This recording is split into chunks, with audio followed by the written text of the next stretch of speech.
Oh my god. I exchanged souls with the sexy schoolgirl. A 6-foot-tall hunk turned into a delicate school belle?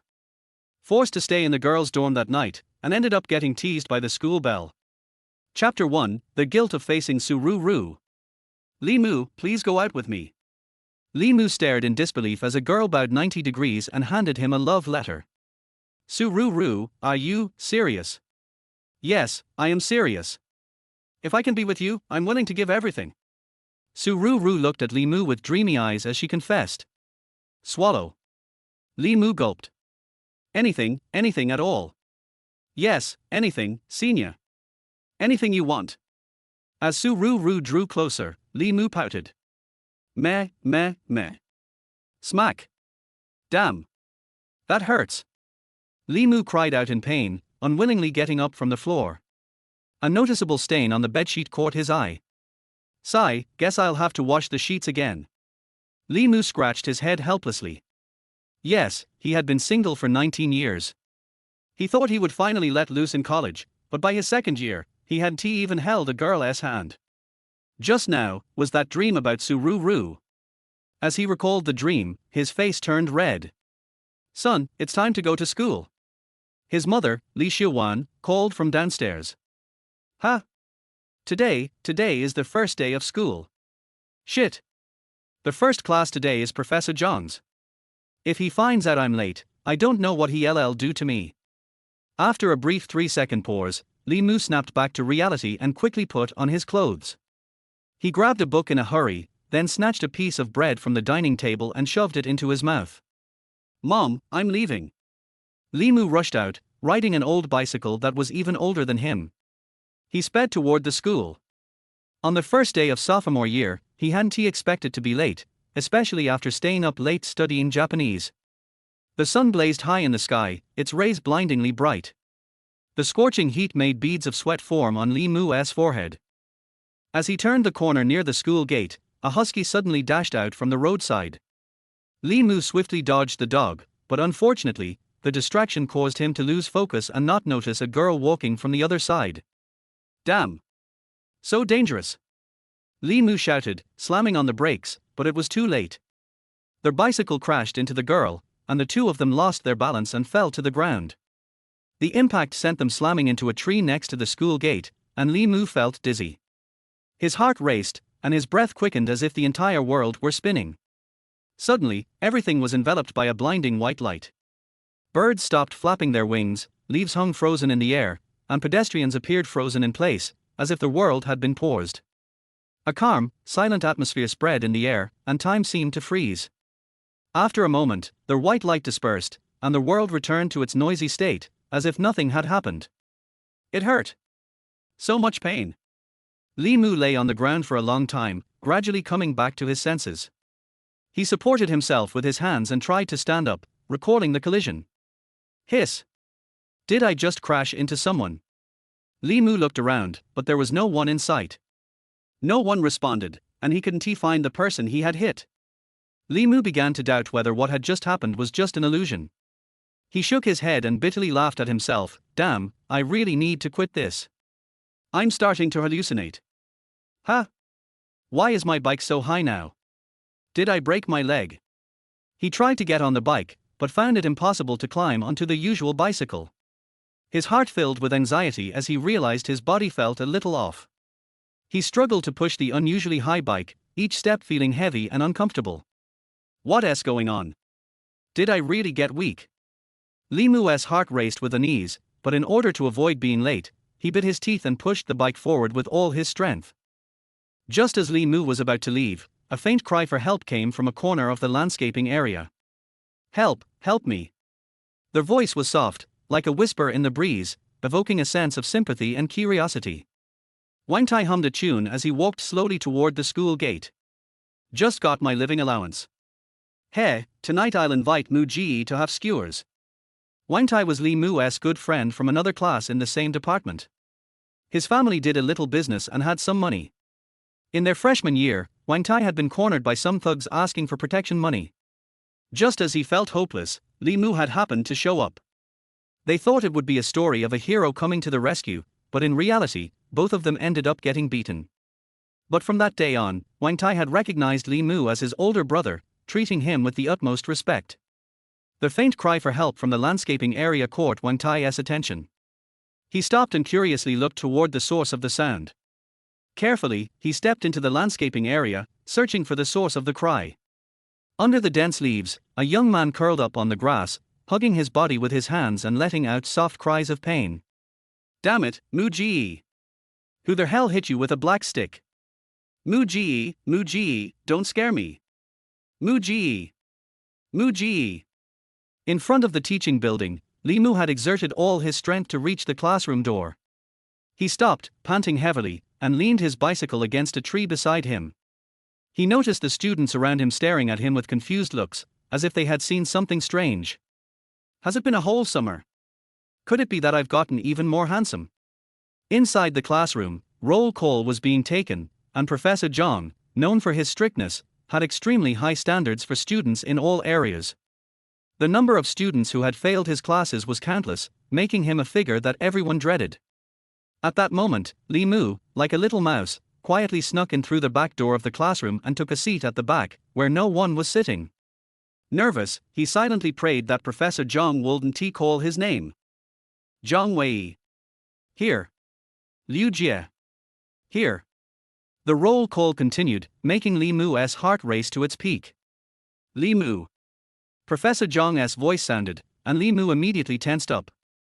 Here. Li Mu quickly stood up, facing the stern Professor Zhang. He couldn't help but feel sweat trickling down his forehead, hurriedly adjusting his clothes to cover the awkwardness of just entering the classroom. Suddenly, the quiet classroom became noisy. Everyone was excitedly discussing. Some mouths dropped open, some eyes widened, and even some people took out their phones to take pictures. Wow, is this real? Su Ru Ru. She's the campus queen of South Jew University. Hey, how did Su Ru Ru end up here? Did she transfer departments? Oh my god, there is such a beautiful flower in our civil engineering department. The classroom was filled with voices of excitement and admiration. Li Mu's actions had captured the students' full attention. Everyone whispered, endlessly discussing the unexpected scene. Li Mu felt like the center of attention on stage, and for a moment, he didn't know how to react. Li Mu stared at the students around him, discussing him, and in shock, he couldn't help but touch his own cheek. Why is it so soft? Li Mu was stunned again. He instinctively looked down at the desk, and as he calmed down, he noticed a long strand of hair hanging down, brushing against his cheek. With his heart racing, Li Mu unconsciously grabbed the phone of a student sitting in the front row, who was secretly taking pictures of him, and opened the front camera. However, instead of seeing his familiar face, what appeared on the screen was the beautiful face of Su Ru Ru, the campus queen. How is this possible? Li Mu said in surprise. He tried shaking the phone, but the image remained the same, showing Su Ru Ru's stunning face. Li Mu stood there, stunned, gazing at the noisy crowd in front of him. I've actually become Su Ru Ru. Chapter 2, The Delicate Campus Beauty Leaps Like a Strong Man. The classroom was filled with a cacophony of voices, but Li Mu remained transfixed, deep in thought. How did I become Su Ru Ru? This is absurd. Staring at the dream girl now so close to him, Li Mu couldn't help but recall the dream he had, and his face flushed with embarrassment. However, he had no idea what was going on with this sudden change. He even wondered if he was still dreaming. Silence. Quiet down. Professor Zhang's furious shout immediately regained control over the chaotic classroom, bringing peace back to the class. Within 3 seconds, every student sat up straight, as still as frost in the dead of winter. Li Mu. Professor Zhang's deep voice rang out once again. Li Mu, are you not here? Professor Zhang adjusted his glasses, then slowly brought his pen closer to Li Mu's name on the roll call sheet, ready to mark him absent. Here. I'm Li Mu, Professor. I'm here. I wasn't late. Li Mu snapped out of his trance and hurriedly raised his hand to respond. At this moment, Li Mu was burning with anxiety. If he skipped class today, he was sure to fail this semester. In a rush, he effortlessly used one hand to support the desk, then with incredible arm strength, flipped over the desk and sprinted toward Professor Zhang at the podium. Li Mu's movements were smooth and swift, but he had forgotten that he was now inhabiting Su-Ru-Ru's body, a delicate and petite Su-Ru-Ru, at that. The normally peaceful classroom felt like it had just been hit by a bomb. Oh my god, am I going crazy? What did I just see? Is this really my goddess? She just jumped over the desk with ease. I'd rather be shot. My goddess isn't he this delicate and fragile angel? Some students even managed to snap a photo of the moment, planning to upload it to the school's online forum to showcase this miraculous scene. The sudden spectacle left Professor Zhang momentarily stunned. Thankfully, his composure kicked in, and he calmly said, "Classmate, what do you think you're doing? Also, you're not in our class, are you?" Li Mu glanced around and saw that all the students were craning their necks to look, many of them pulling out their phones to take pictures. He knew that while this situation was unbelievable, if things continued like this, Su-Ru-Ru's reputation could be affected. So, he took a deep breath and said calmly, "Professor, Li Mu has an urgent matter and can't attend today. He asked me to personally request leave from you. He has always said that Professor Zhang is an erudite and understanding teacher." After finishing, Li Mu smiled sweetly at Professor Zhang and gave a polite bow. "Did you see that? That is my goddess Su-Ru-Ru. It must have been an illusion before. My heart is melting for her. I'll fight for Ru-Ru." "Phut, Ru-Ru isn't he someone you can call by that name?" Professor Zhang lightly cleared his throat, and the classroom fell silent once again. It must be said that Su-Ru-Ru's beauty and cultured demeanor had even soothed the usually stern Professor Zhang. "Li Mu, right? If you had a reason, you should have informed me beforehand. Have him bring his textbooks to my office tomorrow. This won't happen again." Li Mu watched as Professor Zhang wrote "personal leave" next to his name in the roll book, and his anxious heart finally relaxed. "Thank you, Professor Zhang Tilder. Then, Professor, I won't disturb you and the students any longer." Professor Zhang nodded lightly, and Li Mu calmly walked out of the classroom. However, beneath his outward calm, his mind was churning with endless unease. Body swap. Then where is my real body? Li Mu anxiously thought to himself, wondering how this strange swap had happened, but he had no answers. In the infirmary of South Ju University, Wang Tai anxiously stood by Li Mu's bed. Mu Ji, wake up. Doctor, when will Mu Ji wake up? He hasn't gotten a concussion, right? Wang Tai sat by Li Mu's side, muttering anxiously. We're the twin tigers of Nanda. If we lose one tiger, how can I live on? I knew something was wrong when my right eyelid kept twitching.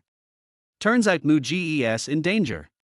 Mu Ji, if you wake up now, I'll tell you the password to my 1 terabyte cloud drive. You've always wanted it, and I'll give it all to you. Wang Tai clasped his hands together, making an exaggerated bow and closing his eyes, as if silently praying. Cough. Since the body is Li Mu's, but the soul is Su-Ru-Ru's, we'll refer to her as Su-Ru-Ru here. Su-Ru-Ru slowly opened her eyes, and the last thing she remembered was being at the school gate. She vaguely recalled a boy running toward her, and she had been knocked into the shrubbery while trying to dodge him. It hurts. Su-Ru-Ru frowned, feeling the soreness in her body. Wang Tai noticed a movement from the person in front of him, and his eyes widened in surprise when he saw that Li Mu had woken up. In his excitement, he quickly stared at Li Mu and said, Mu Ji, you didn't hear me talking about the cloud drive, right? At that moment, Su-Ru-Ru's consciousness wasn't fully awake, and she squinted her eyes, instinctively replying, what cloud drive? Wang Tai let out a sigh of relief, silently muttering, thank goodness, Mu Ji didn't hear it, so it doesn't can't. Amitabha. Su-Ru-Ru gradually regained her full consciousness and noticed a dark-skinned boy with a few freckles on his face staring intently at her. Startled, she instinctively raised both hands and slapped forward, but what she didn't realize was that this was Li Mu's body, a body that had been conditioned by regular exercise and was surprisingly strong. Wang Tai's face took the brunt of the slap, and a loud smack echoed through the infirmary, causing a sudden silence. Su-Ru-Ru quickly lowered her hands, blushing furiously, and nervously glanced at Wang Tai. Are you alright? Sorry, I didn't mean to. Wang Tai, clutching his slapped face, stared at the person in front of him, Li Mu, with his mouth wide open in shock. Mu Ji, you never hit someone's face, hitting the face hurts your pride. Li Mu remained unfazed, and Wang Tai became flustered, thinking that Li Mu was waiting for him to speak the truth. Mu Ji, I'm sorry, if I hadn't caused trouble, you wouldn't have gotten hurt. It's all my fault.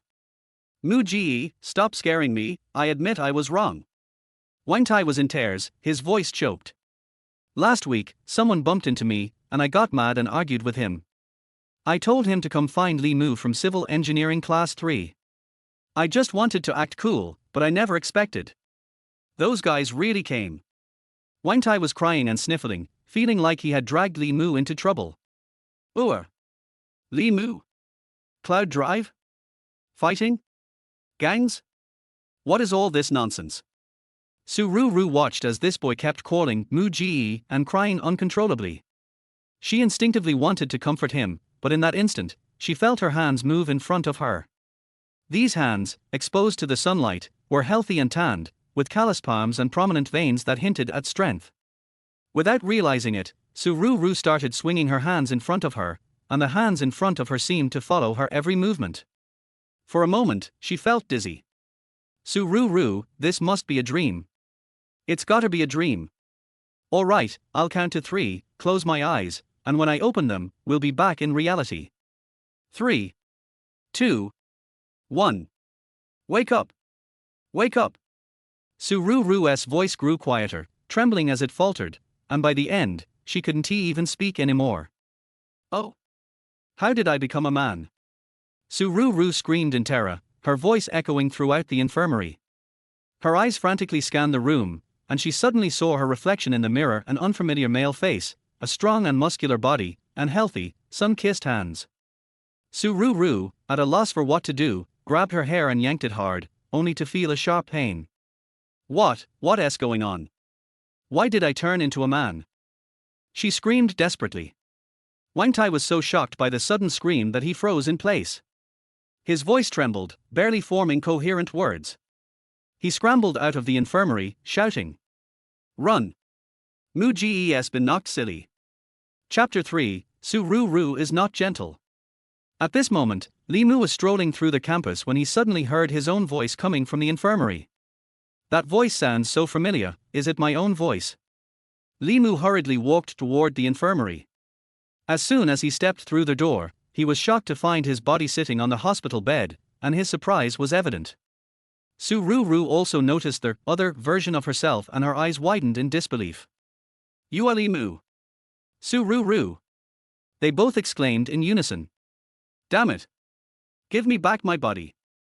Su Ru jumped off the bed and stood in front of Li Mu, now a towering figure at 1.87 meters. Visually, Li Mu was deeply startled.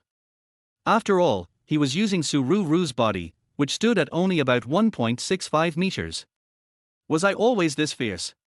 No wonder I couldn't find a girlfriend during college. But when Li Mu saw his own body, hands on hips and making an arrogant expression, he couldn't help but laugh loudly. "Big sis, don't make such a kawaii face with my body." "Har har har. Har har har, so I have a soft side too, huh? I can't believe this is me. This is too funny." Li Mu couldn't stop laughing at the sight of a tall, muscular man striking a pose like a girly anime character. Su Ru looked at her body, clutching her stomach as she laughed non-stop. She was about to explode with anger. My God, what kind of curse did I bring upon myself? Who could understand how I feel, suddenly turning into a guy? After a while, Li Mu stopped laughing and began thinking about the situation, discussing the bizarre event with Su Ru. "So, you mean we swapped bodies the moment we walked past the school gate?" Su Ru's eyes widened. "Yeah, it's very likely. Is there any way to swap back?" Su Ru asked urgently. "Oh. I'm not sure for now." Su Ru shot him a disdainful look. "Hey, Li Mu, you're awake." Suddenly, a voice interrupted their conversation. A school nurse, wearing a white coat, walked over to Su Ru. Looks like there's nothing seriously wrong." Su Ru awkwardly said, "Thanks, doctor, but I just had low blood sugar. I'm fine now, so I'll leave." Her voice gradually became quieter as she finished the sentence. Li Mu watched Su Ru's clumsy performance. He realized that if they stayed any longer, the nurse might notice something, so he quickly grabbed her wrist and pulled her out of the infirmary. Su Ru, startled, looked at Li Mu as he pulled her out of the room. Walking along the campus path, she reflected on the moment. It was the first time a guy had ever taken her hand, although, for now, it was her pulling herself. Still, Sururu felt a ripple of emotion in her heart. Heatstroke. Why is your face so red? Limu asked, noticing Sururu's flushed cheeks. Sururu snorted and rolled her eyes at him. As they walked along the campus path, many students cast curious glances at the two of them. Whoa, no way, who is that guy walking with Sururu? Is he her boyfriend? He looks so ordinary, and his clothes don't seem like his rich. Who says that if they are walking together, they have to be a couple? Maybe he's an upperclassman or something. Limu, hearing the whispers around them, intentionally slowed his pace, gradually distancing himself from Sururu. Sururu noticed Limu's awkwardness and, feeling embarrassed, apologized. The two of them exited the campus and walked to a cafe near the school gate, where they found a secluded spot to sit. Once seated, Limu looked straight into Sururu's eyes and spoke directly. I'm sorry for causing you trouble. I've been thinking about it, and honestly, I don't know how to change back. Even though we VE swapped bodies, don't worry, I'll never do anything out of line. Sururu remained silent. Limu continued, do you have any better ideas? If so, share them with me. Sururu lowered her head, fidgeting and still not responding. Limu thought she might be upset and was wondering how to explain the situation tactfully. However, Sururu's thoughts were tangled in her own confusion. Damn it. I really need to go to the bathroom. Should I go to the men's or the women's? Men's restroom. But wait, given my current body, I'm technically a guy. Sururu lowered her head, feeling embarrassed. Limu, still clueless, asked, oh, are you okay? Is your body feeling unwell? Limu, puzzled, instinctively assumed there was something wrong with his body. After all, he hadn't been sick in years. Sururu suddenly had an idea. She rummaged through her pocket and pulled out Limu's phone. With a simple touch, she unlocked it with his fingerprint and found her own phone number. She sent a message. Ding dong. HM? The phone beeped. Limu, realizing the sound was from his phone, took it out. The message that popped up stunned him. I need to go to the bathroom. Limu was completely frozen in shock. His mind went blank, unsure of how to handle the situation. Wait. He suddenly realized an extremely awkward issue. The body occupying his own was Sururu's. So, if she needed to go to the bathroom, wasn't this about to lead to one of the most embarrassing moments ever? Limu's face turned crimson, and his heart raced in embarrassment, unsure of what to do next. Sururu's message plunged them both into endless silence. Limu's heart pounded. Sweat began to form on his forehead. He sneakily glanced at Sururu, only to find that her eyes were also filled with complexity and awkwardness. Oh. I'll take you there. Limu spoke first, breaking the uncomfortable silence. Oh, okay. Sururu stood up, her head lowered in shame, following him. The two of them bypassed the crowd and took a small path back to the campus. I'll wait outside for you. Limu led Sururu to a building where no students were currently having class. He pointed to the building's restroom and said, if anything happens, just call me, or maybe don't call me. He could express the turmoil in his heart what a mess this was. Meanwhile, Sururu was also struggling. She hesitated as she stood before the men's and women's restrooms, unsure what to do. After 3 seconds, she glanced at her body. I can't hold it anymore. I'm technically a guy now, so what am I afraid of? She braced herself and marched straight into the men's restroom. Inside the restroom, she didn't know what to do. But nature called, and she had no choice. Closing her eyes, she unbuttoned her pants. 5 minutes later, Limu, noticing Sururu hadn't come out yet, started pacing anxiously. Suddenly, he heard the sound of running water at the sink. Turning his head, he saw Sururu marching toward him, clenching her fists, looking furious. Limu opened his mouth, wanting to explain, but no words came out. And then a scream rang out. I'm going to kill you. Chapter 4, First time entering the girls' dormitory. The two walked side by side across the wide playground, their steps slow and heavy. Time passed second by second, and their patience was gradually worn thin. Li Mu suddenly broke the silence. "Sai, it's getting late.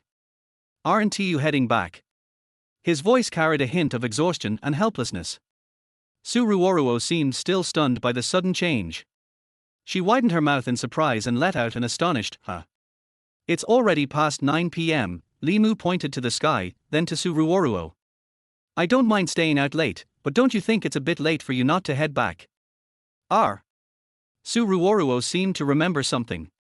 "Oh no. Today is Xieshua's birthday. We four promised to celebrate it together." "Who is Xieshua?" Li Mu asked. "My roommate." This time, it was Li Mu who was shocked.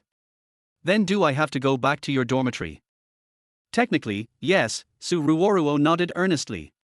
Li Mu froze in place, scratching his head, not knowing what to do. "Oh, it's almost 10. The birthday party is about to start. No matter what, you need to help me out of this." "How can I help you out of this? Are you joking? Come on, let us deal with this later. Help me out just this once, okay? Xieshua has been looking forward to it for a long time." Su Ruoruo pleaded earnestly, joining her hands in a begging gesture. Quickly, turn left ahead, and the building at the very end is the girls' dormitory." D503, Su Ruoruo pointed east, then west, confusing Li Mu even more. Thankfully, the campus wasn't too big, and he could find the dormitory himself. "By the way, you don't live on campus, do you?" Su Ruoruo asked, staring at him. "I have a dorm, but I usually don't stay there. I live with my mom," Li Mu answered. "How many people are there in your family? Where do you live? What is your family like?" Su Ruoruo's barrage of questions made Li Mu feel like he was being interrogated. "It's just my mom and me. We live at 604, Xinfang Community, XX Street, Xuanwu District. Our family is harmonious." Li Mu answered absently. "That's good," Su Ruoruo sighed as if she had made a significant decision. "Since we can't change anything, we'll just accept it." In an instant, her energy seemed to surge, as if she had been injected with some kind of energy. Li Mu was confused. How could Su Ruoruo's attitude change so much in such a short time? "All right, I've explained everything. I've got to hurry home." "Oh, I mean you're home. Let us stay in touch on WeChat." Su Ruoruo quickly ran off, leaving Li Mu standing there in the wind, at a loss. "Sai, what is up with this girl?" Li Mu sighed. "Never mind, let us just go back to the dorm." A girls' dormitory. Li Mu swallowed nervously. "Whatever, I'm a girl now too. What is there to be afraid of?" he thought. HMPH. With determination, he walked straight towards the girls' dormitory. "Ruoruo, what are you doing here? You should go back. Xieshua is waiting for us." A clear, melodious voice came from behind Li Mu. He froze and turned around to see an 18 or 19-year-old girl. The girl had shoulder-length hair and a fair, beautiful face that was smiling. She was wearing a short skirt, revealing her long, beautiful legs, and quickly ran to Li Mu's side. Li Mu was momentarily stunned, unsure of how to react. "Come on, don't just stand there." The girl naturally linked her arm with Li Mu's. Li Mu felt a soft sensation. The girl leaned in close and smiled. "Ruoruo, what gift did you prepare for Xieshua?" As a solo person for 19 years, Li Mu had never experienced a scene like this. The real, soft touch on his arm was like a direct hit to his heart, especially for a single guy. In an instant, blood rushed to his head, and he staggered backward, unconscious. "Ruoruo, what is wrong?" The girl quickly caught him. A few moments later, Li Mu regained his senses, wiped away the blood from his nose, and, with a determined and excited look, said, "I'm fine. Let us hurry back to the dorm." Soon, the two arrived at the bottom of the dormitory building. Along the way, Li Mu insisted that the girl not link her arm with his, afraid he might faint again. Well, no wonder it's a new building. The school really spared no expense. The exterior and the environment are light years ahead of the boys' dormitory, Li Mu thought with sympathy for his dorm mates. He couldn't help but sigh as he thought about the depressing state of his own place. A tear almost slipped out. But then, he remembered that his first time sharing a room with a girl was when he was 5 or 6 years old, so it didn't really count. This time, however, he would be sharing a room with 3 girls. He was a bit excited. He couldn't help but marvel at the strange twists of fate. In just under 24 hours, his life had become so exciting. His heart raced as he walked confidently into the girls' dormitory building. The closer he got to room 503, the faster his heart pounded. He wasn't sure what Ruoruo's roommates were like or how easy they would be to get along with. He had heard that some dorms had up to 8 unofficial groups. If this were a court drama, Limu felt like he wouldn't survive the first episode. Come on, Ruoruo, let us go inside. The girl pushed open the dormitory door, and Limu's thoughts were pulled back to reality. But he clearly wasn't prepared yet. Ruoruo, Xiaogu, you're back. A girl with double ponytails bounced out to greet them. The girl was of medium height, looking like a sweet, cute type, wearing a sailor suit and a short skirt, with white thigh-high stockings.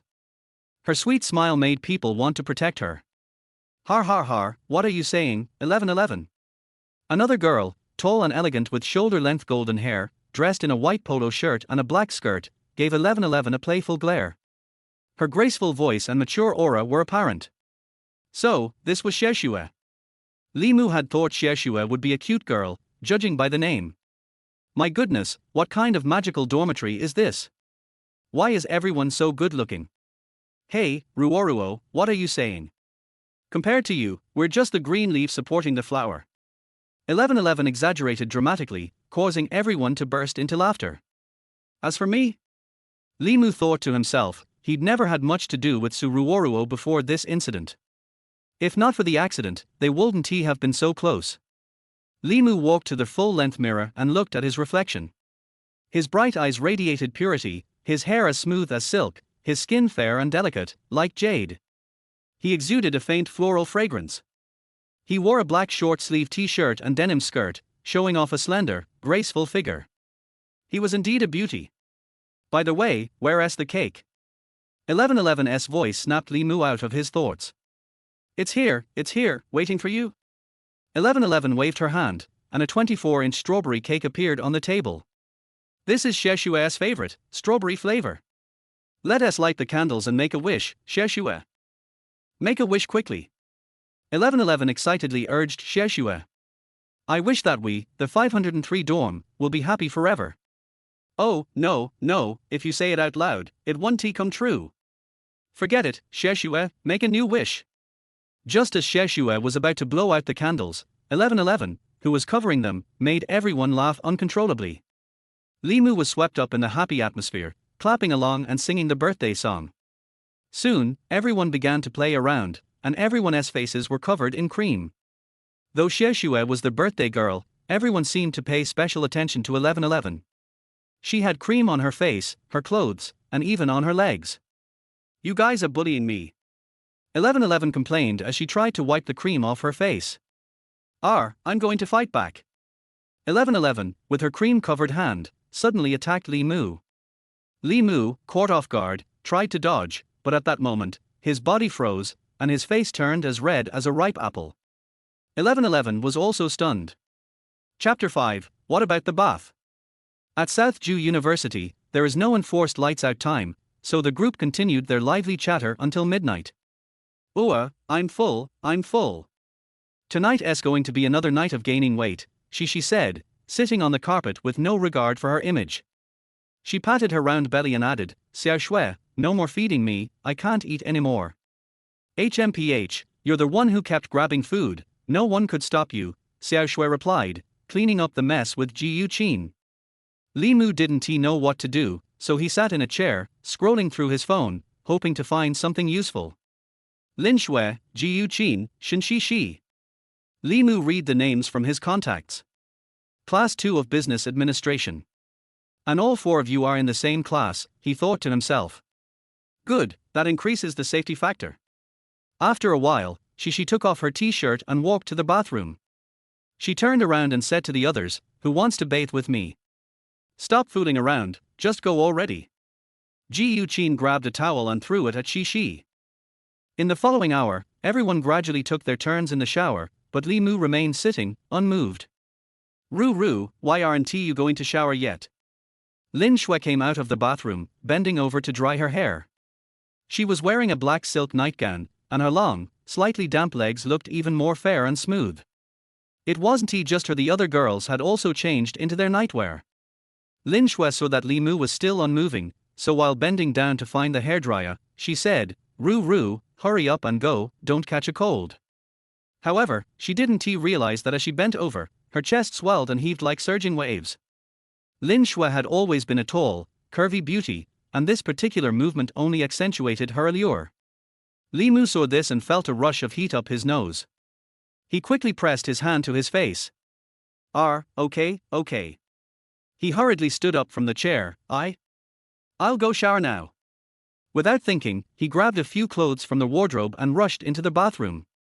Inside the bathroom, steam was rising. This is so hard to take off, why is it so awkward? Li Mu muttered to himself, sweating heavily, yet his underwear stubbornly clung to his body, refusing to come off. After some desperate struggling, he finally managed to remove the undergarments, and his body felt liberated. He sighed in relief. Being a girl is really tough. It's much easier being a guy. Li Mu couldn't help but lament, then suddenly wondered, how do I take a shower now? Like I used to. He looked down at his body, noticing the lace, black in color. His heart raced, and a strange feeling began to spread within him. Having been single for 19 years, Li Mu never imagined that the first time he would see a girl's body would be in this situation. The shift was so sudden, it left him feeling both excited and strangely unsettled. But after some thought, he wasn't sure if he could ever return to his original body. Maybe he'd have to live with this one for a long time. Why feel shy? He took a deep breath, as if making up his mind, and undid his underwear without hesitation. Turning on the shower. After struggling for over 10 minutes, Li Mu finally managed to wash himself. Long hair is really hard to wash. He sighed as he used a towel to dry off in the bathroom. Before, it only took him 5 minutes to shower and quickly wipe himself down. Then he'd throw on a pair of shorts and walk out. But now, he yawned and reached for the underwear he had brought with him. However, when he held it up, he froze. I don't know how to put this on. Or, can I just not wear it? After a mental battle, he decided to skip it and go commando instead. Fortunately, the other piece of clothing didn't give him trouble. It was a plain, oversized t-shirt, wide enough to cover his hips. It could also double as sleepwear. Phew, finally done. Li Mu pushed open the bathroom door, feeling like he had just survived a fierce battle. Without saying a word, he climbed into bed. The dorm bed was a lofted design with a desk underneath, making it more spacious and stylish than the typical university dorm. This feels so good. Finally can lie down. He let out a long exhale, stretching out comfortably across the soft mattress. He was about to take out his phone to message Sururu. However, he found he had already received a video from her. In the video, Sururu was standing with one foot on the sofa, wearing headphones. The TV had a microphone from 1999, and she was facing the camera, singing humorously yet affectionately. Brother, you've lost weight, you look tired tilde. The hardships of life can't hide the weariness tilde. Brother, you've changed, you've become silent tilde. Tell me, what are those things you've been holding inside? Then she sent a voice message, Li Mu, your house is really interesting. I've never seen such old antiques before. Li Mu was stunned. He had initially worried that Sururu would feel out of place when she visited his home. After all, Sururu seemed to have everything, while he lived in an old neighborhood, a little behind in comparison. But he never expected. Hey! What are you doing? Li Mu replied angrily, gritting his teeth. Sururu didn't respond. Li Mu clenched his fists, his anger bubbling over. I told you, stop messing around. Disturbing the peace is against the law. Whereas my mom? Is she asleep? Isn't she going to stop you? Stop it right now. All the messages disappeared into silence. Li Mu couldn't understand why the quiet, gentle campus beauty Sururu had turned into someone so wild after switching bodies. Was this her true side? Ding dong. Li Mu quickly opened the chat window. No worries, Auntie is already asleep. Li Mu, your house is really fun. I have to say, I'm starting to love this feeling. Hey, there's a box under your bed, I'm going to check it out. Holy crap! Lee Moo jumped out of bed in shock. The sudden noise startled everyone in the dorm. What's going on? Is there an earthquake? She mumbled, then fell back asleep. Ruru, what's wrong? Lin Shui asked softly. It's nothing, sorry, I just had a nightmare. I scared you guys. Okay, as long as you're fine. Get some rest, we have class tomorrow morning. Lin Shui comforted her. Li Mu lay back down but couldn't he suppress his anger. I'm telling you, don't touch that box. Too late. What are these DVDs? They are labeled with Teacher Kang, Teacher Long, and Teacher Bo. I didn't realize it, Li Mu, you're so serious. You actually have a lot of study materials. Li Mu froze for a second but quickly realized that Sururu probably didn't know what those things were. That's right. Advanced math is so difficult. As a modern university student, we can't just stick to classroom knowledge. We need to build up some knowledge in our spare time. And surprisingly, Sururu seemed to believe him. Wow, I underestimated you, Li Mu. Didn't he expect you to be this serious? I'll bring them tomorrow. I heard there's an old DVD player at the library, let's study together tomorrow. I'm getting a bit tired, I'm going to sleep. Good night. Li Mu's face turned dark. There's no need for that. The teachers didn't teach those courses well, you don't need to bring them. If you don't know them, I can teach you. Are you asleep? Are you really asleep? Chapter 6 The Scumbag Incident. Early the next morning. Hey, Ruru, why are your dark circles so heavy? Didn't you sleep well last night? 1111 saw Li Mu's haggardness at a glance. Li Mu replied weakly, it's okay, I couldn't sleep last night. It was indeed insomnia. Li Mu thought of Sururu's personality and thought that he might take the CD to the library to play it. When he thought of this, Li Mu simply didn't want to live. Go wash up quickly, class is about to start. Everyone hurriedly prepared and arrived at the classroom on time.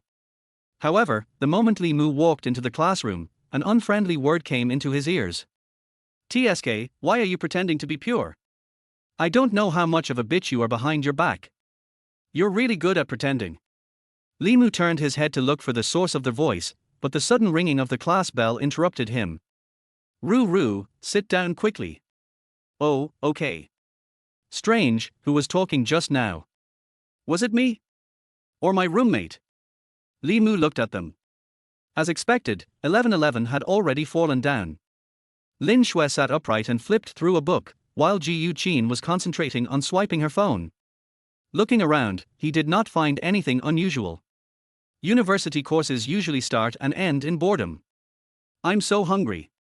I don't have classes in the afternoon. Let's go out for something to eat. 1111 suggested. I know there's a place that sells delicious soy sauce pork trotters. Let's go. 1111 ran to Li Mu, took his arm, and said coquettishly, Ruru, okay. Li Mu felt the softness of his arm, but his mind was thinking quickly. Isn't it said that 9 out of 10 lolas are average? How can 1111 be so sexy? Don't shake Ruru. Let's go back to the dormitory to change clothes and go out in the afternoon. Lin Shui helped Li Mu out. Great, go. 1111 is always full of energy. After everyone returned to the dormitory, they began to change clothes and dress up. Li Mu had nothing to do, so he was lying on the bed and sent a message to Sururu, asking about her situation. Are you awake? What are you doing? Why don't you reply? These 3 questions were asked in a proper manner. Ding dong. Li Mu, your bed is so comfortable, you are so lucky. Auntie also prepared breakfast for me this morning, that's great. With a silly panda head emoticon. That's right, but don't make a fuss at night, and that CD. I know, Li Mu, don't think I don't know what it is. I checked it online last night, but I didn't expect it, TSK. Call me sister, I'll keep it a secret for you. Li Mu was embarrassed and ashamed. Sister, my good sister, you don't know anything, okay? I'll treat you to dinner later. That's better. Okay, little cuties, it's time for us to go. Ji Yu Qin greeted everyone. Li Mu saw that the 3 of them had dressed up, and replied casually. There are classes in the afternoon. Remember to check the schedule. Without delay, he immediately got up and landed on the ground with a set of operations. Let's go, let's go. After saying that, Li Mu ran to the door, but realized that the three of them didn't move at all, and turned his head to look. Ji Yuqin seemed to have seen a ghost. Ru, are you going out like this? Li Mu was confused by everyone's reaction, and looked at the three people blankly. It seems, the style is not right. Following his line of sight, Li Mu looked at his flip-flops, big shorts and big t-shirt, and disheveled hair. He looked at the beautiful looks of the three people again. JK cute girl, girl next door, mature lady. Li Mu pondered for a moment, still didn't think there was anything unusual. No problem, let's go. Everyone stopped Li Mu. Why go, Ru, I'll take you to change clothes. Aren't we just having a meal? Li Mu was puzzled. Ji Yuqin held her forehead with her hand, and said helplessly. Ru, you have to know that girls are live broadcasting every moment from the moment they go out. Try this one. Lin Shui gently pushed open the door of Su Ruru's exquisite wardrobe, and a faint fragrance came to her face. She searched carefully, and her eyes finally fell on a black tulle dress. When Li Mu took the clothes, his fingers trembled slightly, and an inexplicable tension surged in his heart. Feeling like a cross-dresser wearing girls' clothes, he had some resistance in his heart, but at the same time mixed with a little excitement. Take a deep breath, muster up the courage to quickly change into this black tulle dress. Wow, Ruru, you are so beautiful. 1111 was the first to praise. Especially with your charming face, Ruru, be my wife, I will protect you. 1111 patted his chest. Li Mu actually blushed a little, something was wrong. Stop it, let's go. Ji Yuqin pushed the two of them out of the dormitory. The four people had different styles, and they were particularly eye-catching when walking in the mall, with a high rate of turning back, but Li Mu ignored it. He just wanted to eat, he was too hungry. Baby, I want to buy this. Love you, baby, I'll reward you when I go back tonight. Li Mu instantly became energetic, their voice sounded familiar. It seemed to be their voice in the morning class. Everyone looked together, and saw a girl wearing a hot and revealing dress leaning on a boy's arms, holding various brand name bags and cosmetics in her hands. The two people opposite also saw Li Mu and the others. Before everyone could react, the girl said, "Oh, who did I think it was? Isn't this Ji Yuqin? You didn't pretend to be in school, so you came here to seduce someone. We are all women, who doesn't know what you want? Why are you playing hard to get and wanting to sell yourself at a higher price? Shameless thing." On the other hand, the man remained silent. He even wanted to pull the girl away quickly. Who do you think you are? You didn't brush your teeth this morning and you talk so badly. Look at the way you are dressed, you don't look like a decent woman. Although 1111 didn't know the specific situation, she would never allow anyone to insult her sisters. Ji Yuqin, don't pretend. And you shut up, I'll tear your mouth apart. The girl said and went forward to attack. 1111 was pushed back unexpectedly and couldn't help but lean back, and the girl rushed forward again. Par. The crisp slap shocked everyone present. You hit me. The girl covered her face and shouted wildly. Par. Another crisp slap sound. Li Mu raised his hand and hovered in the air. If you shout again, I'll hit you again. Songja, are you dead? I slept with you so many times for nothing, and you just watched me get beaten. The girl covered her face and yelled hysterically at the boy behind her. Why didn't you act so cowardly when you climbed onto my bed? The boy pulled the girl with a troubled look on his face and said, Jiao, let's go. The girl named Jiao shook off Songja's hand and pounced on Li Mu fiercely. Li Mu grabbed Jiao's hair and clamped her hands from behind so that Jiao couldn't move. As more and more people gathered around, Lin Shui quietly called the police. The police and the mall security rushed over together. Li Mu and others were taken to the police station with Songja and Jiao. Through the intervention of the police uncle, everyone understood the whole story. Songja had always been Ji Yuqin's pursuer, but Ji Yuqin didn't like Songja, so she rejected him. Songja felt embarrassed and felt very upset. The twisted man found Jiao while spreading rumors outside, wanting Jiao to teach Ji Yuqin a lesson, but he didn't expect to run into them today. So this scene just happened. The police uncle saw that both parties were students and no substantial harm was caused. He warned Songjia and Jiaojia not to violate the bottom line of the law, criticized and educated both parties, and then let everyone leave. As for how Songjia climbed onto Jiaojia's bed, no one knew. Walking on their way to school. Ru, you were so handsome just now. When did you become so brave? I love you more after not seeing you for a summer vacation. You protected me, I want to be with you. 1111 has been circling around Li Mu since she came out of the police station.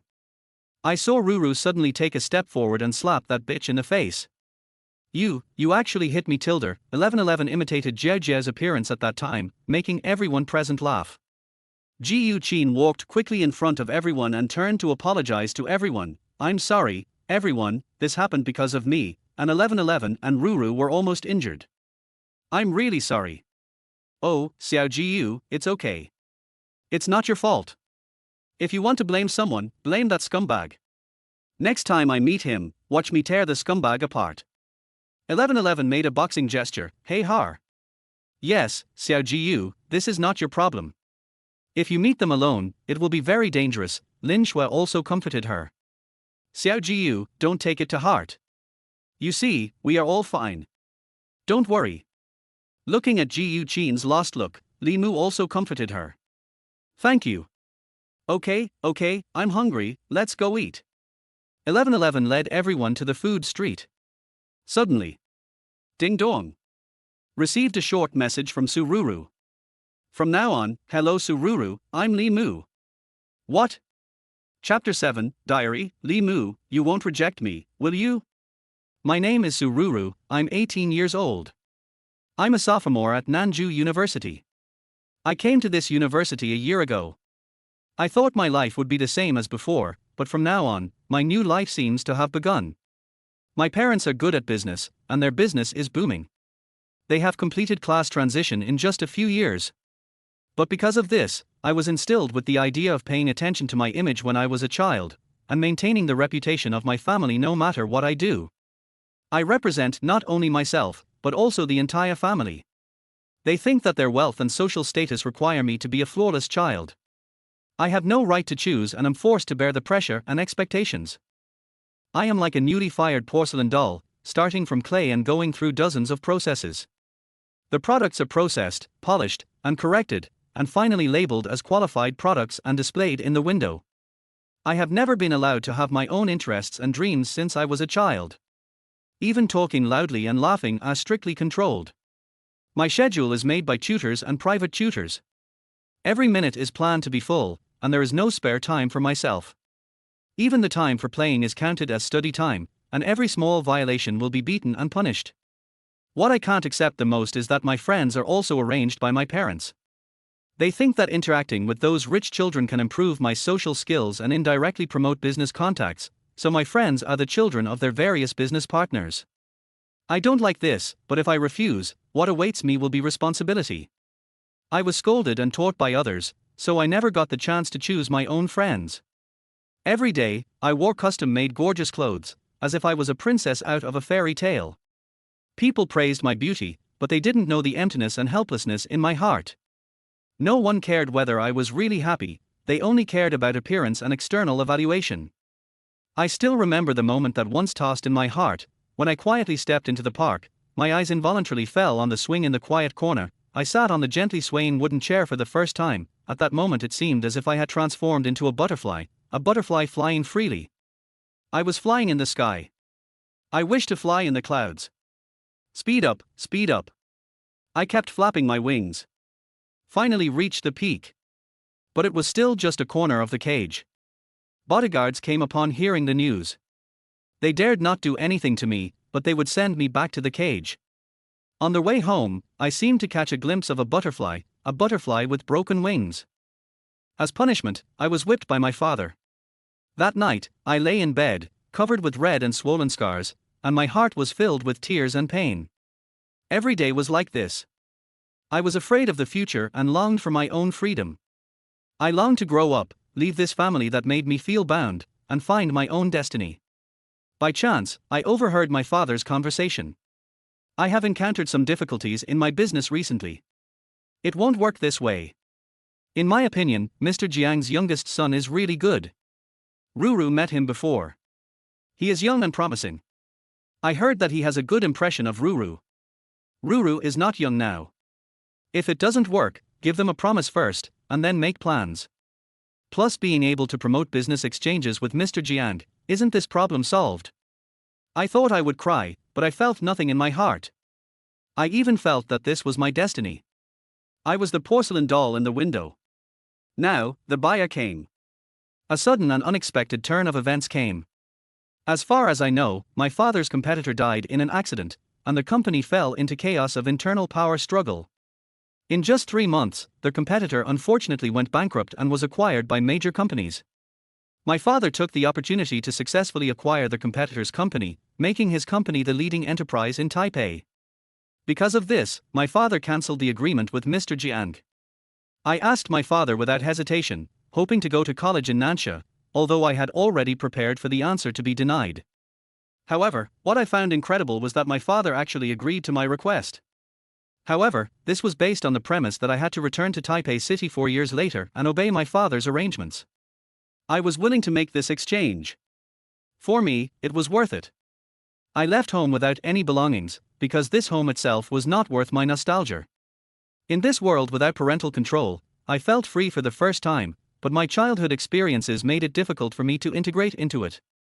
Such a voice was always echoing in my mind. You have to pay attention to your image and maintain the reputation of your family no matter what you do. You represent not only yourself, but also the entire family. This is not suitable for you, you can't do this. I am afraid of socializing, making friends, showing my true self, and hurting people around me. However, what is incredible is that on the first day of my sophomore year, I bumped into this boy named Li Mu, and when I woke up, I found that our souls had swapped. How incredible it was. It was hard for me to accept all this, but this might be a chance for rebirth given to me by God. I began to think and try to accept it. I am really shy. Although there are many inconveniences in life. But I envy Li Mu very much. In a short time together, he has always had a mother who loves him very much, a warm family, can act according to his own wishes, and does not need to pretend in front of friends to show his true self. That night, I tried to start my life as Li Mu for the first time, and I felt that he lived so freely, without the pressure and expectations of being bound. He can choose his own life path as he pleases, but I have always felt constrained by the expectations of my family. Perhaps, I don't need to exchange bodies with others to find my own value and rebirth. But while I'm looking for a way to restore my body, I want to borrow your body to start a new experience. He, Li Mu, you will definitely not refuse me. If you don't agree, that won't work. Humph, I'll borrow your body. Chapter 8 Freshman Orientation I. Hello Sururu, I'm Li Mu. What the hell? Li Mu felt a headache. In just 2 days, Sururu completely let herself go. Hey, what tricks are you playing again? Li Mu soon received a reply from Sururu. No, then I ask you, do you know how to change back? Oh. Li Mu was speechless. By the way, you see, we don't know how to recover.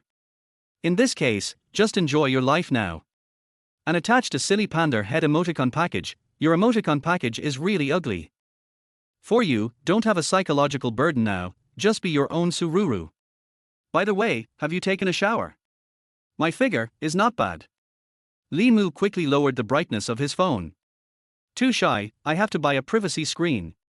Okay, then let's make an appointment to meet and exchange some information. Li Mu replied a message. Tomorrow afternoon is fine. Contact me then. Okay. Li Mu and his group came to the food street. As it was evening, people were coming and going, and it was very lively. Nanju University is located in the suburbs, and it is not convenient for students to go to the city. So over time, a street outside the school gradually formed a food street, which is also a place frequented by students in the school. What's wrong with Ruru? Lin Shui couldn't help asking Li Mu, who was in a trance. It's okay, let's go eat. Li Mu came back to his senses and quickly changed the subject. Lin Shui showed a puzzled expression. 1111 didn't think so much, and was looking for food at various stalls. I'm starving, I want to eat as much as I can. Li Mu stood in front of the pancake stall, and was shocked to hear Lin Shui's words. Ru, I feel that you are not the same as before. This sudden sentence attracted the attention of the three people. Gu Chin, yes, I feel that Ru is a little different. 1111, what's different? After saying that, she looked around, and when she saw that there was no one, she suddenly patted Ru's butt, same. Everyone. Then, what was I like before? Li Mu quietly grabbed the corner of his clothes. Before, it felt a little different. Ru didn't like to laugh before, and she didn't even laugh. She was not interested in doing anything. When she was with us, she always felt a little alienated. Sometimes I still wonder if you don't like us. Ji Chin said thoughtfully. Yes, Ru used to keep a certain distance from everyone, whether in class or in the dormitory. If I have to say, it's too perfect. So perfect that no one can get close to you. And I always feel that Ru is worried. After Lin Shui finished speaking, she took Ru's hand and continued, now Ru smiles and shows various expressions. Today she was very brave and even protected us. I feel that our relationship has become closer. In fact, Ru smiles beautifully, and this kind of Ru is the real you. Li Mu was stunned. He didn't expect that everyone in the dormitory would be so thoughtful, of course, except 1111. No. People will change. It's great to have your company. Li Mu breathed a sigh of relief. He was a little too sensitive. No one would believe it if he told others about soul swapping, and no one would think in that direction. Classmates, excuse me. There will be a freshman meeting at the North Playground tonight. If you are interested, you can go and have a look. A greeting attracted everyone's attention. Everyone followed the direction of the voice and looked. A girl in a red vest walked up to the crowd with a flyer in her hand. If you are interested, you can go and have a look. There will be a lucky draw at the end, and there will be a mysterious grand prize waiting. 1111 was curious about everything. I really want to go. But we are not freshmen anymore. We are sophomores. The girl was obviously stunned for a moment, but then said, it doesn't matter. Everyone can go and participate. This is an event organized by our students. And the sisters are so beautiful. If they can participate, the scene will definitely be more lively and interesting. Indeed, the difference between freshman and sophomore is not too big. If there is a difference, perhaps the eyes of freshmen are still full of curiosity about the campus. Okay, let's go and have a look together. Li Mu looked around, Lin Shui and Ji Qin nodded. They are not people who like to be lively, but Ru took the initiative to ask to go for the first time, so they naturally would not refuse. Time passed quietly, and the four people in the dormitory walked on the campus. In front of them was the North Playground. People were coming and going on the playground, some were walking in groups of 3 or 2, and some were running. The grass in the middle was surrounded by a big circle, and many students were sitting on the ground. The activity had already started. A boy stood in the middle, playing the guitar and singing alone. The four people came to the periphery and found an open space to sit down. After the singing, the boy bowed to everyone and said, welcome everyone to take the time to attend our freshman exchange meeting. You come from all over the world and come to NTU. NTU is proud of you. Whether in the next 4 years or even in the future, I believe you will be proud of being NTU students. Students from different departments and majors, you are gathered here to pursue the path of knowledge together. In this big family, you will make like-minded friends, grow together, and encourage each other. I firmly believe that everyone has unique dreams and goals, and NTU will provide you with a platform and opportunity to realize these dreams. Okay, I believe there will be students below who will say that we are not here to listen to your nagging, so stop talking nonsense. The students sitting around laughed. Their host introduced in the middle of the playground, now, please welcome the seniors of the dance club with warm applause to present a wonderful dance program for everyone. Troublemaker. Wow. The students below cheered and the whole atmosphere was completely ignited as the dance began. Senior, I want to join the dance club too. Senior is so beautiful, I love you. The boys wanted to stand up and cheer for them, while the girls were more reserved and only talked in a low voice. Wow, when can I have such charming long legs? 1111 showed an envious expression. Don't think about it, next life. Gu Chin's ruthless blow. In the following time, there were programs prepared by the organizer and students who spontaneously went on stage to perform. The atmosphere of the whole event reached a climax. The host looked around the students present. Are there any students willing to show their talents next? Just now, it was all girls who were singing. Our boys should also work hard. This is a good opportunity to show yourself and get rid of singleness in a minute. The host laughed and teased. A boy raised his hand and stood up. The host invited him to come forward. Okay, students, please introduce yourself first. Hello, students. I am Lee Moo, a sophomore in civil engineering. I will bring you a dance I created called Hope. I hope you like it. Chapter 9 Freshman Meeting Part 2. Hello, students. I am Lee Moo, a sophomore in civil engineering. Lee Moo smiled. That smile looked sunny and fresh, as if emitting warm power. He wore a simple white t-shirt and a pair of jeans, giving people a simple yet fashionable feeling. Lee Moo himself also saw Sururu coming on stage. Why? Why can't I smile like this? Lee Moo gritted his teeth, but was shocked and curious about what kind of performance Sururu would bring. Next, I will bring you a dance I created called Hope. I hope you like it.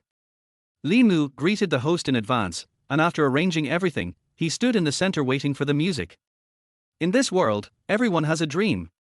Pursue hope, so that the heart will no longer hesitate. No matter how dark it is, the sun will always come. Believe that tomorrow will be better, we keep moving forward. When the music sounded, Lee Moo began to move. His dance moves were smooth and powerful, and every move was full of his passion and persistence.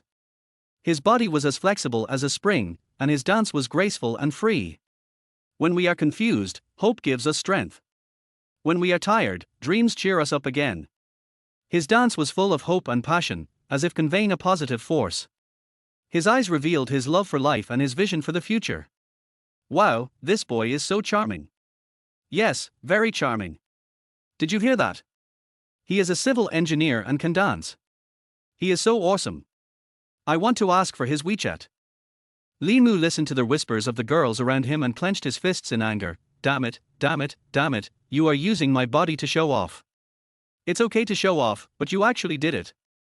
Damn it, why didn't anyone ask me for WeChat before? 1111 saw Lee Moo gritting his teeth and asked, Roo, what's wrong with you, are your teeth uncomfortable? Lee Moo smiled instantly. It's okay, 1111, ha, I'm very happy. Lee Moo in the middle of the playground seemed to have discovered Sururu sitting below, and suddenly smiled slyly. Classmates, the dance below needs a classmate to cooperate with me. It doesn't matter if you can't dance, just come up and clap the rhythm for me. Are there any classmates willing? The classmates below looked at Lee Moo one after another. Some of them seemed very interested in the dance and immediately raised their hands to express their willingness to go up, while some of them were a little shy and hesitant. Thank you, classmates, but you can only choose one, then I'll choose one randomly. Lee Moo on the playground pretended to select, then pointed to Sururu and said, This girl raised her hand very actively just now. Then can I invite you to come up? Lee Moo made a gentleman's gesture to invite Sururu. Lee Moo in the middle of the playground won the favor of everyone present with his politeness, and they all applauded. Sururu was at a loss. Damn, this is obviously intentional, I can't dance or beat the rhythm. Everyone followed the gaze of Lee Moo in the middle of the playground and found Sururu sitting. What a beautiful girl. Some seniors had heard of Sururu, and said, This is the school belle Sururu, you don't know this. Wow, she is really outstanding in temperament, she can be called a campus beauty, I am fascinated by her. I don't know who started the noise, everyone shouted Sururu's name. Sururu. Sururu. Roo, hurry up, hee. 1111 also urged.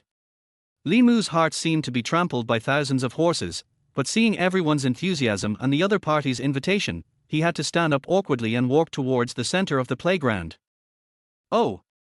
Everyone applauded. I appreciate the honor of classmate Sue. Since the classmates are so enthusiastic, let's change the way. Can I ask classmate Sue to dance with me? After that, Lee Moo bowed slightly, stretched out his slender arms, and made an elegant invitation to Sururu. Lee Moo in the center of the playground had an extraordinary temperament, which caused many girls to scream. Promise him. Everyone shouted. Sururu stared at Lee Moo's smile, and somehow stretched out her slender right hand, gently touching Lee Moo's hand. But Sururu didn't know how to dance, but when the music started, she could only clumsily follow Li Mu's rhythm, looking at a loss, and had to follow Li Mu's steps.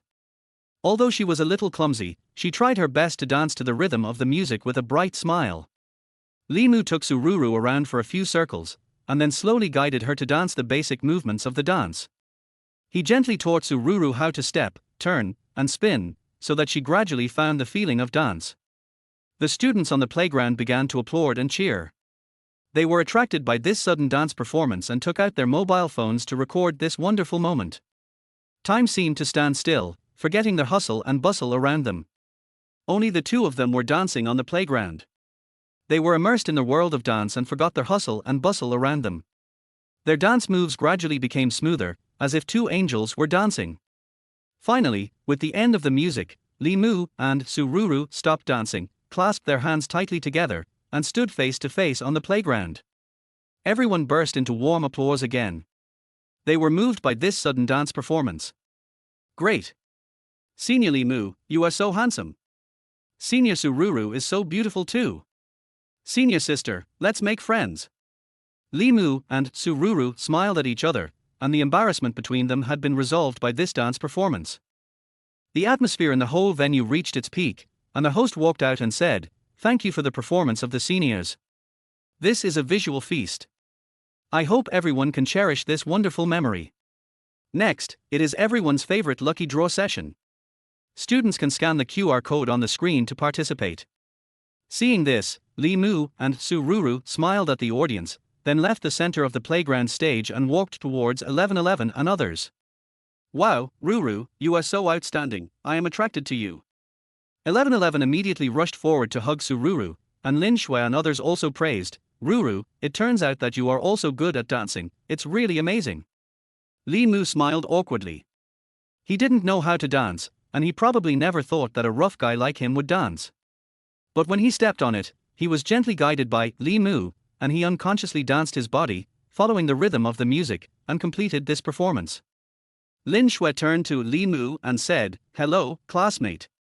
We are Ruru's sisters. My name is Lin Shui, this is Ji Yu Qin, and that is Shin 1111. Lin Shui introduced the two to Li Mu. Li Mu responded, "Hello, classmate Lin Shui, I am Li Mu. Your dance just now was so wonderful. Is it called Hope? Why is such a tense dance named this? It feels a bit inconsistent." 1111 suddenly asked. 1111, don't talk. Lin Shui gently bumped 1111 with her arm. Li Mu smiled and waved his hand. "It doesn't matter, because this dance expresses hope and vision for the future, so it is named Hope." The tension and energy in the dance are meant to make the audience feel the power and impact of hope. Although the name and the feeling of the dance are somewhat inconsistent, it is very similar to my life. I don't want to passively accept hope. I want to actively create hope. Hope should be created by myself, not given by others. Li Mu said with a firm look. Oh, that's it. 1111 nodded, seeming to be satisfied with Li Mu's explanation. Lin Shui stared at the Li Mu in front of her, and there seemed to be a sense of déjà vu in his every move. Chapter 10 Start a New Life. Lin Shui stared at Li Mu in front of her, feeling a bit familiar, but then shook her head. It was obviously the first time they met. I have something else to do, I'll go back first. Li Mu said goodbye to everyone with a smile. Wait. This is a good opportunity to be alone together. Li Mu has too many questions to figure out. Immediately proposed, "Classmate Li Mu, let me take you." Under the puzzled eyes of everyone, the two walked out of the playground together. Hey, something's going on. 1111 obviously looked like she was watching the fun. Ruru won't be fascinated by that Li Mu. No. Ruru is my wife. 1111 pretended to be protective. Lin Shui and Ji Yu Qin looked at each other, and read helplessness in each other's eyes. What are you thinking about, 1111, go back. Ji Yu Qin pushed 1111 out of the playground. Wait a minute, I haven't drawn the lottery yet. 1111 took out her phone to scan the code. The first prize is a camera. Really? Ji Yu Qin also became interested. Come on, let's draw the lottery together. 1111 encouraged the two excitedly.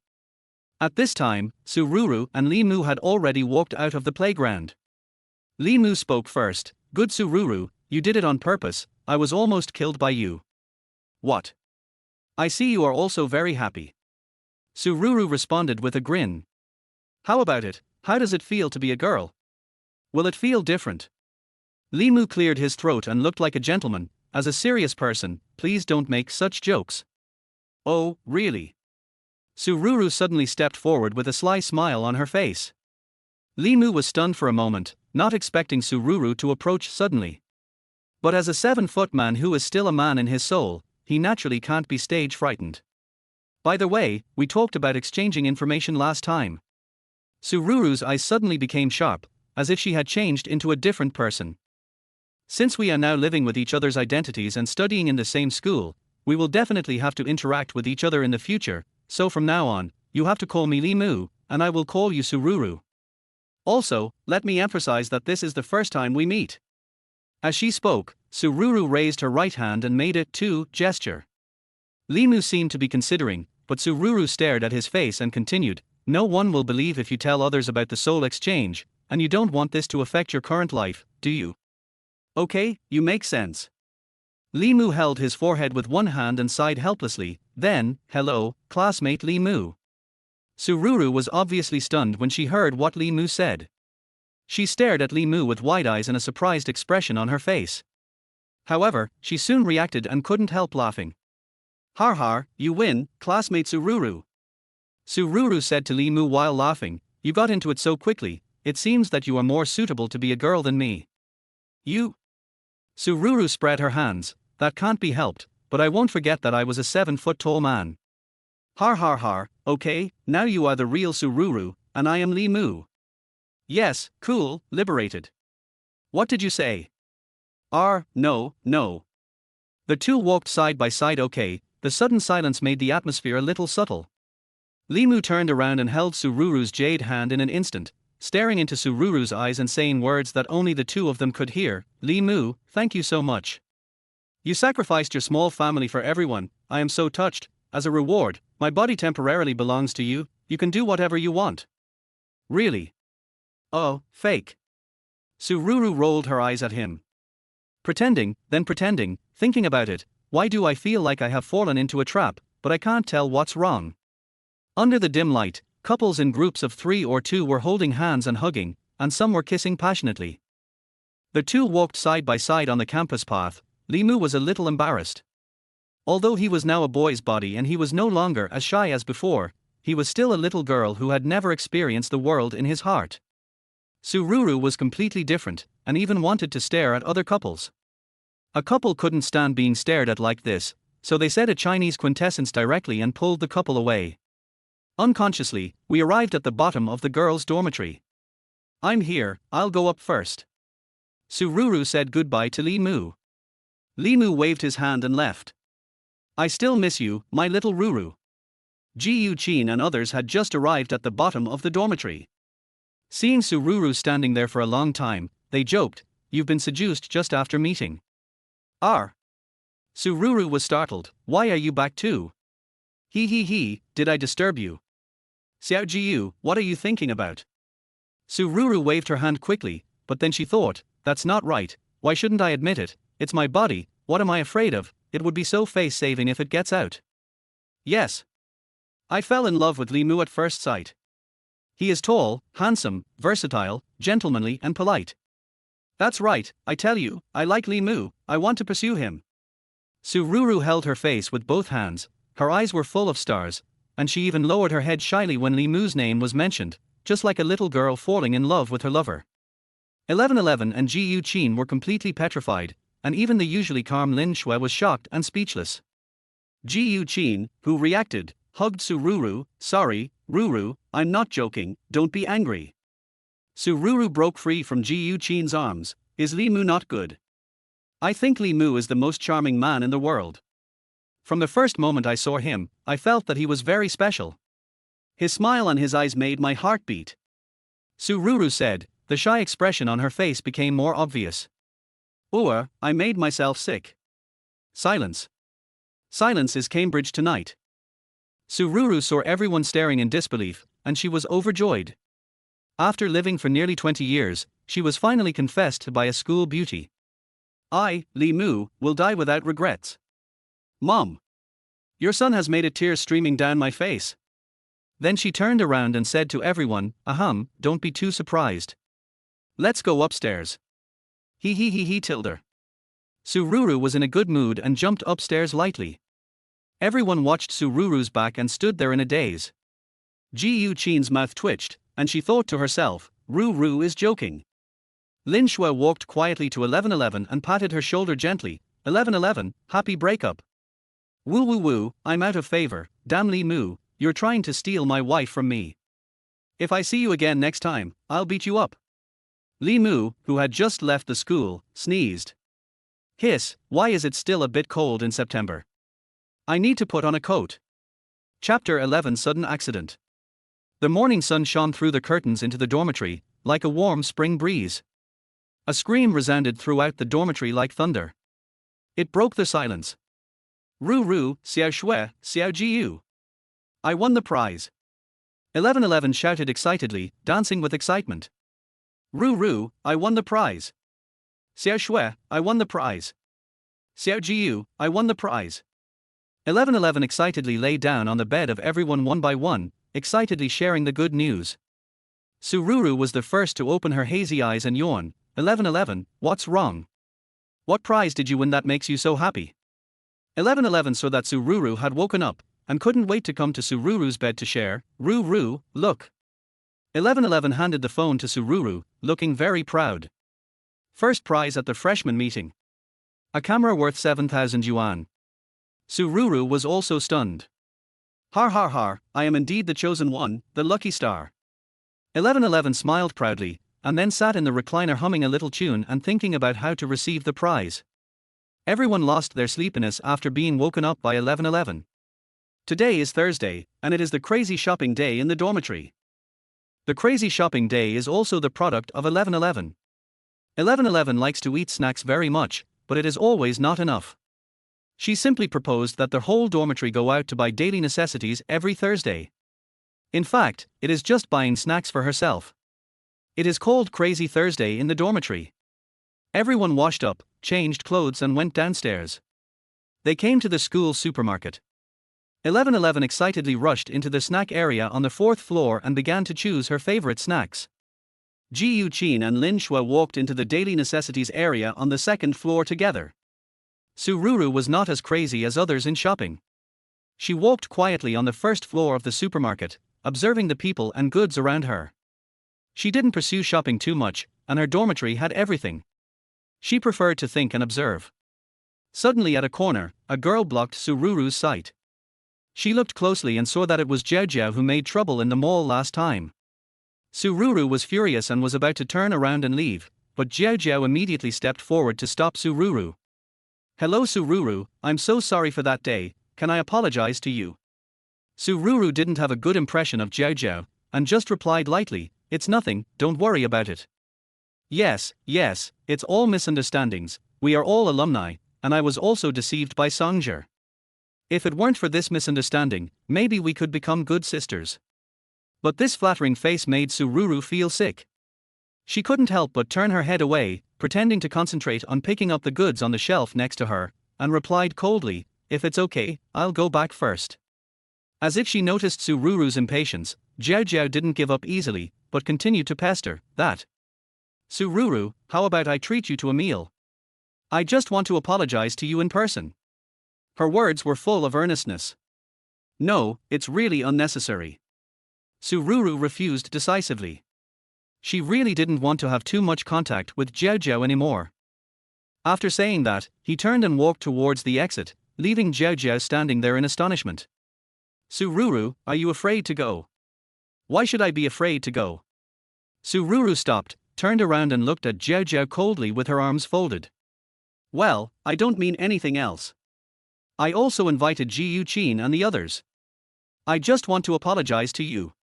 We are all alumni, he. Sururu was a little surprised. What? You said you invited Xiao Jiu and the others. Yes, everyone is happy. A girl is buying snacks, and Ji Qin and another girl are in the daily necessities area. Or they told me that you are here, otherwise I can't meet you. Sururu touched her pocket and opened her phone in front of Jiao Jiao to ask where everyone was, but after waiting for 5 minutes, no one replied. Jiao Jiao was also quite patient. I didn't lie to you, did I? They are probably here by now, and they should reply to you soon. Sururu wanted to refuse, but no one in the dormitory group answered, which made Sururu a little worried. Then she thought that if it was just opposite the school, it would be fine. Let's see what she was up to. Seeing Sururu nod, Jiao Jiao smiled even more brightly, and immediately took Sururu's arm and walked out of the campus like good sisters. When passing the security room, Sururu greeted the security uncle. He, good morning, uncle. Hello, classmate. I heard that a new restaurant opened opposite, let's go to eat. Uncle, I didn't bring my campus card, can you help me open the door later? The security guard was a little confused, but still replied warmly, okay, classmates, please be careful when crossing the road. Then the two came to a restaurant box, but after entering, they found that Ji Yuqin and others were not there. Sururu frowned, didn't you say they are here too? Sorry, I think I said the wrong box number, I'll go downstairs to pick them up. Jiao Jiao's eyes flashed a trace of disgust, but immediately returned to a smile. Just then the door of the box was opened by someone, and Jiao Jiao stumbled and fell to the ground when she was about to open the door. Brother, our box is occupied. Then two rough men came in, their faces were full of flesh, they were drunk, and one of them had tattoos on his arms and chest. Oh, it turns out to be two pretty girls. If you stay and have a drink with us, we'll let this go. Otherwise, he. The two looked at each other with lewd smiles. The tattooed man locked the door of the box. Sururu saw his undisguised greed and knew that this time it was bad. Who the hell are you? You really don't know who I am. Get out of here. Jiao Jiao got the courage from nowhere and threw a chair at the other party with both hands. The chair was easily taken away by the big man. Little bitch, get out of here. The big man slapped Jiao Jiao, and Jiao Jiao fell to the ground unconscious. Just when Jiao Jiao fell to the ground, Sururu, who was standing beside her, keenly noticed the weird smile that flashed across the corner of Jiao Jiao's mouth. It's bad, a group of people. Little beauty, would you consider having a drink with me? Seeing the big man approaching her, Sururu knew that she didn't have much time left. Brother, I'm drunk, so forget about drinking. She knows how to drink. Can I ask her to drink with you? I'll pour you some wine. Sururu said as she stepped back, pointing at Jiao Jiao who was lying on the ground. The space in the box was limited. The tattooed man came to Sururu from the side and back, pressing his calloused hands on her shoulders. Baby, I think you're the most beautiful. Let me have a taste. Sururu felt a chill and kicked the tattooed man hard. The tattooed man let go of his hand pressing on Sururu, covered his crotch and cursed, little bitch, you're shameless, Huzi, just take off her clothes. Okay, brother, the big man named Huzi's eyes were full of desire, rubbing his hands and approaching Sururu. Sururu could not care about anything else and could only shout for help. Before Sururu shouted for the second time, the tattooed man immediately came to his senses, clamped Sururu's arm with force, pulled her into his arms, and slapped Sururu hard with his big hand. The difference in strength between the two was huge. Sururu suddenly felt stars in her eyes, but she still endured the dizziness and struggled to stand up. Huzi, remember to film the whole process later. If she dares to call the police, I will send the video to their school. Let them see what this woman looks like. Okay, brother, don't forget me later, brother. Har, the tattooed man smiled evilly, don't worry, I'll give it to you after I'm done. Sururu struggled to stand up, and the tattooed man slapped Sururu's cheek again with his backhand. Sururu fell to the ground with blood flowing from the corner of her mouth. Her vision had become blurred, and she could only let the tattooed man sit on her and pull the clothes in front of her. Sururu watched the ugly face approaching her in a daze and closed her eyes helplessly. For a moment, despair and fear filled her heart. Chapter 12 Xiaoxue, your hair smells so good. Seeing the situation getting out of control, Jiao Jiao was a little panicked. Seeing the tattooed man riding on Sururu and tearing her clothes, she didn't care about pretending to be dead, and quickly got up and walked to the tattooed man. Brother, enough, let's stop here. I'll give you money. Let's stop. Fuck you. You come when you want me to, and you leave when you want me to. I tell you, it's too late. The tattooed man then grabbed Jiao Jiao's hair and sneered, "Har har, you're not a good thing, little bitch. Huzi, this is for you."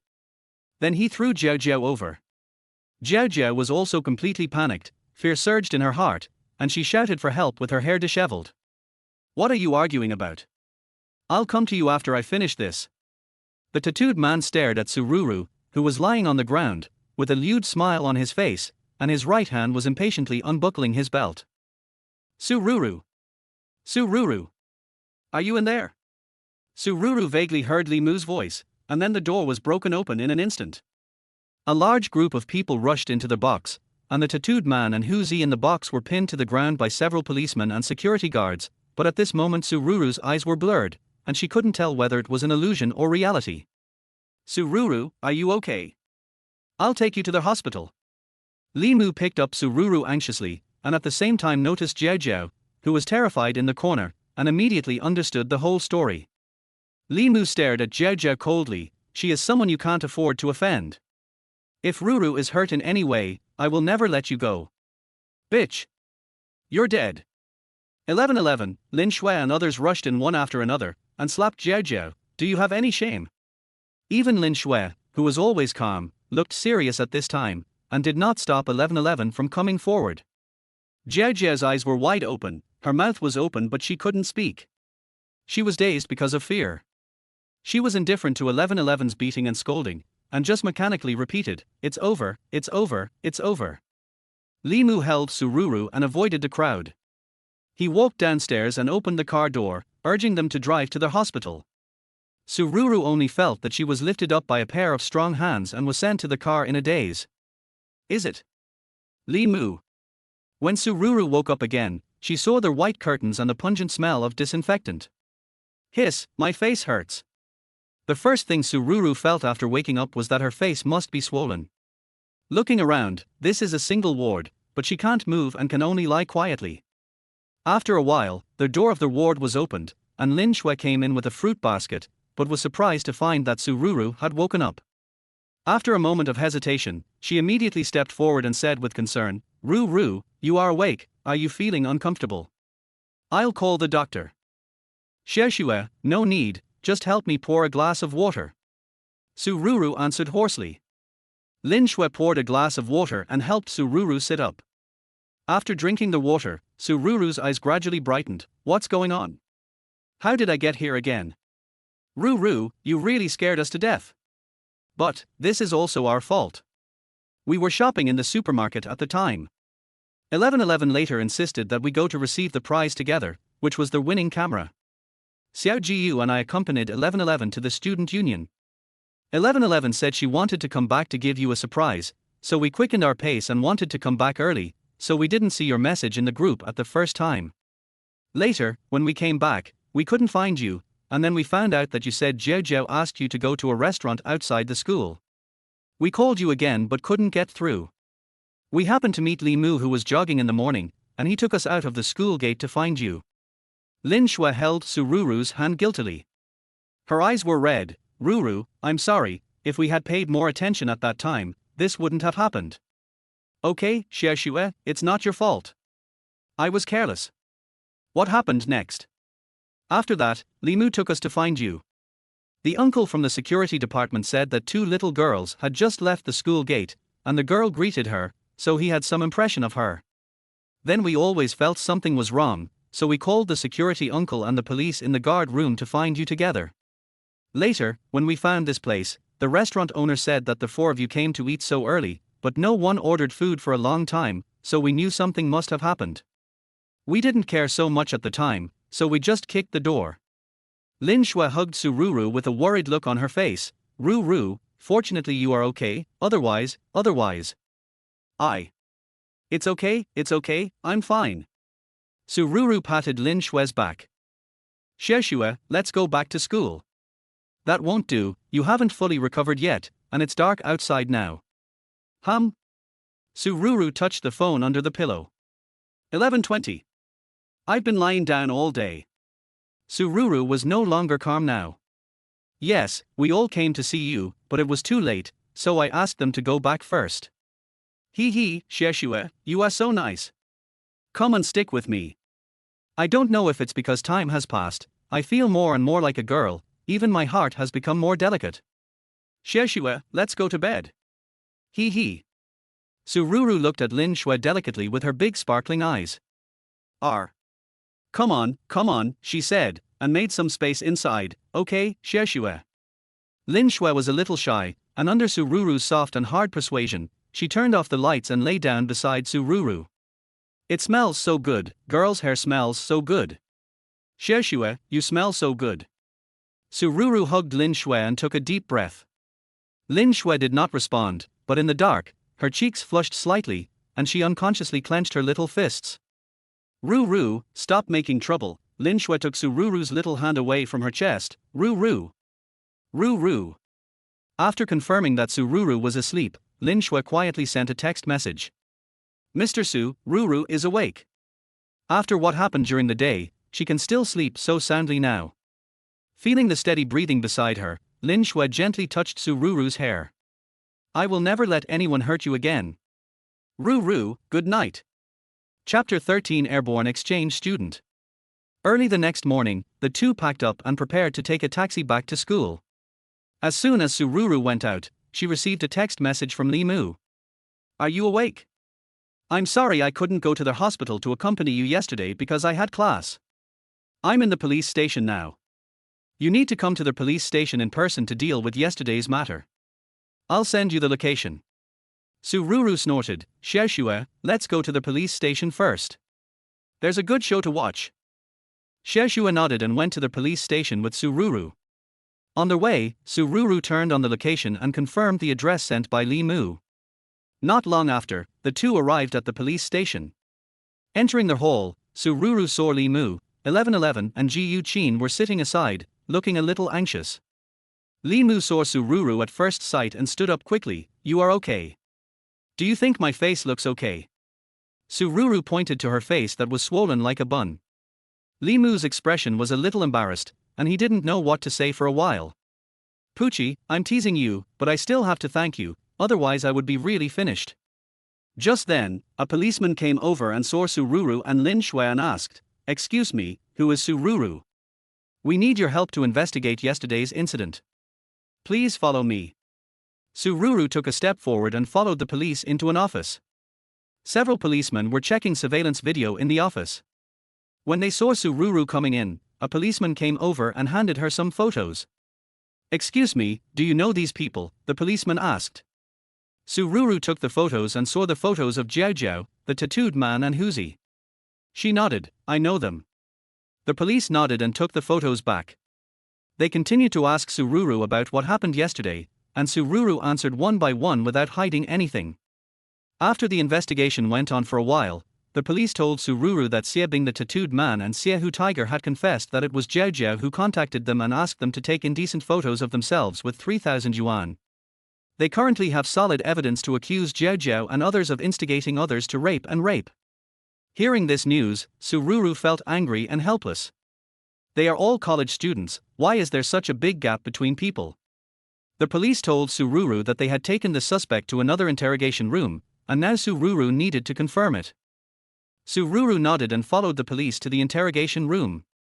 Jiao Jiao and others had been handcuffed and sat on the chair with haggard faces. Seeing Sururu coming in, Jiao Jiao cried excitedly, Sururu, I'm sorry, I was wrong, I didn't mean it, I don't want to go to jail. Sururu, I'm sorry. I'm only 20 years old, I was really wrong. Jiao Jiao cried heartbreakingly. You know you're wrong, you don't want to go to jail. Alas, if I had known this would happen, why did I do it in the first place? Sururu stared at Jiao Jiao tightly. No matter how much Jiao Jiao regretted and begged for mercy now, she could not forgive them for hurting her, let alone tolerate their criminal behavior. She calmly approached Jiao Jiao and said in a cold and firm voice, Jiao Jiao, your regret and crying are no longer important to me. The harm you have done to me is irreversible. I hope you can pay the price for what you have done. Jiao Jiao was stunned, but then she burst into a more hoarse voice and shouted, Sururu, you are so cruel. You bitch, you bitch. Sururu sighed helplessly and left the interrogation room without looking back. Everyone surrounded Ruru when they saw her coming out. Ruru, are you okay? It's okay, I'm just a little tired. Wow, Ruru, I'm sorry, it's all my fault. 1111 threw herself into Sururu's arms, burying her head in her arms with tears in her eyes. I should have taken you with me at that time, woo woo. Sururu touched 1111's head and comforted her. What are you thinking about? I don't blame you. I'm fine. That. Limu, thank you for sending me to the hospital that day. Suddenly mentioning Limu, the latter also scratched his head and smiled awkwardly. You're welcome, I'm glad you're okay. Looking at Limu rubbing his hands and looking confused, Sururu burst out laughing. So you can be embarrassed too. Got it. Everyone returned to school together. Limu has been mysterious recently. He said goodbye to everyone in advance at the school gate. When asked what happened, he hesitated and didn't say anything, which almost made Sururu angry. As a result, he whispered to Sururu, "Don't interfere in the affairs of beautiful women." Sururu was so angry that she almost had to be hospitalized again. Ruru, what do you think this is? 1111 walked to Sururu mysteriously, opened the school bag behind her, and Sururu leaned over. Camera? Not. Sururu looked at Lin Shui in confusion, and Lin Shui pouted to signal 1111 to continue. That one actually didn't win the prize at all, I bought it myself yesterday, and I want to use it to record our lives and take pictures. As a grass-growing girl, how can I not have my own camera? Sururu was confused. What chicken is grass-growing? I fainted. Ruru, don't you know, it's a grass-growing girl. It's. Oh, forget it, let's go back to the dormitory. Let's take pictures, yes. I'll take pictures for you. 1111 volunteered. Sururu didn't really like taking pictures, but facing 1111's enthusiastic invitation, her posture for taking pictures was to stand there stupidly. Har ha ha ha ha ha, Ruru, are you in military training? Can you smile? Sururu laughed awkwardly, and everyone's laughter spread involuntarily. Okay, let's take a picture together, everyone get ready.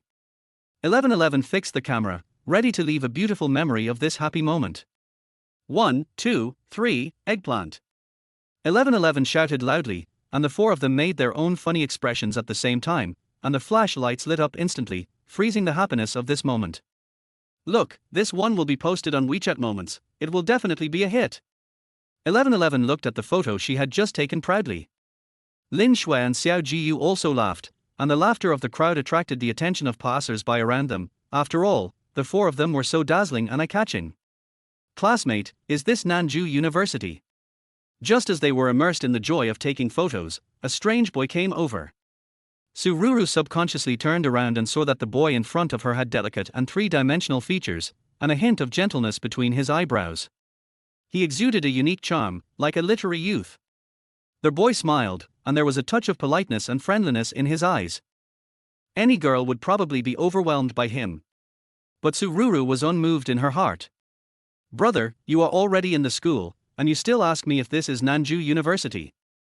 I can see that you don't know how to strike up a conversation, change the words next time.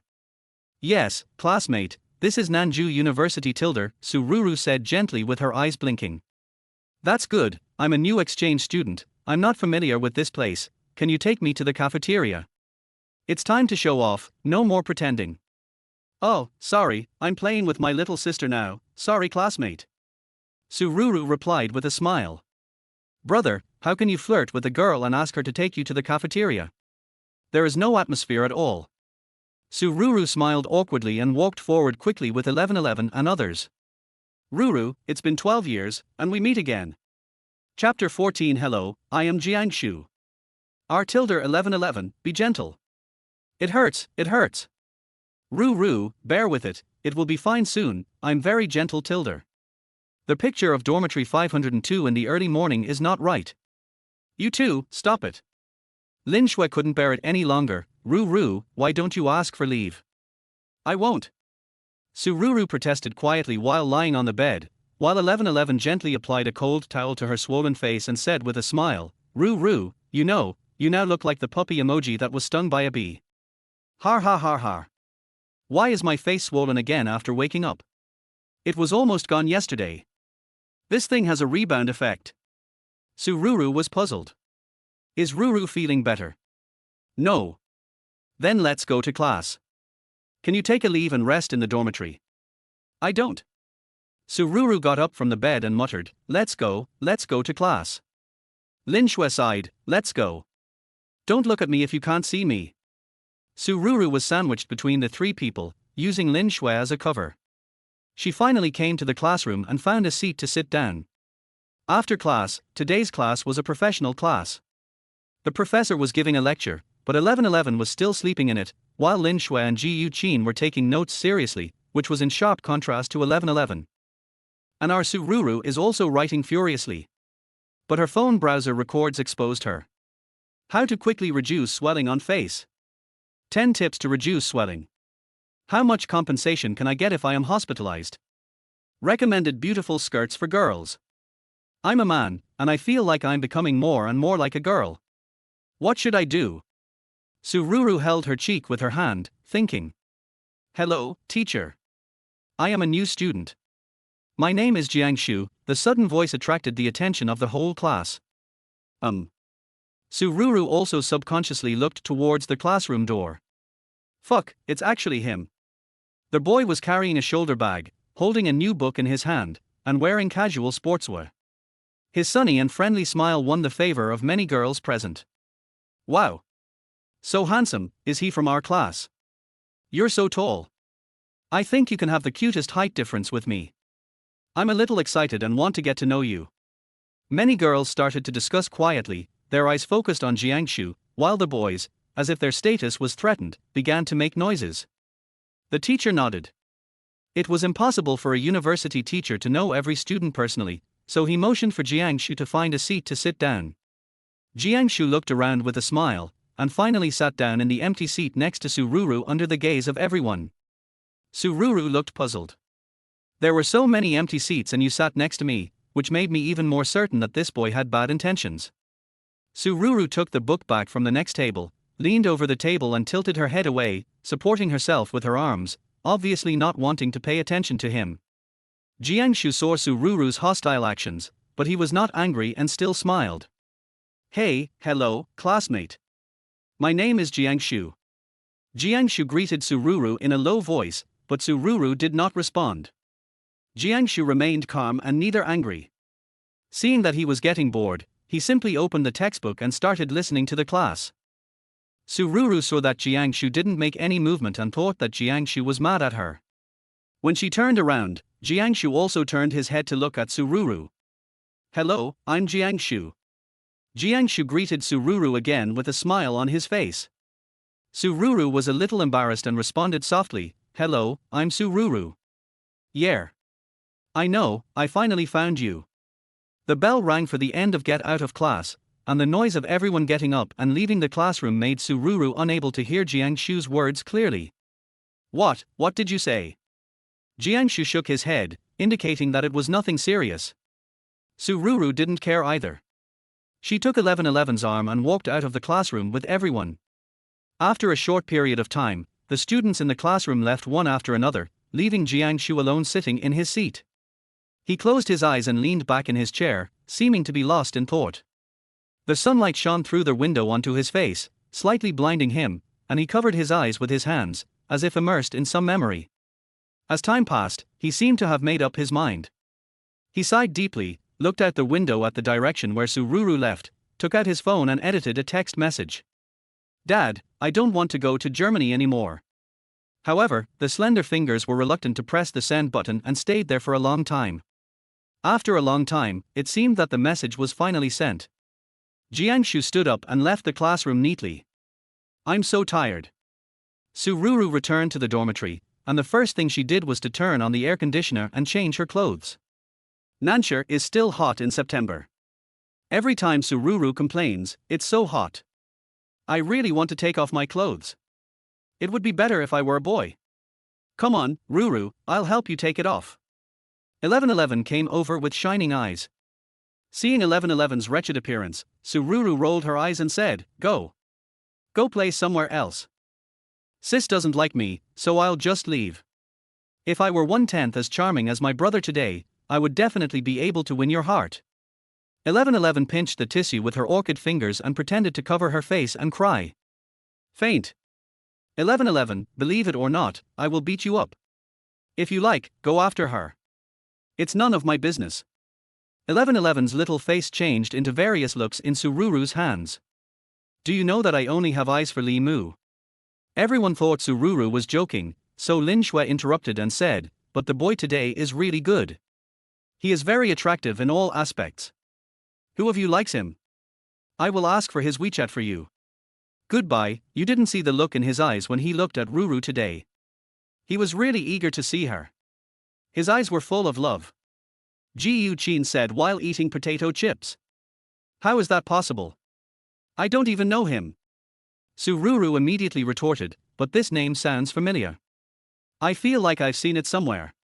Sururu let go of 1111 and took out her phone. She seemed to have thought of something and suddenly opened WeChat and started to browse the WeChat contact list. No way, don't be so ridiculous. Sururu quickly scrolled through the screen. Suddenly Sururu paused. The list clearly shows Brother Jiangshu. Chapter 15 My blushing is caused by the sun. Jiangshu. Sururu thought about it, but still couldn't come to a conclusion. Maybe it was a friend of the original Sururu.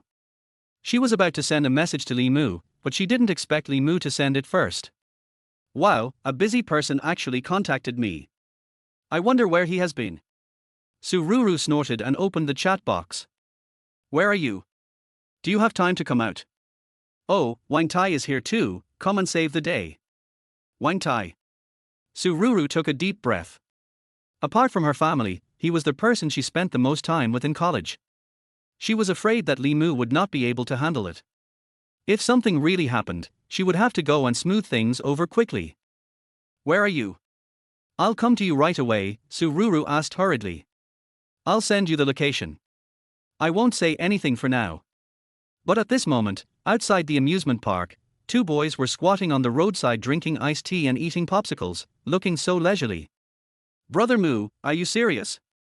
Can you still date girls? Hey, how are you talking to your big brother? Am I that incapable? My friend, let me tell you, not only can I date you, I can also date the school beauty, do you believe me? Brother Mu, we've hung out together many times before. I won't mention the campus Belle. If I can date a girl, I'll eat her upside down. Oh, forget it, that's too much, I'll just treat you to a meal. Wang Tai seemed timid, but he still didn't believe that Li Mu could date a girl. They were obviously good friends who played together. If there really was a girl, Brother Mu would not have hidden it until now. I'm afraid he would have boasted about it in front of me a long time ago. Okay, it's settled. Wait. Li Mu was full of confidence. Little guy, I will convince you right away. Sururu hurriedly changed her clothes, said hello to her roommates and went out. Ruru, why are you so anxious?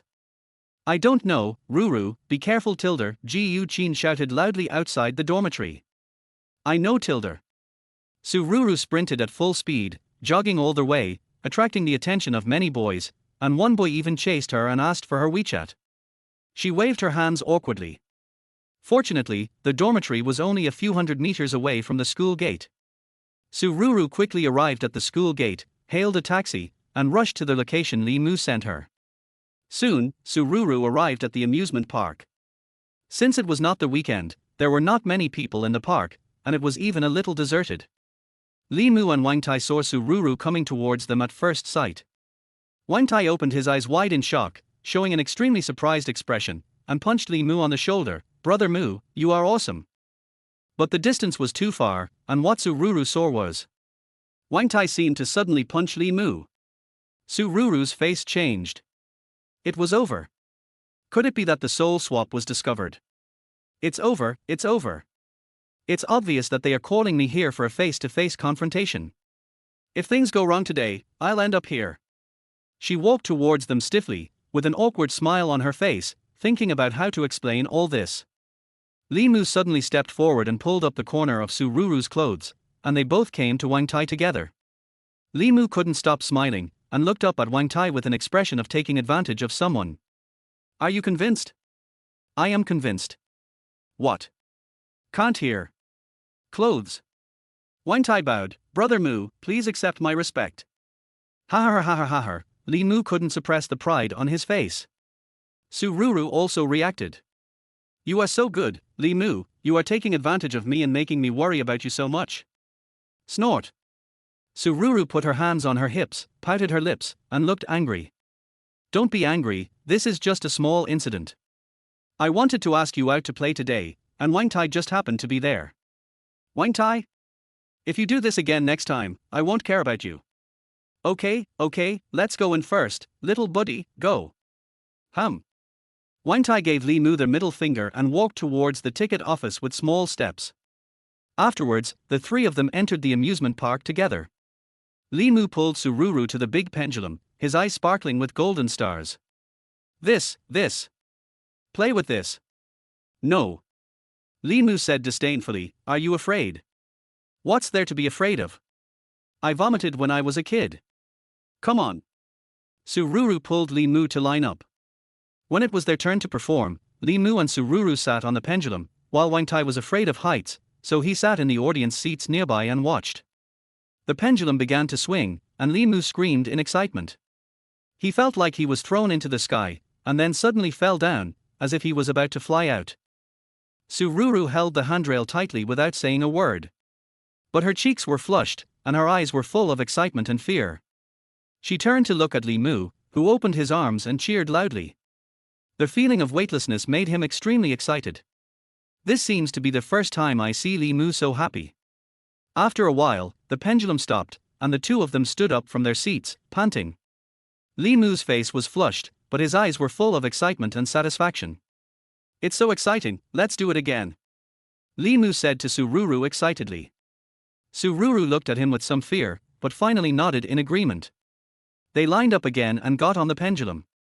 The pendulum began to swing again, Li Mu screamed again, and Sururu closed her eyes tightly. They seemed to be in an unknown world, feeling the speed and impact brought by the pendulum. It feels so good. It feels so good. I've never felt so good before. Li Mu shouted, giving free rein to the emotions that had been suppressed for so many years. The swing of the pendulum became larger and larger, and their bodies were thrown back and forth as if they were about to fly out. Li Mu's laughter and screams echoed in the air, while Sururu bit her lips tightly, not daring to make a sound. Time seemed to slow down, their heartbeats and breathing echoed in their ears. The pendulum continued to swing, their bodies were constantly pulled and compressed, and they felt an unprecedented stimulation and pleasure. Finally, the pendulum stopped. They both walked off the stage, panting and blushing. Li Mu's eyes were full of satisfaction and excitement, while Sururu stood there stupidly, seemingly still not recovered. Li Mu looked at Sururu, and for some reason he gently tucked a strand of her hair behind her ear. But he seemed to feel that something was wrong, and said quickly, your hair is a little messy. Sururu didn't care. She turned sideways, took off the hairband with both hands, and tied her hair into a high ponytail again. Li Mu looked absent-minded and his face turned red unnaturally. What the hell am I doing? This is my body. He quickly shook his head, let's go to the next one. Although Wang Tai looks naive, he is not stupid. Wang Tai looked at Li Mu's shy and helpless look and keenly smelled something different. While Sururu was walking alone in front, Wang Tai hurried forward, took Li Mu's arm and whispered, Brother Mu, do you like Sururu? Your face is so red. Bullshit. You're hurting my face. Li Mu broke free from Wang Tai's restraints and walked forward, then turned around and added, it's the sun. Chapter 16, The Fiancé. Sururu and her group were strolling in the amusement park. During the time, Li Mu was very interested in all kinds of thrilling projects. After playing all the time, Sururu's legs were weak, but Li Mu was still excited and energetic. How about we go and experience shooting? I'm actually very interested in these things. Li Mu suggested excitedly. Sururu looked up at Li Mu in confusion. Huh? No way, big sister, how come you are more boyish than a boy like me? Your childhood and my childhood seem to be different, why is it getting more and more exaggerated? Try it. Sururu couldn't persuade Li Mu, but I don't know where it is. And it's getting late now, right? Sururu took out her cell phone and checked the time. How come it's not even 12 o'clock yet? I know there is a shooting range nearby, about 10 kilometers away from us. Do you want to go? If you want to go, I'll call and ask now. Wang Tai looked at the two of them and said. Little Teased, well done. Li Mu gave Wang Tai a thumbs up and said, let's go eat first. I'm hungry too. My dear, you know what I mean, hee hee. Brother Mu, you only know how to bully me, Wang Tai said, spreading his hands. What do you want to eat? What do you want to eat? Wang Tai will treat you, you're welcome, Li Mu looked at Sururu and said with a smile. Sururu also understood Wang Tai's temper and knew that he would not care about these things, so she smiled and said, there is a good restaurant that is not expensive. Can we go there? Let's go. Wang Tai nodded. The three of them took a taxi to a restaurant. The decoration inside the restaurant was simple and elegant, exuding a strong European style. Fuck, why is he here too? As soon as Sururu walked into the store, she caught a glimpse of Jiangshu sitting in the restaurant. I suddenly have a stomachache. Let's go. Sururu wanted to leave, but Li Mu followed her gaze and naturally saw Jiangshu. He was stunned at first, then smiled playfully. It's okay, there's a bathroom here. He pushed Sururu into the restaurant and chose a seat with her back to Jiangshu. Sururu held the menu and buried her head in it. Li Mu was delighted, and then he raised his voice slightly and said, Sururu, what do you want to eat? The sound was not loud, but Jiangshu, who had his back to him, could definitely hear it. Sure enough, when Jiangshu heard Sururu's name, he turned around subconsciously, and when he saw Sururu, he showed a happy expression. Ruru, what a coincidence, you're here too. Sururu put down the menu awkwardly and avoided his gaze guiltily. Har, what a coincidence, have you eaten? After saying that, he felt that he must be having a seizure as to why he asked such a question. I just arrived too. Then let's go together, do you mind? Li Mu immediately responded and even winked at Jiangshu, acting like a wingman. Jiangshu was overjoyed and gave Li Mu a look of gratitude. Sururu didn't say anything, so the four of them sat together awkwardly. The atmosphere was awkward and tense.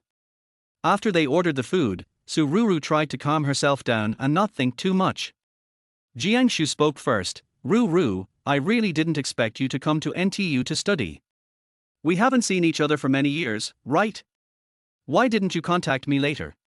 When we were kids, you used to follow me around. Sururu was stunned, thinking that Jiangshu was indeed the friend of the original Sururu. Damn it. Why didn't you tell me in advance? What if I get caught? I didn't expect you to come to NTU too, har yes, I lost my phone later and couldn't contact you har. What the hell am I talking about? Sururu was speechless, and Li Mu next to her couldn't help but burst out laughing. Excuse me, I need to go to the bathroom. Wang Tai, where is the bathroom? Let's go together. After saying that, he pulled the confused Wang Tai to the bathroom. Ruru, you've changed a lot from before. I mean your personality, Jiangshu said softly, how have you been lately? I'm fine. I'm happy here, Sururu smiled awkwardly. Actually, I came back from Germany this time just to. At this time, Li Mu and Wang Tai came back, breaking the awkward atmosphere. Li Mu joked, what are you talking about? You look so happy. Sururu smiled awkwardly and did not answer Li Mu's words. Jiangshu did not continue to speak, but just sighed slightly. Li Mu looked at the two of them, pulled Wang Tai and said, I almost forgot to introduce myself. My name is Li Mu, and this is Wang Tai. We are Sururu's classmates. Hello, I'm Jiangshu, an old friend of Sururu. Jiangshu, who was usually calm, was also panicked at this moment. The girl he had been thinking about day and night in Germany was now sitting opposite him. She had a lot to say, but now she didn't know what to say. Jiangshu, what are you doing? Calm down. Jiangshu took a deep breath, adjusted his glasses gently, and regained his calm demeanor. Has everyone finished eating? Let's go, Sururu asked. Everyone nodded. After Wang Tai paid the bill, everyone left the restaurant together. Ever since Sururu knew that Jiangshu was the real Sururu's friend, and she herself had not been exposed, she was not so embarrassed anymore. She even suggested to Jiangshu that they go to the shooting range together. Jiangshu agreed immediately, and the three of them got in Jiangshu's car and went to the shooting range together. During the trip, Jiangshu and Sururu had a very pleasant conversation. Sururu completely let go of her funny nature and told several jokes that made Jiangshu laugh out loud. The two of them also opened up the conversation. Sururu naturally did not talk to Jiangshu about the past, but talked about her own stories at Nanjing University. How is it, I didn't get caught, did I? Hee hee, you should have told me you're my old friend earlier, otherwise I would have behaved better. This will help promote your old friendship. Sururu, who was sitting in the passenger seat, hummed a tune and sent a WeChat message to Li Mu. As expected of you, I just wanted to tease you at first to see how you would react. Looking at what you said, is there a follow-up? Sururu asked. Li Mu in the back seat smiled knowingly. Old friends are indeed old friends, but if you knew the true relationship between Jiangshu and you wouldn't be so calm. More than old friends, with a panda head questioning emoticon. Jiangshu is your fiancé. But it was before. The engagement has been cancelled now. Li Mu pressed the screen keyboard hard, not knowing how to express his emotions. However, when he watched Sururu and Jiangshu chatting just now, he always felt a little uncomfortable in his heart. Impossible, absolutely impossible. Li Mu said this, but his hand somehow deleted the words behind the typing box. He only left a sentence, Jiangshu is your fiancé, and then clicked send. Jiangshu is your fiancé. Sururu's laughter stopped abruptly. She turned to look at Jiangshu, who was driving. He rubbed his eyes and looked at the phone screen. She turned her head and looked at Li Mu in the back seat with wide eyes. Li Mu's mysterious smile made her doubt her life a little. Is it really so ridiculous? Chapter 17. It's dark, please close your eyes. Sururu looked at Li Mu, but Li Mu did not look at her. Instead, he held his face and looked out the window, as if he had something on his mind. Sururu turned her gaze to Jiangshu. Jiangshu was still concentrating on driving the car, and Sururu didn't want to disturb him. Is this a joke or not? This is too outrageous. Sururu turned to look at Jiangshu again. Hey, he doesn't look like him. He my fiancé? No, what do you mean by my fiancé? I'm a man. I can't accept it. Okay, even though I'm a girl now. But it's not like I'm going to get married. Maybe one day my body will be changed back. What do I have to worry about? Sururu shook her head and stopped thinking about these complicated things. Self-consolation really worked, and she became happy again and continued to watch short videos. Everyone quieted down, and the atmosphere became subtle. Soon they arrived at the shooting range. Sururu got off the car, and Wangtai greeted everyone and said, I've been here once before, let's go in. A group of people entered the shooting gallery. A young lady warmly received them and led them into their hall. The interior space was very spacious and various weapons and equipment were displayed in the hall. For gun enthusiasts, it was simply a paradise. Wangtai walked forward to observe excitedly, exclaiming, wow, from time to time. Li Mu also seemed to have opened the door to a new world, and he and Wangtai looked around and touched things, having a great time. The young lady led everyone to the counter to sign a safety commitment letter, confirming that they were willing to participate in the shooting activity and understood the possible risks. After that, they paid the fee. A burly, smiling middle-aged man came over and said to everyone, Hello everyone, I am your shooting coach this time. My last name is Zhang, and you can call me Coach Zhang. Now please follow me into the shooting area. Li Mu looked around expectantly, seeming a little impatient. Check-in successful. Only 83 items left to complete the 100-item exciting challenge. Coach Zhang led everyone through a door to the shooting area. A strong smell of gunpowder hit their noses and filled the entire space. Bright lights are projected on their wide shooting range, and the walls are covered with dark wooden decorations, giving people a low-key and quiet feeling. The ground is paved with soft targets and thick bulletproof mats, providing players with a comfortable position and stable support. Various guns and equipment were placed around the shooting area, flashing eye-catching lights. The coaches were busy instructing the players, patiently correcting their movements and adjusting their postures. Some enthusiastic players were focused and serious in shooting at the targets. The sound of the shooting gallery was a mixture of the excited shooting sounds, the sound of guns hitting the targets and the coach's instructions, forming a unique rhythm and atmosphere. Sururu was also infected by this atmosphere and was eager to try, her heart filled with nervousness and anticipation. Li Mu, how about we have a competition? Sururu blinked and signaled Li Mu. Okay, the loser is the puppy. Li Mu responded. HMPH, you're bound to lose. Sururu was full of confidence.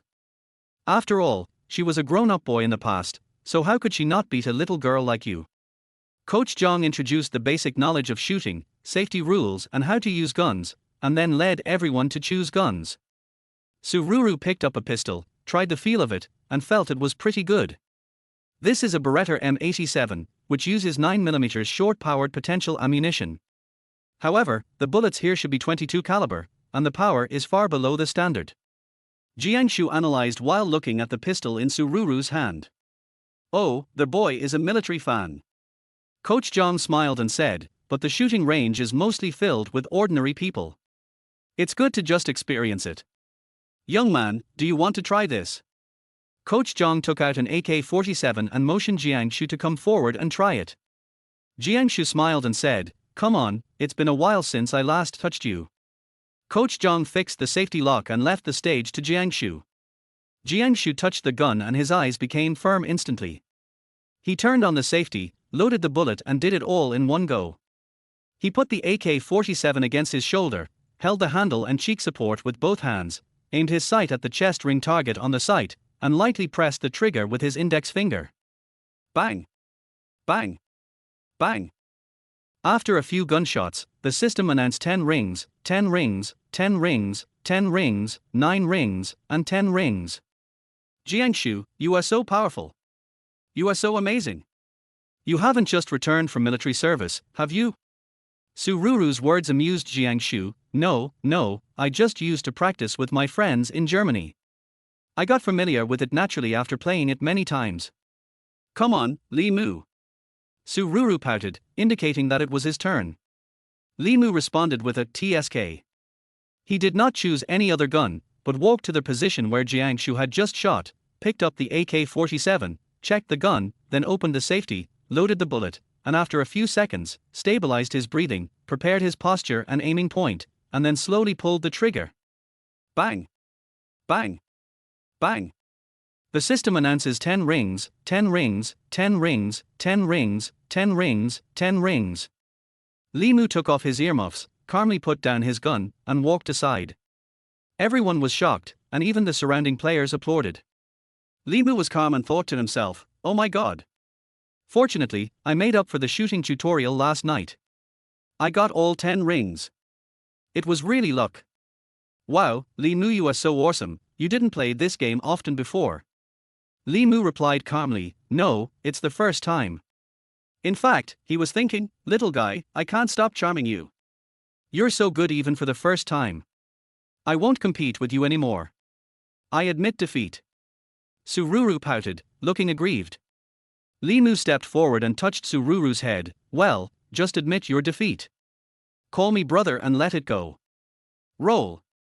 Sururu ran away and tried the pistol alone. Although she might not be able to hit the 10th ring, she should at least get 8 or 9 rings, right? Watching Li Mu and Sururu's fight, Jiangshu felt a little uncomfortable. In these few short years, Sururu has also formed her own circle. Although he is not Sururu's nominal fiancé now, he feels a strong sense of crisis in Li Mu, and a strong desire to compete surges in his heart.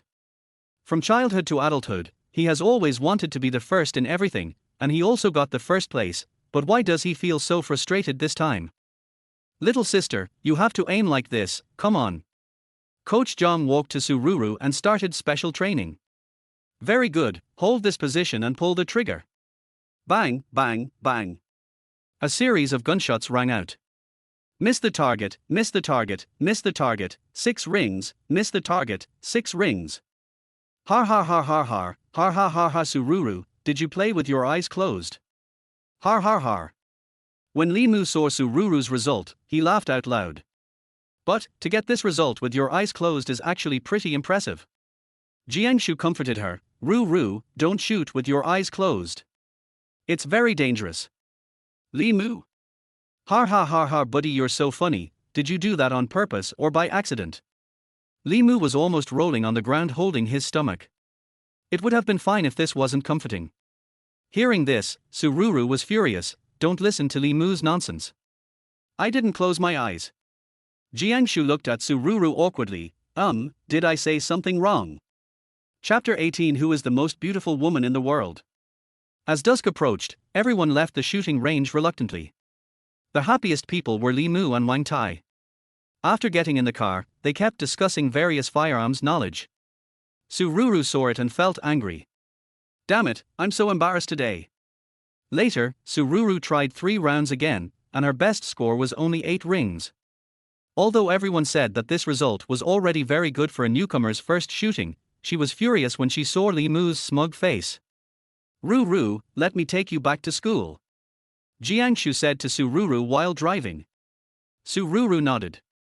The car drove into the school gate and stopped directly under the girls' dormitory building. Jiangshu got out of the car first, walked to Sururu and opened the door, while putting one hand on the car frame.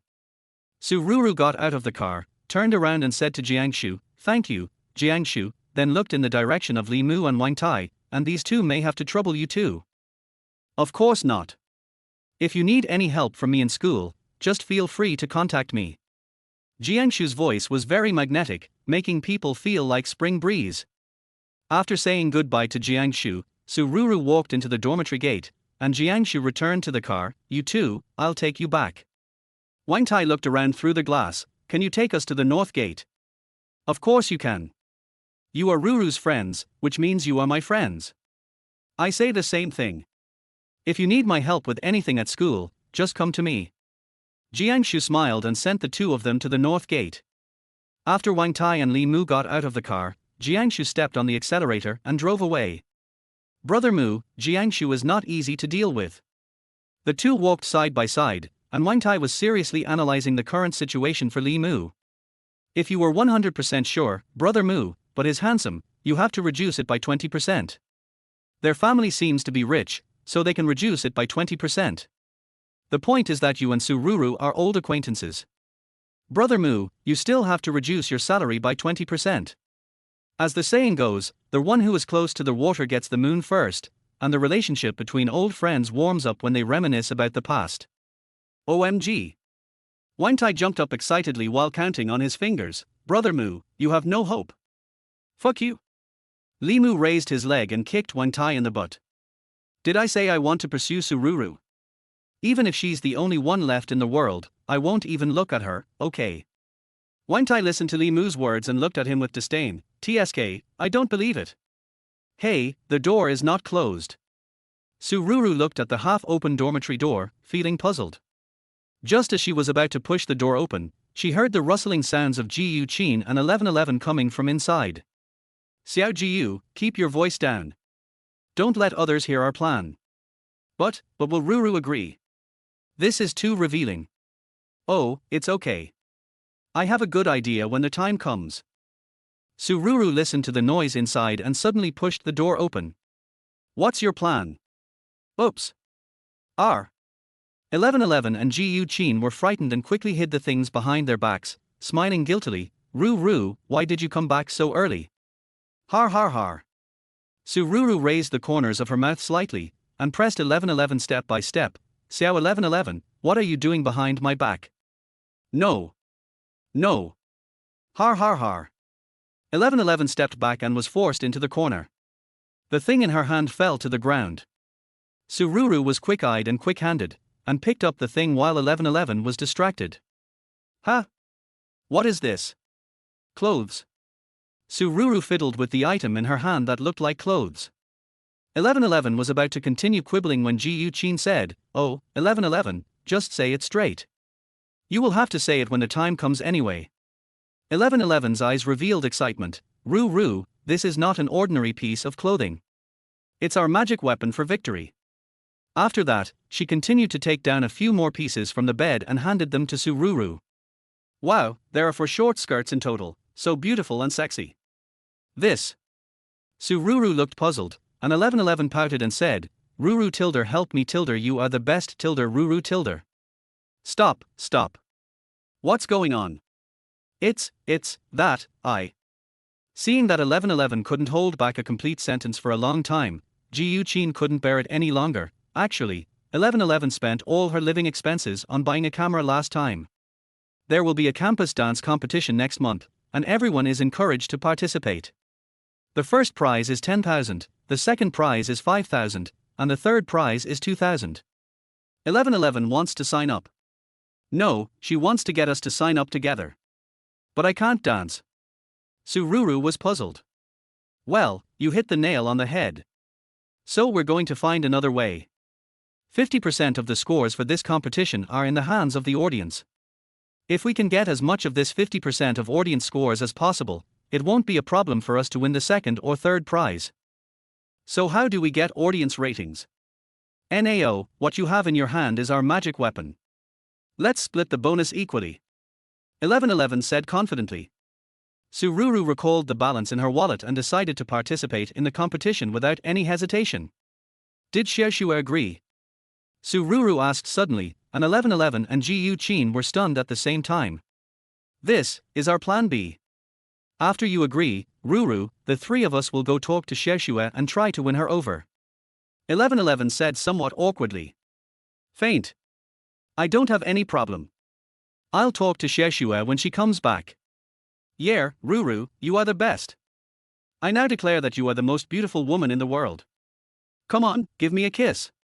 1111 happily hugged Sururu and kissed her on the cheek. Get lost. In the evening, as soon as Lin Shui entered the dormitory, a uniform voice came from the dormitory. Welcome back, Xiaoxue tilde. Thank you for your hard work tilde. Ji Yuqin stepped forward and took Lin Shui's handbag. I'll get the bag for Xiaoxue tilde.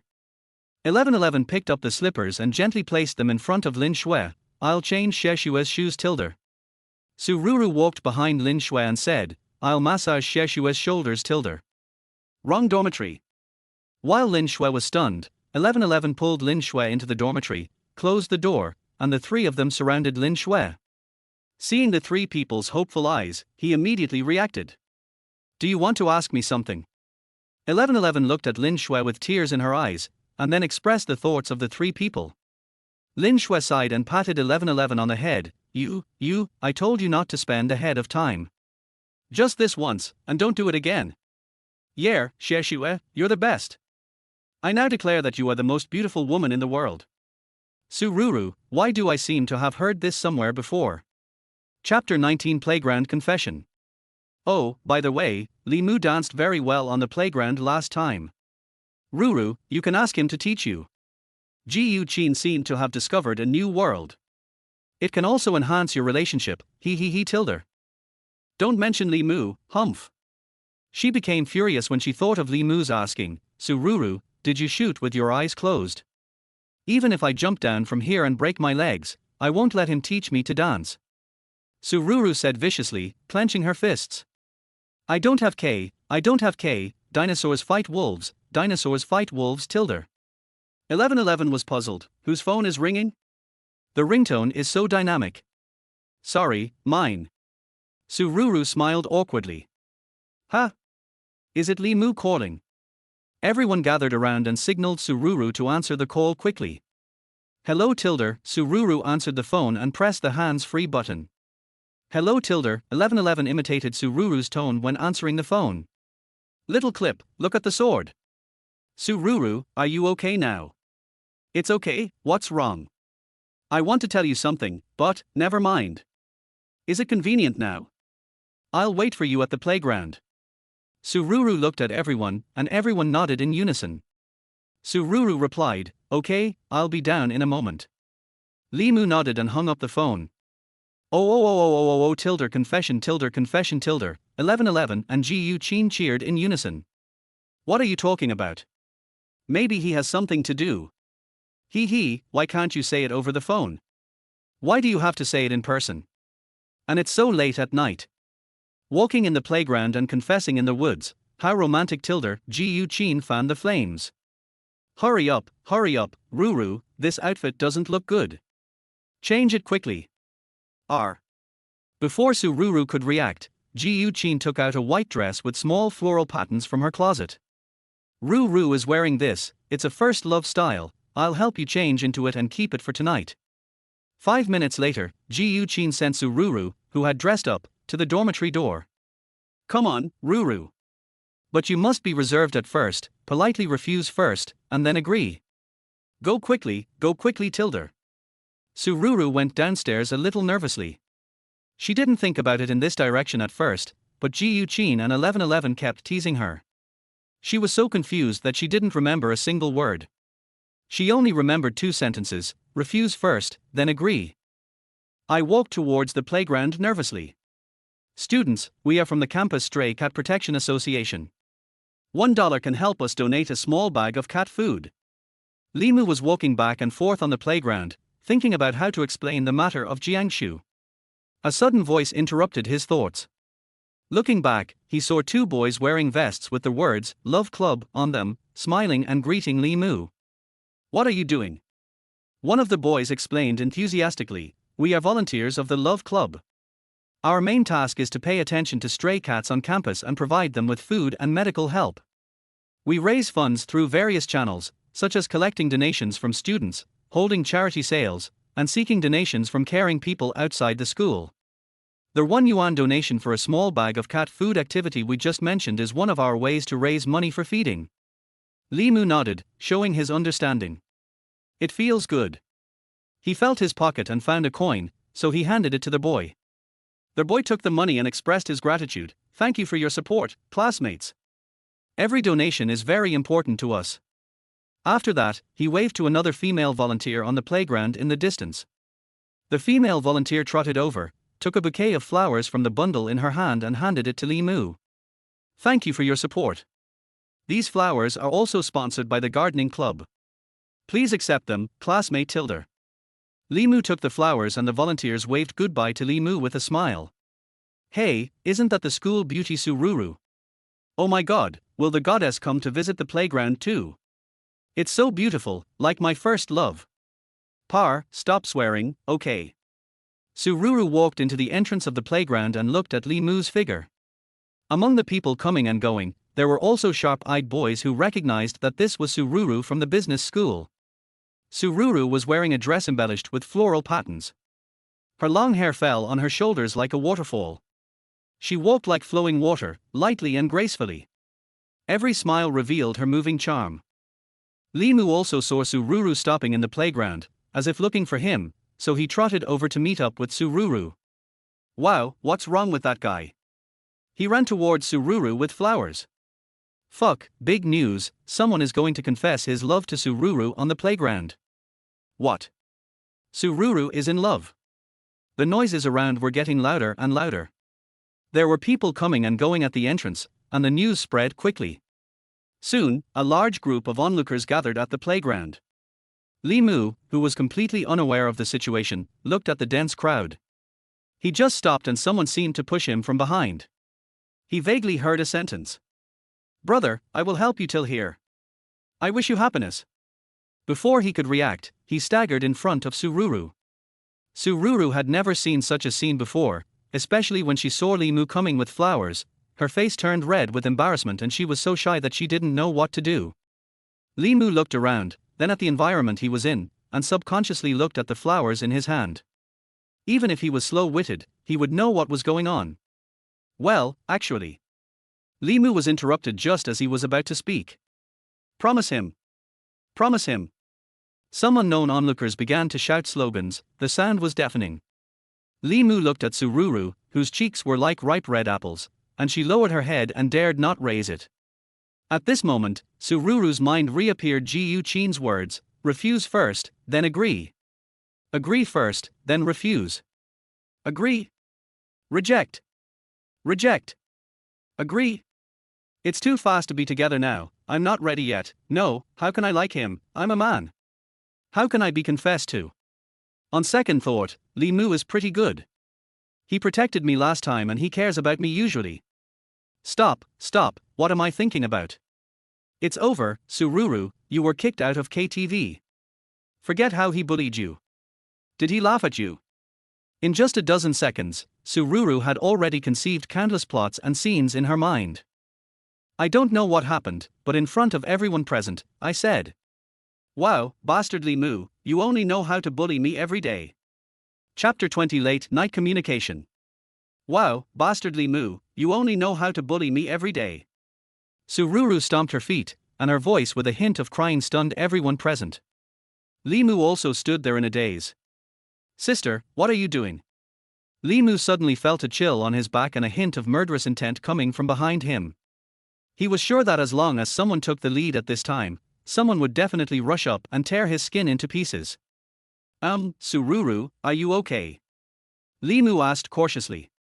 Sururu squatted down, lowered her head, and didn't know what she was thinking about. Hiss, this is difficult. Limu looked at the increasing number of people watching.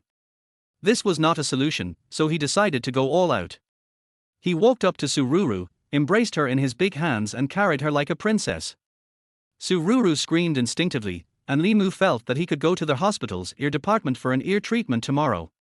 After Sururu realized this, she shyly buried her face in Limu's arms, not daring to look at anyone. Everyone has seen it with their own eyes today. This is a misunderstanding. Sururu is feeling a little unwell. I am here to take her to the infirmary. Everyone has seen enough of the excitement, please make way. Limu carried Sururu to the edge of the crowd, and everyone dispersed to make way for them. Thank you. Thank you. It finally came out. Limu carried Sururu to a remote park and put her down. He also stood up and stretched his muscles. Phut. Sururu couldn't help laughing out loud as she sat on the bench. Har ha ha ha ha ha ha ha ha ha. Hey! Stop laughing. Limu turned around and gently pushed Sururu's shoulder, but unexpectedly, Sururu did not use her hands to support her body. When she fell backwards, she subconsciously tried to grab something for leverage and accidentally grabbed Limu's collar. Limu was startled by Sururu's action. He took advantage of the situation and held her waist, and the two of them fell on the bench together due to inertia. Sururu was lying on the bench, with Limu pressing on her. In the darkness, their faces were so close that they could feel each other's breath. Looking at the beauty in front of him, Limu couldn't help but feel a tender emotion rising in his heart. He gently stroked Sururu's cheek. Sururu shyly closed her eyes slightly, and gradually their lips came closer and their breathing became more and more rapid. Just when the contact was about to take place, Limu stopped and hesitated. I don't have K, dinosaurs fight wolves, tilde. Limu climbed up from Sururu's body in shock, feeling embarrassed and ashamed. I'm sorry, I didn't mean it. He explained hurriedly, his face as red as an apple. Sururu also sat up somewhat awkwardly and coughed softly. It's okay, I didn't stand firmly. I picked up my phone and checked it. It was 1111 who called me. But she hung up. The two looked at each other tacitly, and then laughed at the same time. I remember you brought a bouquet of flowers. Sururu asked casually, supporting her face with her hands. What's wrong? Limu answered while casually kicking the flowers on the steps. Hey, stop kicking it. Sururu stretched out her right hand and picked it up. Oh, it's still a rose. You have good taste. Limu. Do you like flowers? Limu asked puzzledly. What girl doesn't like flowers? Sururu gently stroked the petals of the rose. The atmosphere suddenly became a little subtle. Oh, that's not right. I'm not a girl. No. Sururu explained quickly.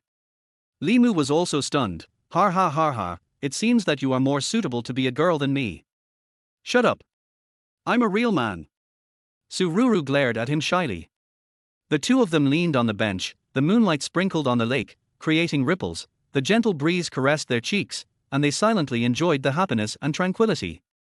Tell me, what should we do if we can't change back? Sururu stared at the lake and spoke softly. Looking back on the past 2 months since the exchange, it passed in a flash. We have gradually become familiar with our new bodies and are living a new life. Can't change it back. If I can't change it back, I will take care of you, don't worry. Limu answered firmly. Sururu's lips curled up slightly, as if she was very satisfied with his answer, and then she smiled slyly. Take care? How are you going to take care of me? Aye. Goal achieved. Sururu smiled with satisfaction. By the way, what do you want to tell me this time? Oh, I almost forgot, it's about Jiangshu. Him? What happened? Sururu turned her head and looked at Limu with blinking eyes. Jiangshu's father and my father were business partners. They often attended various banquets. That's when I met Jiangshu. Among his peers, he was more caring towards me, but I always regarded him as my brother. But my father encountered difficulties in business, and he hopes to marry me to the Jiang family so that they can help us overcome the difficulties. When he said this, Li Mu's expression was a little lonely. But then he shrugged and said, "What I said last time was only half right.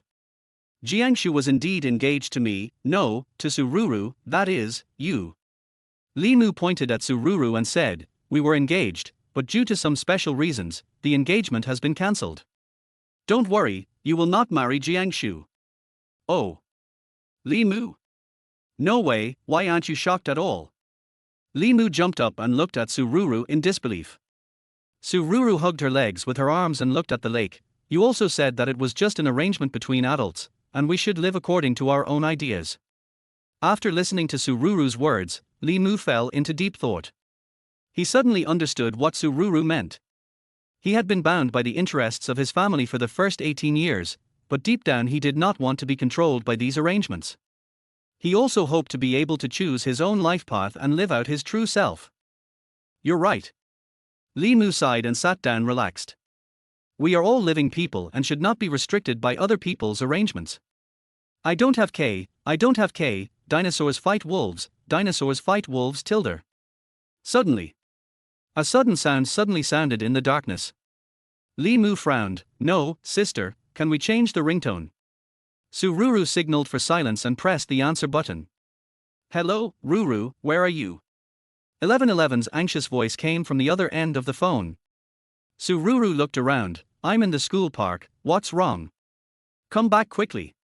There are still 10 minutes left for dormitory inspection." "Faint. Okay. I'll be back right away." After saying that, he hung up the phone and looked at Li Mu with a wry smile. "Let's go." "Why are you still standing there?" Li Mu stood up and patted his clothes. "I won't leave. I want you to carry me. My legs hurt when I fell just now." 3 seconds. Silence all around. Li Mu. Li Mu. There was still silence around. Li Mu seemed to have left. "Asshole." Sururu stomped her feet in anger, but the surroundings were eerie. The sudden croaking of frogs scared Sururu so much that she ran after Li Mu. "You deserve to be single forever." Chapter 21 Devil's Training. Early morning, South State University, open air sports field. Come on, don't just sit there, run 10 laps to warm up." Li Mu, wearing a sports outfit, blew a whistle and shouted, "If you don't have enough physical strength, all the dancing will be useless." On the track, 4 girls wearing sports shorts and vests were jogging in a neat line on the playground. Their long legs attracted many eyes. "Oh, I'm so tired. I don't want to run anymore." 1111 gradually fell behind, and in the end she just gave up. "Running is so tiring. It's not at all what I thought." 1111, hurry up. Sururu slowed down her pace and jogged side by side with 1111. "If you don't run, Li Mu will have to add more laps, and this is what we agreed on, you can't give up." "Ruru, you run first." "I can't do it anymore. I'll take a break and catch up soon." 1111 waved her hand to signal Sururu not to care about her, and then sat down on the grass. Sururu sighed lightly and quickened her pace to catch up with the team in front. "Oh, dear God. Look what I found. Isn't this Shin 1111? She is actually slacking off. Oh my God. The whole team, at 1 lap." Li Mu, who was standing at the starting point of the runway, shouted to everyone. "Oh. Li Mu." The story goes back to last week. On Saturday, all the inmates of dormitory 502 were out in the dance studio at NTU. "Ruru, you said Li Mu wants to give us special training." "Yes, I told him about the dance competition. He said that teaching one person is teaching as well, so why not just let us come together and he will give us some training." Sururu nodded. "It seems that Ruru's boyfriend is not bad." Ji Yu-chin joked. "Don't talk nonsense." Sururu was a little shy. Here it comes." "Hello, I'm Li Mu. We've met before." Li Mu walked into the room with a smile and greeted everyone, and everyone responded one by one. Ji Yu-chin asked first, "Well, how are you going to teach us?" Good question. Li Mu clapped his hands. I heard from Ruru that you have a certain dance foundation. You can show it off. I will develop a training plan based on your level. Who will go first? Let me go first. Lin Shui took a step forward. I know some classical dance. As the music started, Lin Shui danced to the music. Her posture was graceful and her dance steps were smooth, showing her solid dance foundation and excellent skills. Li Mu carefully observed Lin Shui's movements and noticed that she still had room for improvement in some details. After the music ended, he applauded to show his appreciation. Lin Shui, if I'm not mistaken, you're dancing Chinese classical dance, right? You have a good foundation and beautiful body lines, but there are still some areas that can be improved. When switching between some movements, you need to be more fluent and natural. In addition, your expressions can also be richer to better convey the emotions of the dance. Lin Shui nodded. Who's next? Ji Yuqin stepped forward and said, although I have never learned any special dance, I have loved dancing since I was a child. Li Mu signaled to Ji Yuqin that she could start. Ji Yuqin began to dance. Although her movements were not as graceful and smooth as Lin Shui's, they were full of energy and passion. Many of her dance moves came from her inner expression. Her performance made people feel her enthusiasm and confidence. After observing for a while, Li Mu said to Ji Yuqin, Ji Yuqin, although you haven't learned any special dance, your dance performance is very individual and gives people a unique feeling. Your movements are not smooth enough, but your enthusiasm and confidence make your performance more vivid. I think you still need to improve your dancing skills so that you can better display your dancing talent. After listening to Li Mu's evaluation, Ji Yuqin nodded slightly. Now it's Shin 1111's turn. Well, I'm not feeling well today, maybe next time. Everyone, what are you wasting time on? Ji Yuqin pushed 1111 forward. Let's get started. When the music started, 1111's face turned red, she twisted her body unnaturally, her eyes wandered, and she made each move awkwardly.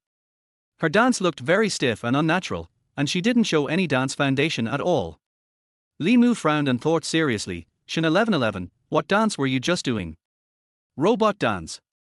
Everyone fell silent, and then even Lin Shui, who was usually not good at expressing herself, burst out laughing. Ji Yuqin and Sururu couldn't help but join in the laughter. Our 1111 stomped her feet in anger. You all bully me, Tilder. Li Mu saw that everyone was laughing, and he looked at them in confusion. What are you all laughing at? Wasn't Shin 1111 dancing a robot dance just now? It would have been better if they hadn't said this, but after they did, their whole dance studio was filled with the three people's laughter. 10 minutes later. Shin 1111, I'm sorry for what happened just now. I didn't know what happened to you. It doesn't matter, there is still more than half a month, I will definitely help you win the prize. Li Mu encouraged everyone. No one said a word, obviously not believing it. However, your common problem is that you lack physical strength, which leads to lack of strength in subsequent movements. In this regard, I have decided to go to the playground for physical training at 7 o'clock every morning. Do you have any objections? No. Everyone answered in unison. Shin 1111, do you have any objections? Ji Yuqin nudged 1111 with her arm and whispered, 1111 tilde living expenses tilde living expenses tilde. No. I guarantee to complete the task. I really can't run anymore, I can't do it anymore. Shin 1111 disobeyed the instructions, their whole team will do another round. Li Mu, I'm going to kill you. Shin 1111 insulted the coach, their whole team will do another round. FCK me. 1111 struggled to get up and continued to run. Ji Yuqin teased, report. Sururu is tired and can't run anymore. Oh. Then Ruru, take a rest. 1111. An hour later, everyone was exhausted and sat on the grass panting. Li Mu walked in front of everyone and said, very good, everyone's performance was great, especially Shin 1111, who even led the team to practice a few more laps, which deserves praise. Everyone, take a rest. You don't have classes in the afternoon. Let's gather at the dance studio at 3 p.m. After Li Mu finished giving the instructions, he left. Sururu was so tired that she collapsed on the ground, mumbling, back then, I could run 10 laps without even breathing hard, but now, not only can I not run anymore, I have to run with a load. Ruru, do you think Li Mu is a psychopath? He tortures four of us beautiful girls for his own amusement and to satisfy his twisted psychology. 1111 said viciously. Stop it, 1111. It's your robot dance that attracts too much attention. Damn it, Ruru, you bully me too. 1111 threw herself on Sururu, her little hands tickling Sururu's waist while pinching the wrong places. Do you accept it or not? Har har har, 1111, stop making trouble. We're outside. Sururu said shyly. Don't make trouble. If you continue, I'll fight back. Sururu turned over and pressed 1111 under her, holding 1111 with both hands so that she could not move. Are you convinced? I don't agree. Sururu stared at 1111's face, then lowered her gaze. You have the guts, take it. R. Chapter 22 I live for Senior Mai. There are only 10 days left until the dance competition. During this period, Sururu and others have put in their best efforts. Everyone goes to the dance studio to practice dancing whenever they have free time, especially Shin 1111. Every time after checking her balance, she is more motivated than anyone else. Go, go, go, sisters, come on, there are only 10 days left, victory belongs to us. It's time to start our plan B. What is plan B? Sururu lay on the sponge mat with her arms and legs spread, gasping for breath. Every time after dancing practice, she would say that a girl's body is really flexible, but also really tiring. Ruru, have you forgotten? The audience rating session. Audience scores. 1111 approached Sururu and said seriously. Besides, Ruru, you are our secret weapon, he tilde. 1111, your smile is so vulgar. Let's go. I'll take you to a good place. 1111 pulled everyone up one by one, urging them to set off quickly. Let's go. Soon, they arrived at the animation club. When they opened the door of the animation club, they were greeted by a sweet-looking girl. Oh tilde 1111 Chen tilde you guys are here tilde please come in tilde. Yao yao. Come on, take out your secret weapon, and then pointed at Sururu and said, this is my secret weapon, you know tilde. 1111 hugged the girl named Yao Yao and acted coquettishly. I know. I've been waiting for you. Yao Yao turned around and greeted everyone. Hello, I'm Yao Yao, the president of the animation club. 1111 told me about the dance competition. Let's start right away tilde. When Sururu was still confused, Yao Yao walked up to her. Hello, sister. What's your name? Hello, I'm Sururu. Okay, Sister Ruru, leave it to me from now on. The big transformation begins. Yao Yao circled around Sururu and seemed to be thinking about something. She is about 1.65 meters tall, with round thighs, tight calves, fair and tender skin, delicate facial features, an excellent temperament. And, the most important thing, is C. Sururu felt as if she was naked in front of Yao Yao and felt a little embarrassed. Great, wonderful. I know. Yao Yao pulled Sururu into the locker room. 10 minutes later, the locker room door opened again and Yao Yao stepped out first. Sister Ruru, come out quickly. Huh? Still want to escape? Yao Yao went back in and pulled her out. Sururu was dressed as a bunny girl with a black bunny ear headdress, which added a lovely sense of mystery to her. She had a lace bow on her neck and wore a black tight leather jacket, which fit her delicate figure perfectly and showed off her slender waistline. She wore a pair of black pantyhose on her lower body, which also showed off the curves of her long legs. In addition, it was Sururu's first time wearing high heels, so her movements were not steady and her legs were trembling slightly. Combined with her shy expression, anyone would want to hold her in their arms. How about it? This is the dress I carefully matched for senior sister Mai. Yao Yao proudly showed her masterpiece to everyone. Senior Mai. Sururu leaned against the wall. Do you really have to do this? I'm so shy. Ruru, you are so beautiful. Really, don't be shy. 1111's eyes were full of love. Is that so? Is that so? Yao Yao, thank you. Let's go to the playground first tilde. Everyone left the animation club and headed straight for the playground. The animation is about the distance from the playground to the cafeteria and supermarket. Sururu tried to back down many times, but was always stopped by 1111, who refused to let her escape. In her words, the revolution has not yet succeeded, comrades still need to work hard. What's even more abominable is that when passing the supermarket section, 1111 suddenly pulled Sururu and shouted, "Don't miss it if you pass by, come and see. My senpai is on sale for a limited time, my senpai is on sale for a limited time." Many people were attracted by 1111's voice, and they saw Sururu dressed as senior student Mai. Fuck. The school beauty Sururu is cosplaying. And she's a hipster. My senpai. So beautiful. We live for my senpai. Wow, senior sister Sururu is so beautiful, I like her so much. Some girls came forward and wanted to take photos with Sururu, and some brave boys blushed and said they wanted to add her on WeChat. Seeing that the atmosphere was almost created, 1111 took out a stack of flyers and waved to promote the event. On the 1st of next month, a dance competition will be held in the auditorium. Senior Mai will also participate. I hope everyone will support her. Dancing competition? How come I didn't know about it? Damn, I almost missed it. I must support you. Senior sister Sururu, I love you. Full marks, must be full marks. I turn around for you. In this way, 1111 took Sururu all the way from the animation club to the playground, and then made a circle back to the dormitory building. After a few rounds, Sururu was no longer so shy and greeted everyone with a smile. She even felt that there were more girls who liked her than boys, which she never expected. Okay, let's stop here for today. Everyone is tired, you can go back and rest. Remember on the 1st of next month. 1111 waved goodbye to everyone, and everyone left reluctantly. Sururu and others also returned to the dormitory. Yeah, a big success.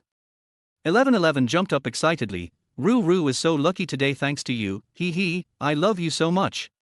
Sururu sat on the chair and took off her high heels. Forget it, every time you love me, it's all some ghost ideas, you'd better not love me. HMPH, cruel woman. Ruru, you're on Kwaiin. Gu Chin screamed, turned around and handed the phone to Sururu. Wow, 200,000 likes. More than 50,000 comments. Ruru, you're famous. I don't know who took the photo of Sururu and uploaded it to Kwaiin, with the caption, "The ultimate invincible cute girl Senior Mai from Nanjing University wins." From the perspective of passersby, Sururu's appearance is still online, and her bunny girl outfit is particularly eye-catching. Just as Sururu was immersed in joy, messages from Li Mu and Jiang Shu popped up at the same time. Ruru, I have something to tell you. Urgent, come back quickly. Chapter 23, Transformed into a Rich Woman. Sururu expressed her confusion. What was going on with these two people? Ding-a-ling. Sururu answered the phone, and Li Mu hurriedly said, Sururu, were you posted on Kwaiin? I saw you on the school forum. Yes, eh? You peeked at me, I'm pretty tilder. Sister, stop joking. I forgot to tell you something about the Su family. After a while. You mean, they have been taking care of you at home since you were young, and your words and actions have been strictly trained. If they knew that I was wearing strange clothes outside, they would definitely use it as an excuse to destroy the family's reputation and bring shame to the Su family, and then let you drop out of school and go home. In the end, send you abroad and never come back without your permission. Sururu expressed disbelief. No, this is ridiculous. Are there still parents like this now? Oh, it's true, believe me. You'd better pray that they didn't see it, and then contact that classmate to take down the video. Li Mu sighed. But, it seems to be too late, a call came from Taipei. Li Mu, you take it first. I wish you happiness. The next morning, Jiangshu's car was already parked downstairs of the girls' dormitory. Li Mu leaned against a tree and sighed repeatedly. Alas, in the end, I can't escape this. Jiangshu also expressed helplessness. He knew something about Sururu's situation. As soon as he saw the video, he contacted the classmate to take it down, but it was too late. Now all he could do was to send Sururu to the airport. Are you too startled? I'm just going back to take a look. I'll be back in 2 days. Then he turned to 1111 and said, 1111, wait for me to come back. You can take care of the dormitory during this period. 1111 gave Sururu a hug and nodded vigorously, her eyes full of reluctance. South City and North City are more than 1,000 kilometers apart. Sururu finally arrived in North City at 2 p.m. The housekeeper met her at the airport. Sururu was fresh about everything. Oh my god, what kind of conditions does Sururu have? This must be the latest model of Rolls-Royce. She touched the car door and looked at the interior. The housekeeper was stunned. The young lady is much more lively now that she is back. Sururu scratched her head in embarrassment. She had already found out that the housekeeper who picked her up was Uncle Jong. He had worked diligently in the Su family for 20 years and had watched Sururu grow up. So she said sweetly, "Uncle Jong, I haven't been home for a long time. I feel happy. He, Miss has indeed changed a lot." Looking at the scenery outside the window, Sururu's thoughts couldn't help but drift away. What will it be like when I meet my parents later? Father, well. Miss, we're here.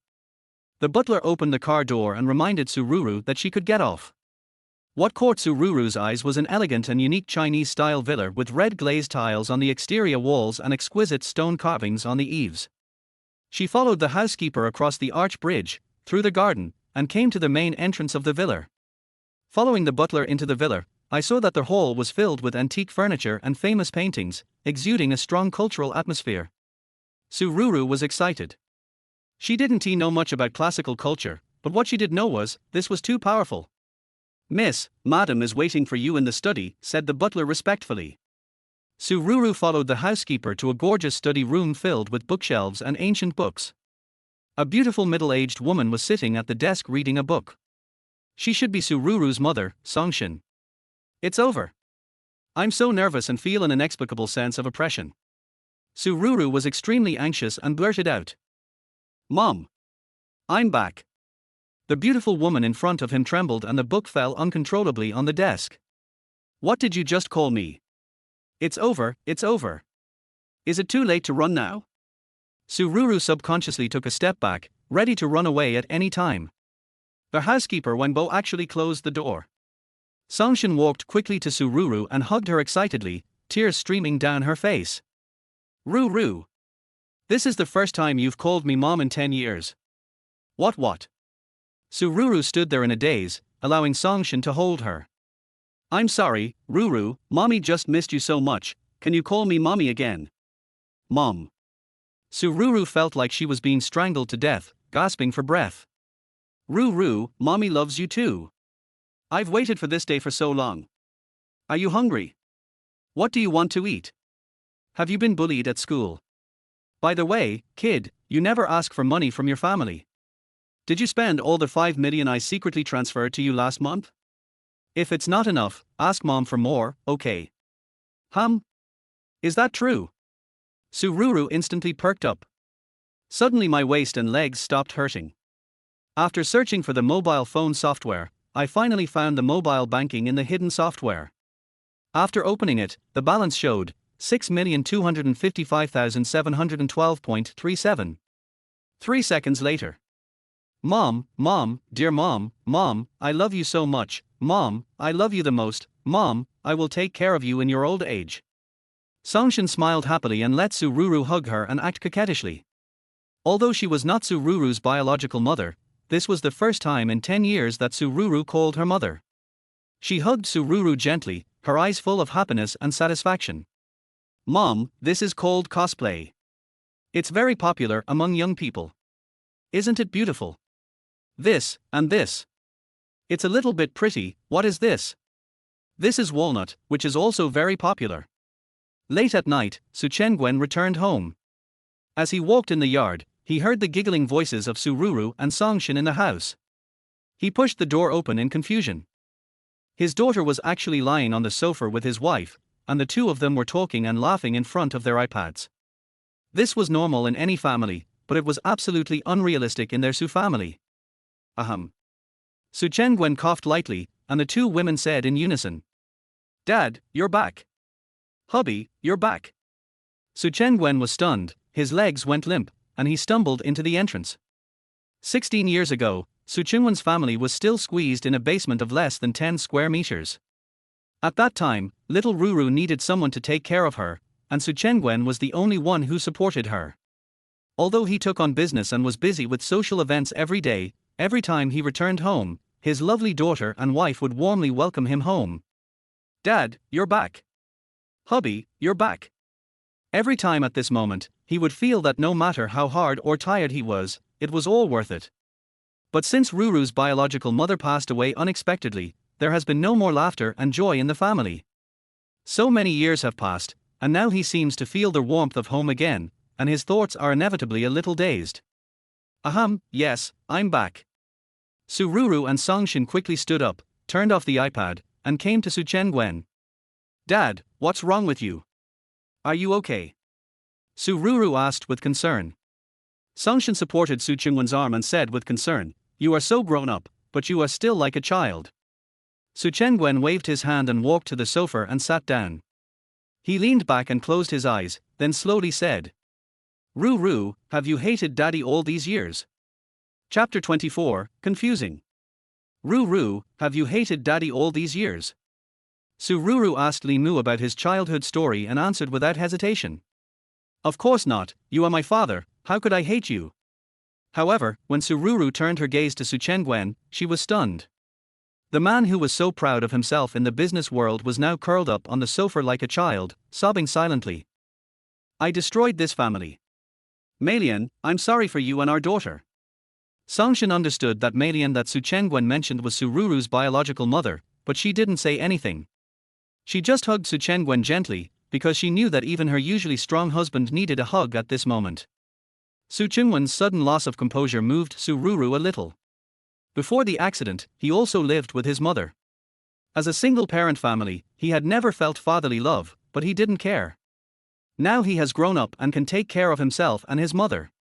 From childhood to adulthood, he has endured all the grievances with gritted teeth. But do you really not care? Sururu's eyes became slightly moist, and the vague outline of her father appeared in her mind again. Dad, when I was little, I was ignorant and couldn't understand you, but now looking back, I realize that you have contributed a lot to this family. I don't blame you, let alone hate you.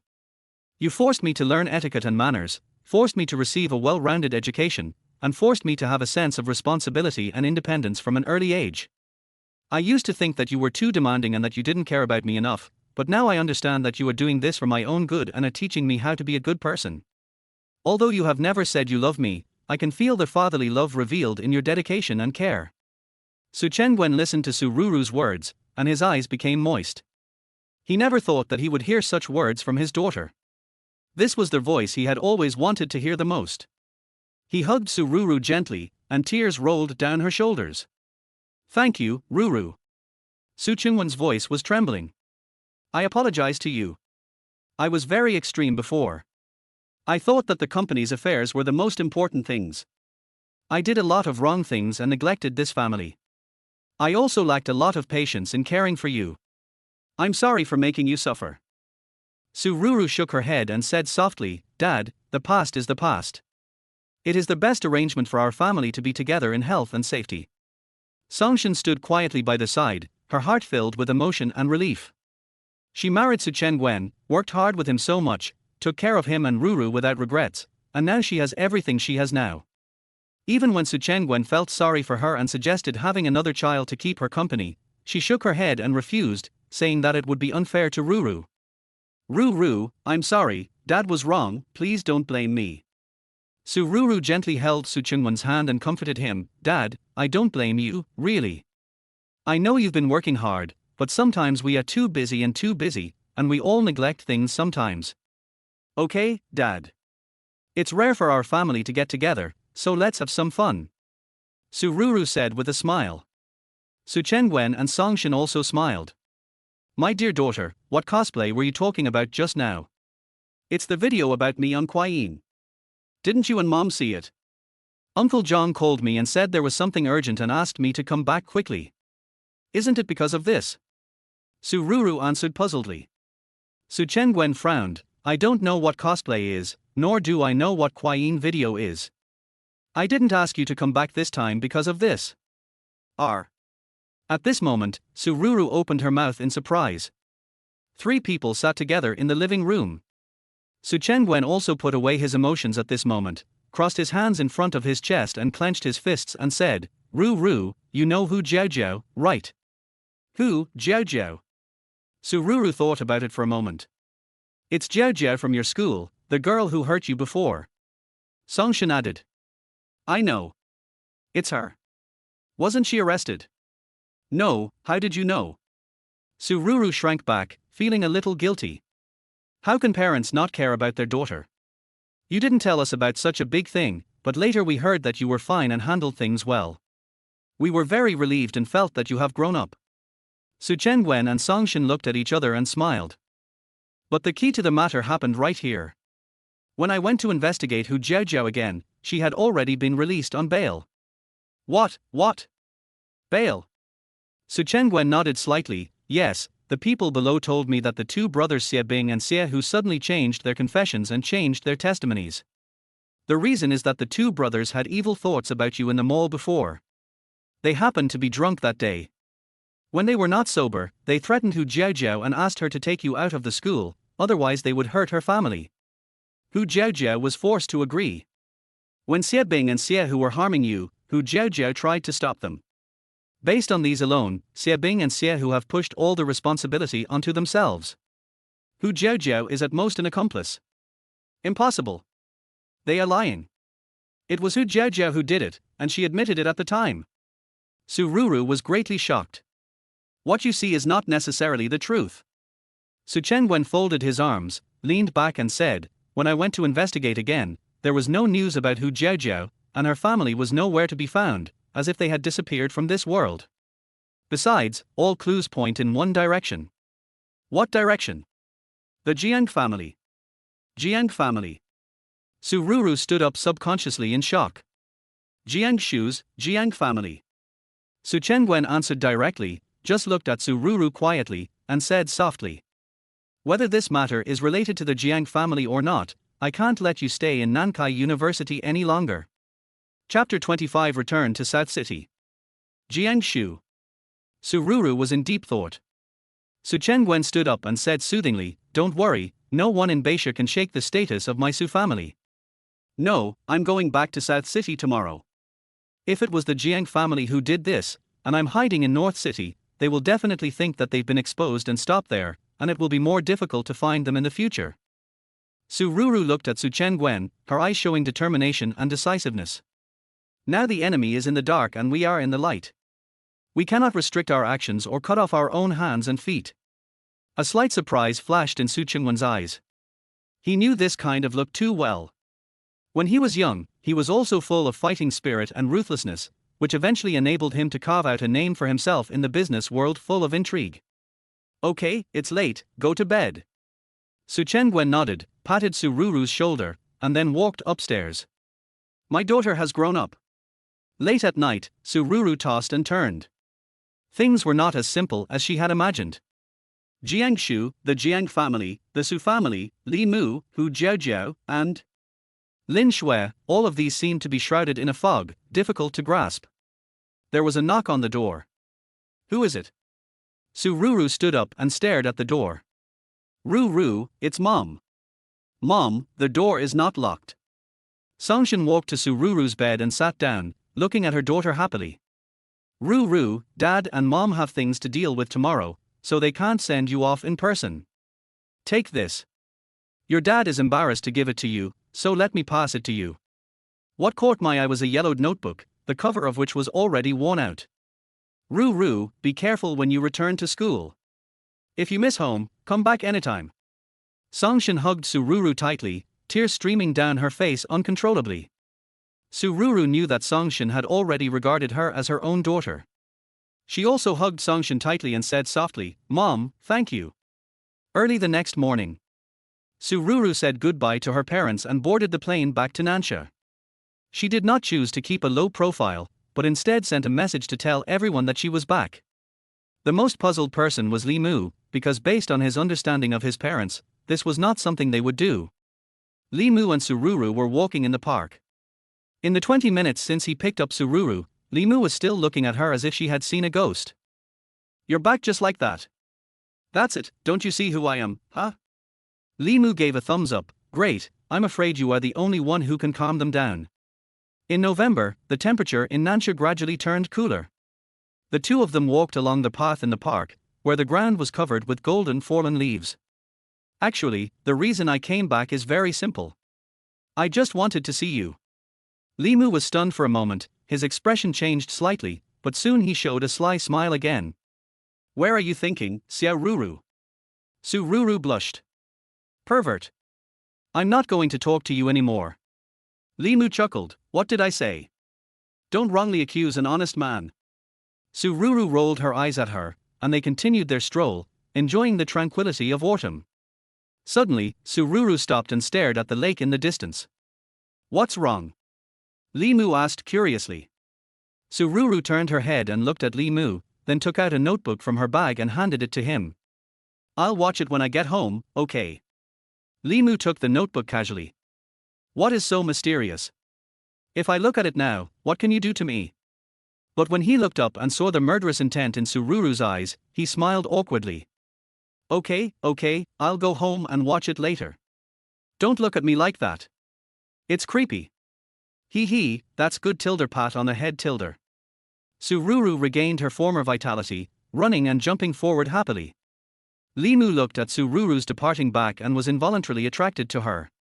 If it was during the time when he just changed his body, he would never have such thoughts, but as time went by, his attitude towards Su Ruru gradually changed.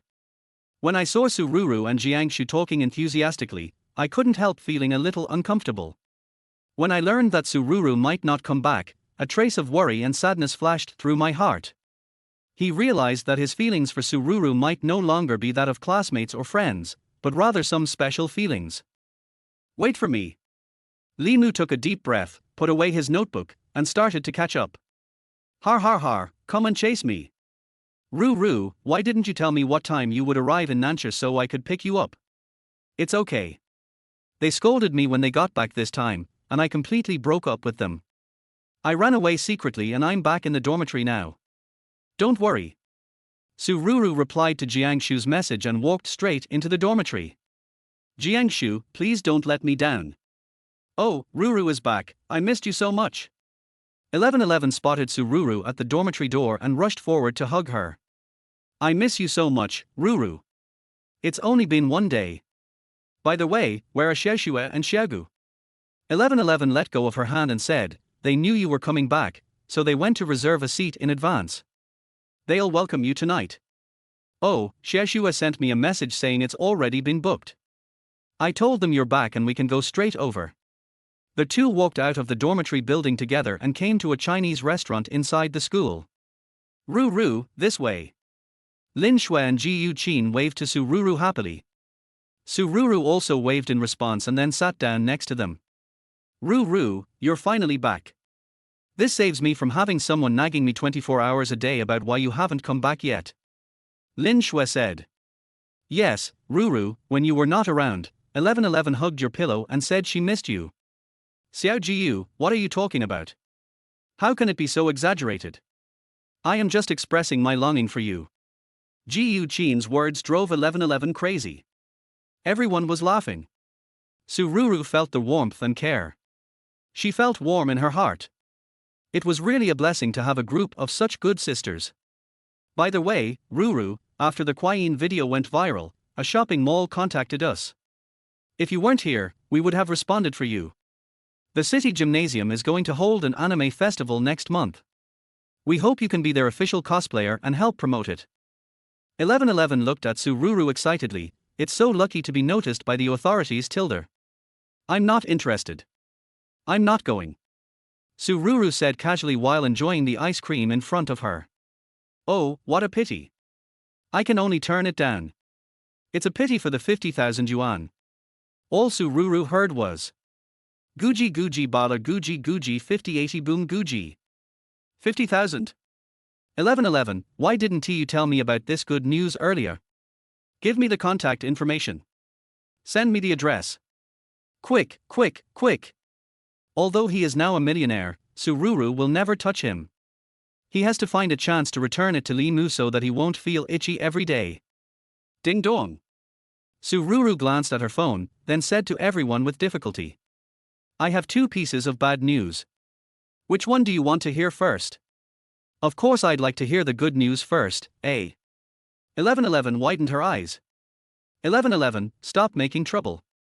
Ruru, go ahead and talk. Lin Shui touched 1111 with her arm to signal her to stop making trouble.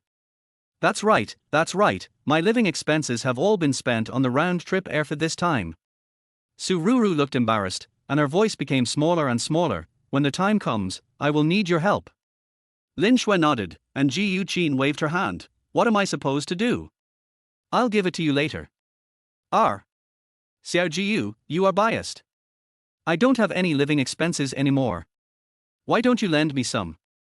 Ji Yuqin knocked on 1111's head. How dare you say that? Who do you eat with every day now? Ruru is someone who wants to date. Unless you find a boyfriend now, I will transfer the money to you immediately. 1111 immediately lost her temper and shrank her head. Forget it, I prefer to be alone. Ruru quickly explained that she was not in a relationship and that she and Li Mu were just good friends, but the more she explained, the darker it got. Ruru, I'm not pointing fingers at Li Mu, har ha har har. Ji Yuqin laughed even more proudly. Ruru's face instantly turned red, and she lowered her head, not daring to look at anyone. Ji Yuqin and 1111 laughed so hard that they fell backwards. Seeing Ruru's embarrassment, fortunately Lin Shui came to the rescue. Ruru, is there another piece of news?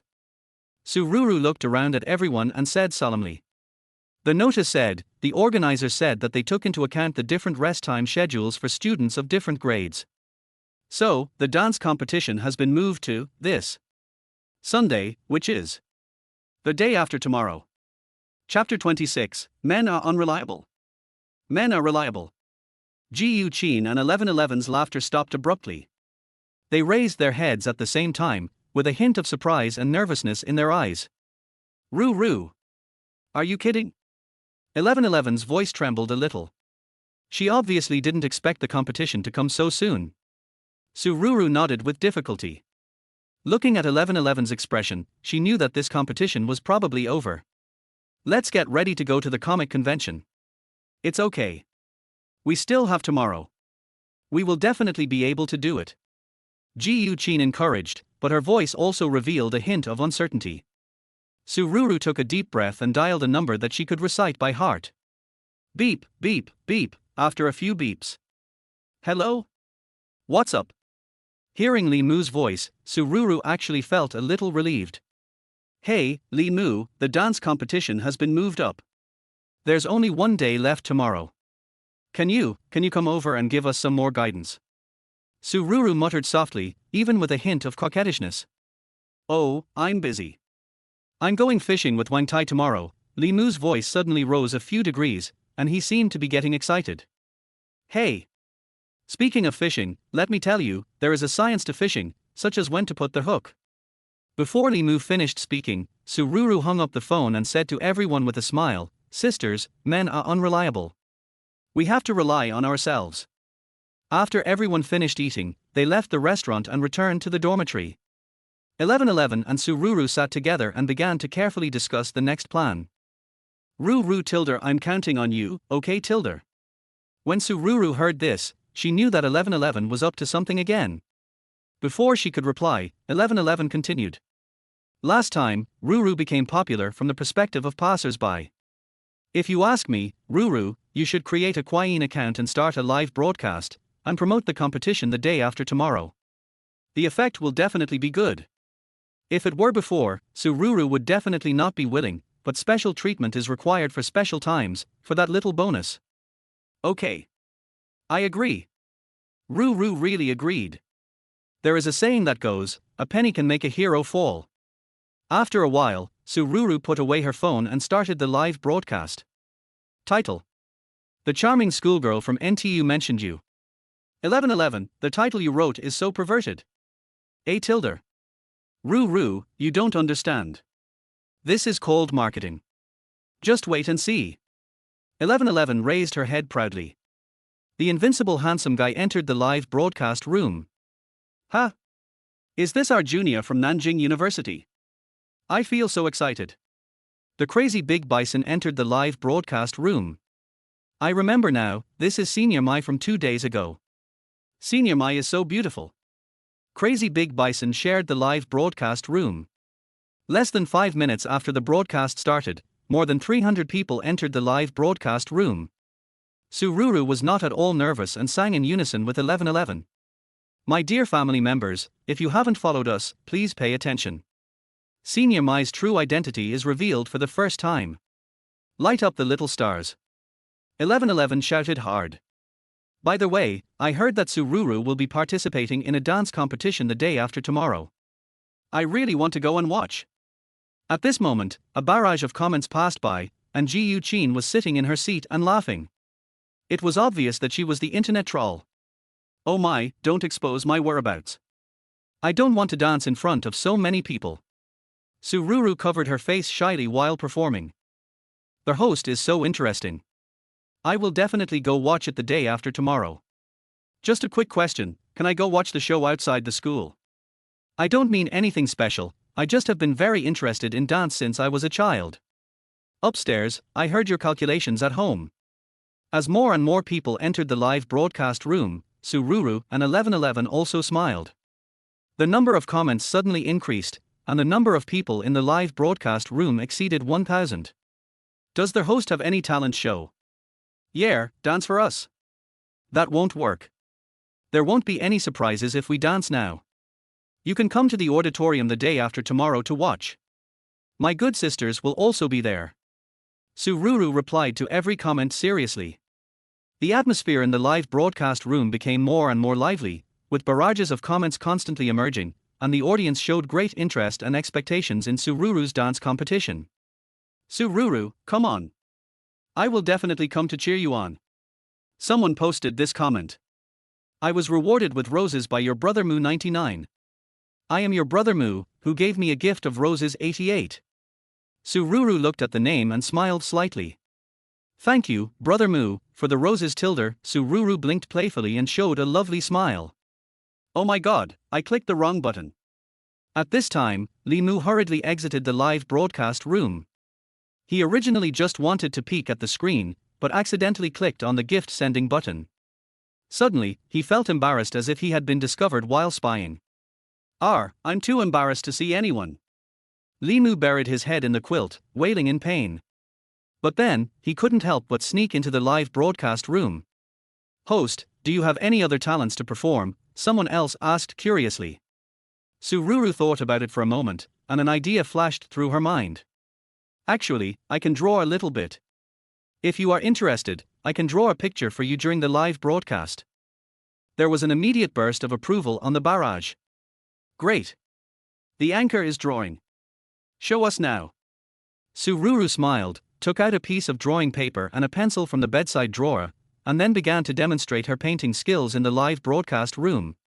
She first drew a puppy, and then a river. The river and the puppy complemented each other very well, and the audience expressed their confusion. Host, you are so talented. You are so good at dancing and painting. Someone expressed envy. Their host's artistic attainments are unfathomable. Mortals like us really can't understand it. Like. Sururu chuckled. Thank you for the compliments. This painting is called Puppy Fishing and it's quite good. Afterwards, the atmosphere in the live broadcast room became more lively, and the audience interacted with Sururu one after another, expressing their desire to go to the dance competition to cheer for Sururu. Okay, it's getting late, it's time to go to bed, everyone should also rest early, good night. Sururu yawned. Sururu, I will go to cheer for you. Come on, a comment read. I'll be there too. Looking forward to your dance performance, another comment followed. After the live broadcast ended, Sururu slumped in her chair and waved her hands. It's too tiring. I won't play it next time. But fortunately the publicity has been achieved. I will practice for another day tomorrow and it should be fine. The next day, everyone came to the dance studio early. The door of the dance studio was half open. Sururu made a hushing gesture and tiptoed in. As soon as she entered the door, she caught a glimpse of Li Mu sitting on a yoga mat. Hey, isn't this the famous I'm your Mu brother? Brother Mu, how come you have time to come to our dance studio today? Sururu bent down and moved closer to Li Mu, pouting her little mouth, blinking her big eyes, and looking at him with a silly and cute face. Li Mu rolled his eyes at her, then stood up and said, If I don't come again, I'm afraid that the next time I draw a picture of a pig fishing. Chapter 27. Am I pretty? Har har har har. Sururu held her stomach and giggled. Your name is very good. Next time I will change my name to Sister Ru. Li Mu glared at her. Are you still going to practice? Brother Mu, please come this way. Come, pay attention to the steps. Sururu nodded and bowed, motioning Li Mu to come this way. Afterwards, everyone did some warm-up exercises and started the last day of dance training. Come on, follow my beat, walk. Sururu, you took the photo.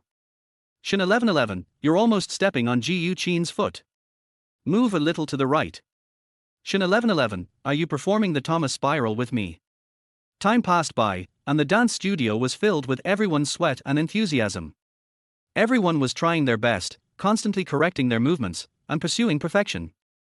Even 1111, who was usually the most naughty, was as obedient as a kitten at this time, constantly working hard to correct her mistakes. Do it again! Li Mu shouted loudly. Everyone got up from the ground, immediately refocused their attention and started a new round of training. After several hours of continuous training, everyone's dancing skills have improved significantly. Their movements are more coordinated, their expressions are more natural, and the tacit understanding of the whole team is getting better and better. It was almost noon when everyone was able to rest. I'm so tired. I feel like I've lost at least 10 pounds, 1111 said, panting. Li Mu was not having an easy time either. While leading the dance, he also had to correct everyone's wrong movements. At this moment, he was sitting on the floor in the corner, panting and resting. Here. This is for you. Sururu sat down next to Li Mu and handed him a bottle of water. Seeing that Li Mu did not take it immediately, he said unhappily, no poison. Thank you. Why are you talking about this? We should be the ones thanking you. Li Mu lowered his head and said, I read the diary. It turns out that he has been secretly paying attention to my life. He also printed out my photos from each year into an album, recording my growth every year. There are many things I didn't know. I am very grateful to him. Do you still remember what I told you that day that he sent me to the Jiang family to get engaged to Jiang Shu? Later I realized that I didn't hear it completely and I blamed him wrongly. Ru is not a child anymore. If it doesn't work out, make a promise to them first and then make plans later. Coupled with the fact that I can promote business with Mr. Jiang, wouldn't that solve all the problems? Su Chengwen. You are getting old and confused, that is your biological daughter. No matter how difficult the company is, you can't trade your daughter for her. Songshin scolded. Hiss, I'm sorry, how could I say such words? I'm sorry, Ruru, I am not in my right mind. I am really getting old and confused. I will think about the company's affairs later. Su Chengwen grabbed his hair in regret. He was exhausted at this moment and had not slept for 3 days. Well. Thank you for letting me see something deeper. Li Mu looked at Sururu with a smile. Sururu read a hint of tenderness and happiness from his eyes, which she had never seen before. Suddenly she felt a little shy and whispered. Don't look at me like that, Tilda. After all, that's our dad. Oh Tilda, you said that's our dad. Li Mu suddenly leaned close to Sururu and smiled playfully. Why is it our dad? Sururu also realized that her words at this time were too misunderstood, and hurriedly explained in a low voice, I am just borrowing your body now, and you are half my father, so this is not too much. Oh, so that's how it is, Tilda. Come on, let's practice one last time and then we'll be done. Li Mu stood up and clapped his hands and shouted, and everyone started a new round of practice. At 2 o'clock in the afternoon, in a shopping mall. Sururu and others are choosing clothes for tomorrow's performance. 1111, why don't we just wear our own clothes? Why do we need to buy them last minute? No, our clothes don't match. Xiaoxue, try this. After saying that, 1111 handed a pair of shorts to Lin Shui. This is too short. It's okay, Xiaoxue, come here, Ruru, try this one. 1111 took the clothes and pushed Sururu into the fitting room. Sururu said hesitantly, this style doesn't seem to suit me. 1111 explained, you need to attract attention when you go on stage tomorrow. This color will make you stand out. This is a white knitted cardigan, with a light green plaid suspenders underneath and white casual trousers on the lower body. Sururu's skin is already fair, so the overall outfit looks very textured under the light. Ruru, you look so beautiful in this. It will definitely attract everyone's attention. 1111 said excitedly. Ji Yuqin put her arms around Sururu's slender waist and said, she's really pure and sexy. I like her so much. Seeing her like this, Lin Shui was full of praise. Sururu smiled shyly, stop making trouble, okay. After shopping for a while in the mall, the four of them found clothes that suited them. While everyone was paying, Sururu secretly took a selfie and then sent it to Li Mu. Does it look good? Li Mu, who was in class, received a selfie from Sururu. Sururu in the photo is smiling like a flower. The knitted cardigan fits her graceful figure softly, outlining her slender figure.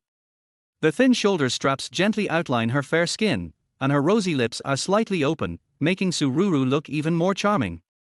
Li Mu was so distracted for a moment that he almost dropped the phone and quickly lowered the brightness of his phone. It's just average, I can only give it 82 points, just barely passing. It's just average, why not 100 points? Because the remaining 18 points will be given to you in the form of 666 on site tomorrow. Sururu couldn't help laughing for a moment, and then replied, Brother Mu is the best, you must come to watch his game Tilder. Hey Tilder, stop pretending, I have goosebumps. Angry.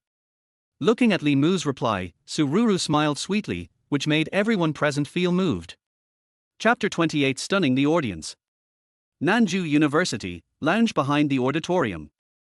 Ruru, I'm so nervous. 1111 walked back and forth in the room, muttering to herself, what should I do, what should I do, what should I do? Sururu stepped forward and held 1111's hand, comforting her, it's okay, 1111, we have been preparing for so long, no matter what, we just have to do our best. The hand holding 1111's was also slightly sweaty. The entire auditorium can accommodate about 2,000 people. It was her first time to perform on stage in front of so many people, so she couldn't help feeling a little nervous. 1111 bit her lip, held Sururu's hand tightly, and tried to calm herself down.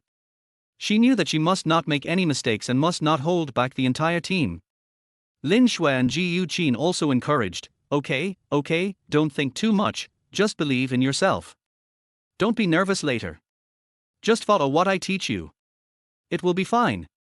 I believe in you. The message from Li Mu flashed across the phone screen, and Sururu felt a little calmer. Dynamic music came from speakers on all sides, and Sururu and others knew that the show had officially begun. Good evening, teachers and students of Nanjing University. Welcome everyone to our school auditorium. Today we will bring you a wonderful dance competition. I am today's host Lu Yunju. I am very honored to present this wonderful competition to you. Lu Yunju wore a red dress, showing her elegance and confidence. Her long hair was draped over her shoulders, and the slightly wavy hairstyle added a soft temperament to her. Senior Yunju. Senior Yunju. Many people in the audience recognized that this was Lu Yunju, a senior from the School of Management, and they cheered and applauded. Dance is an art that can express emotions and convey power through beautiful movements and music. Today, we will have 20 teams from all grades, who will chase after our champions tonight. They have gone through months of hard training and preparation.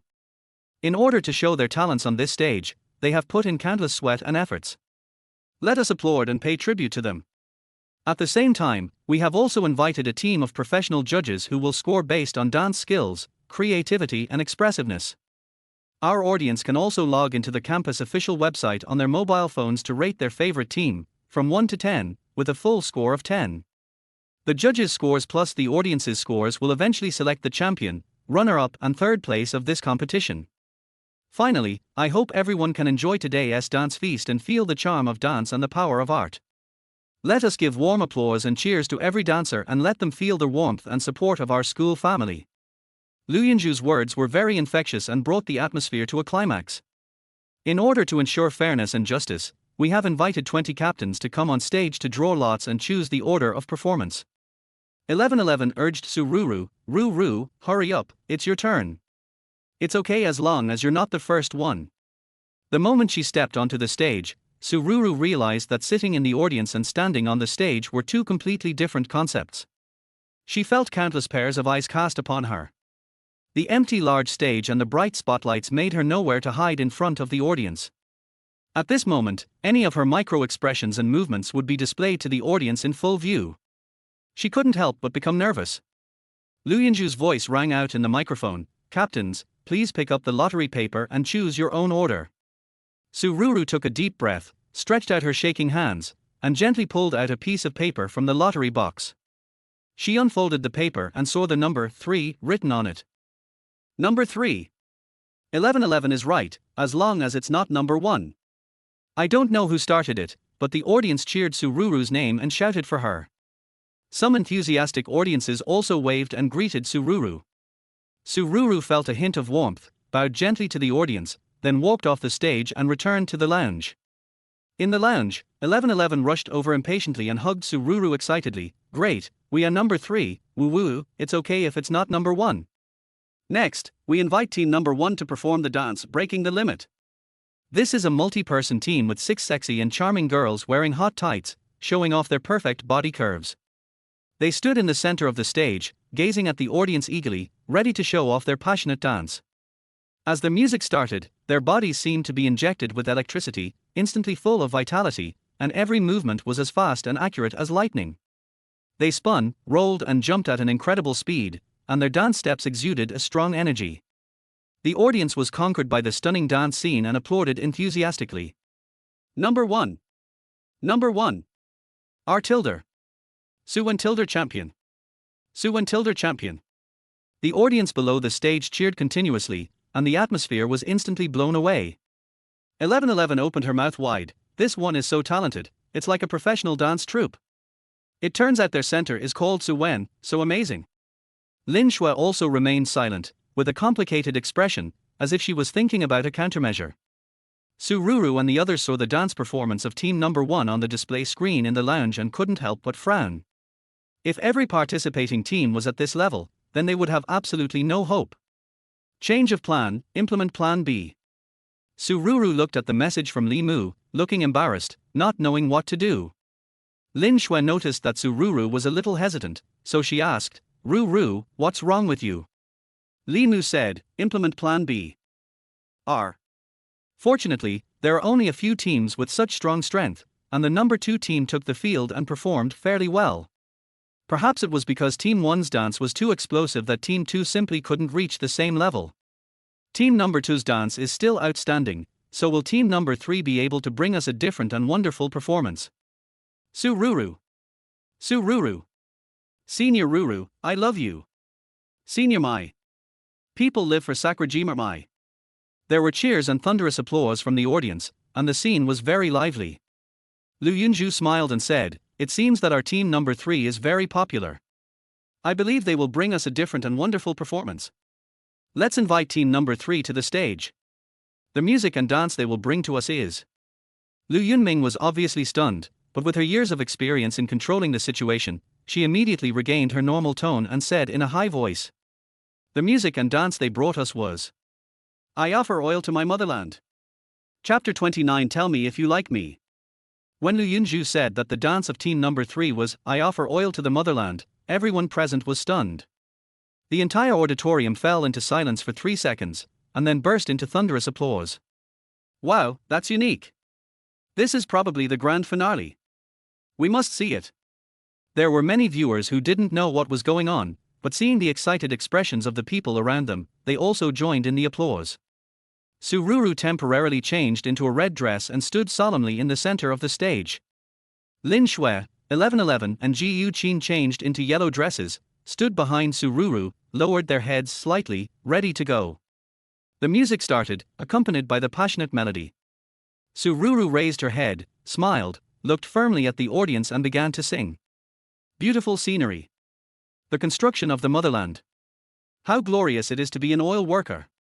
Wearing an aluminum helmet to travel the world.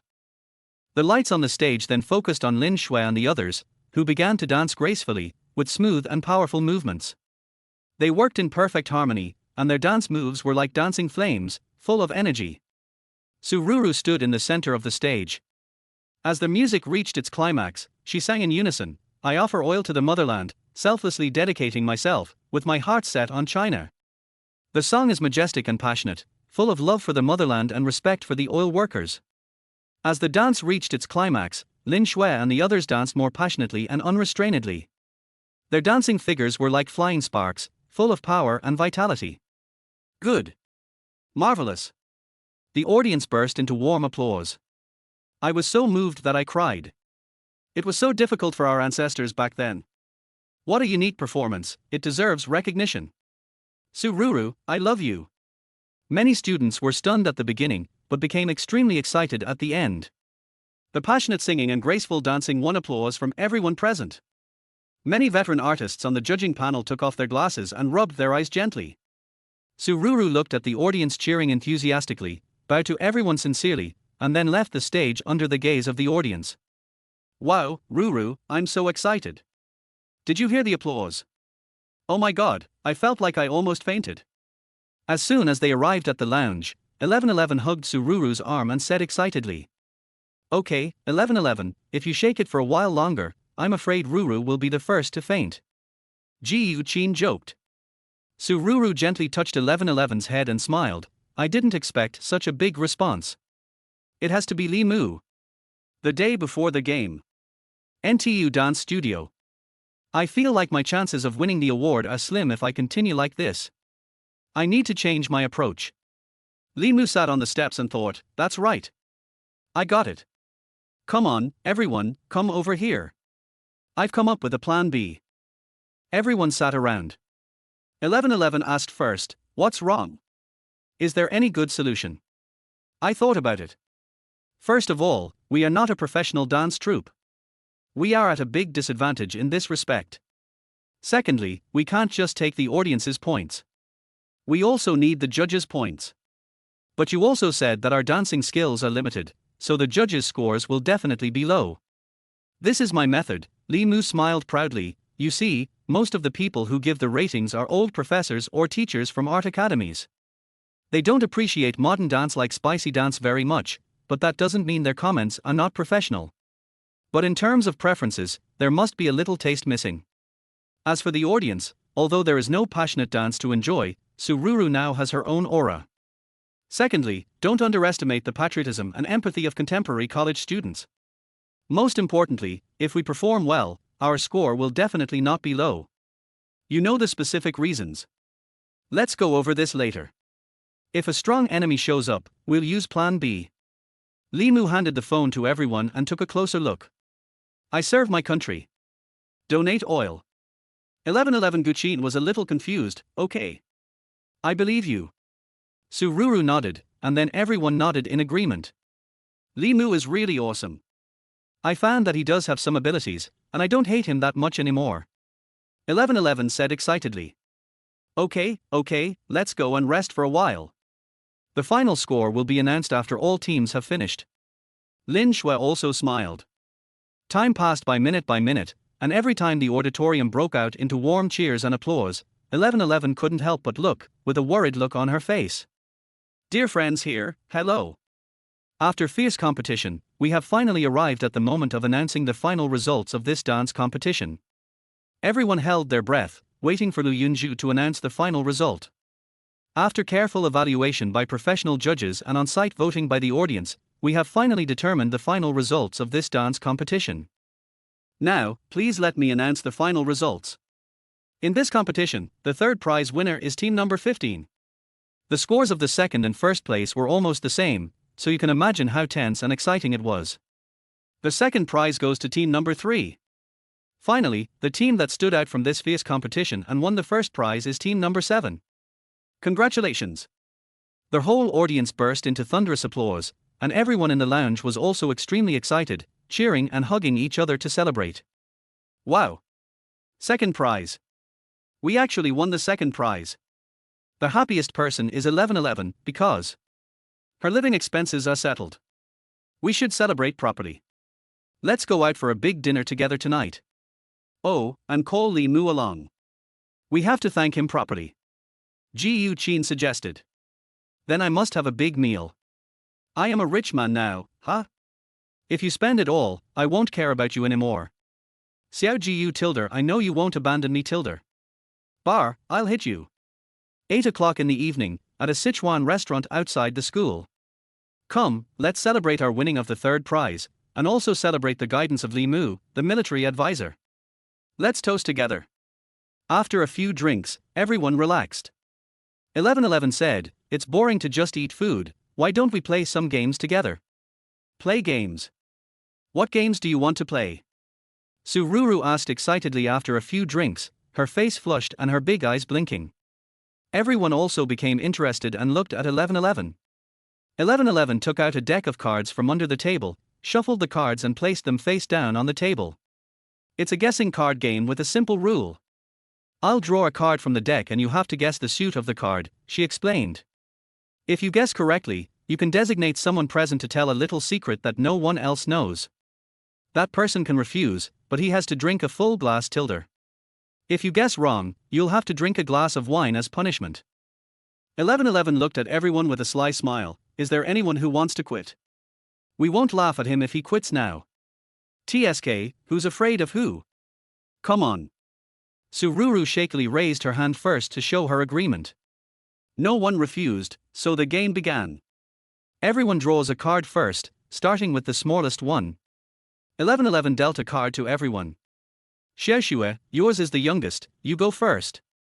After saying that, 1111 handed a card to Lin Shui. Lin Shui held the card in her hand and thought for a while, then said, I guess the suit of this card is hearts. 1111 turned over the cards, revealing a 2 of hearts. Congratulations, Xiaoxue, you guessed it right. You can choose someone to tell the little secret that no one else knows. 1111 said with a wicked smile. Lin Shui blinked, thought for a moment, and pointed at Sururu. Ruru, tell us about your favorite movie. Lin Shui asked. Wow, Xiaoxue, let me win. 1111 snorted, seeming a little disappointed that she didn't see any good show. Sururu giggled, hugged Lin Shui and said, I love you. My favorite movie is The Shawshank Redemption. TSK tilde not exciting at all. Okay, it's the next person's turn. 1111 reminded. The game continued, and this time it was Sururu's turn. Ruru, hey, what suit is this card? Ji Yuqin pushed the playing cards in front of Sururu. I guess it's Plum Blossom. Sururu tilted her head, seeming to be thinking seriously. 5 of clubs. Ruru. Ji Yuqin also looked incredulous. You can choose one person to ask the question, and that person can't refuse. I want to ask Li Mu. I want to ask Li Mu. When Li Mu heard his name, he felt something was wrong. Sururu's cheeks were slightly red, her eyes were slightly blurred. She stood up, put one hand on her waist, pointed at Li Mu and said, Li Mu, let me ask you. Do you secretly like me? Chapter 30 Belated Kiss. What? Li Mu looked at Sururu in shock, and the latter rushed over with a bear hug, clinging tightly to him. Wow, it's so comfortable. I'm a koala. After saying that, she rubbed against Li Mu's arms. 1111 and others stepped forward to pull Sururu away, but she hugged him tighter and tighter, almost making Li Mu unable to breathe. Hey, Ruru seems to have drunk too much. Li Mu, please send Ruru back home. We will leave first. Ji Yuqin also nodded at Lin Shui and 1111, and after eye contact, she looked as if she understood everything. Before leaving, 1111 did not forget to take a picture of Sururu's ugly photo, and walked out of the box while laughing secretly. Li Mu was filled with helplessness. Sururu suddenly became so proactive that he was caught off guard and even felt a little shy. Although Sururu's hug made him feel suffocated, he tried his best to calm down, patting Sururu's back gently, trying to keep himself calm. Sururu, you've drunk too much. Let me take you home. Li Mu said gently.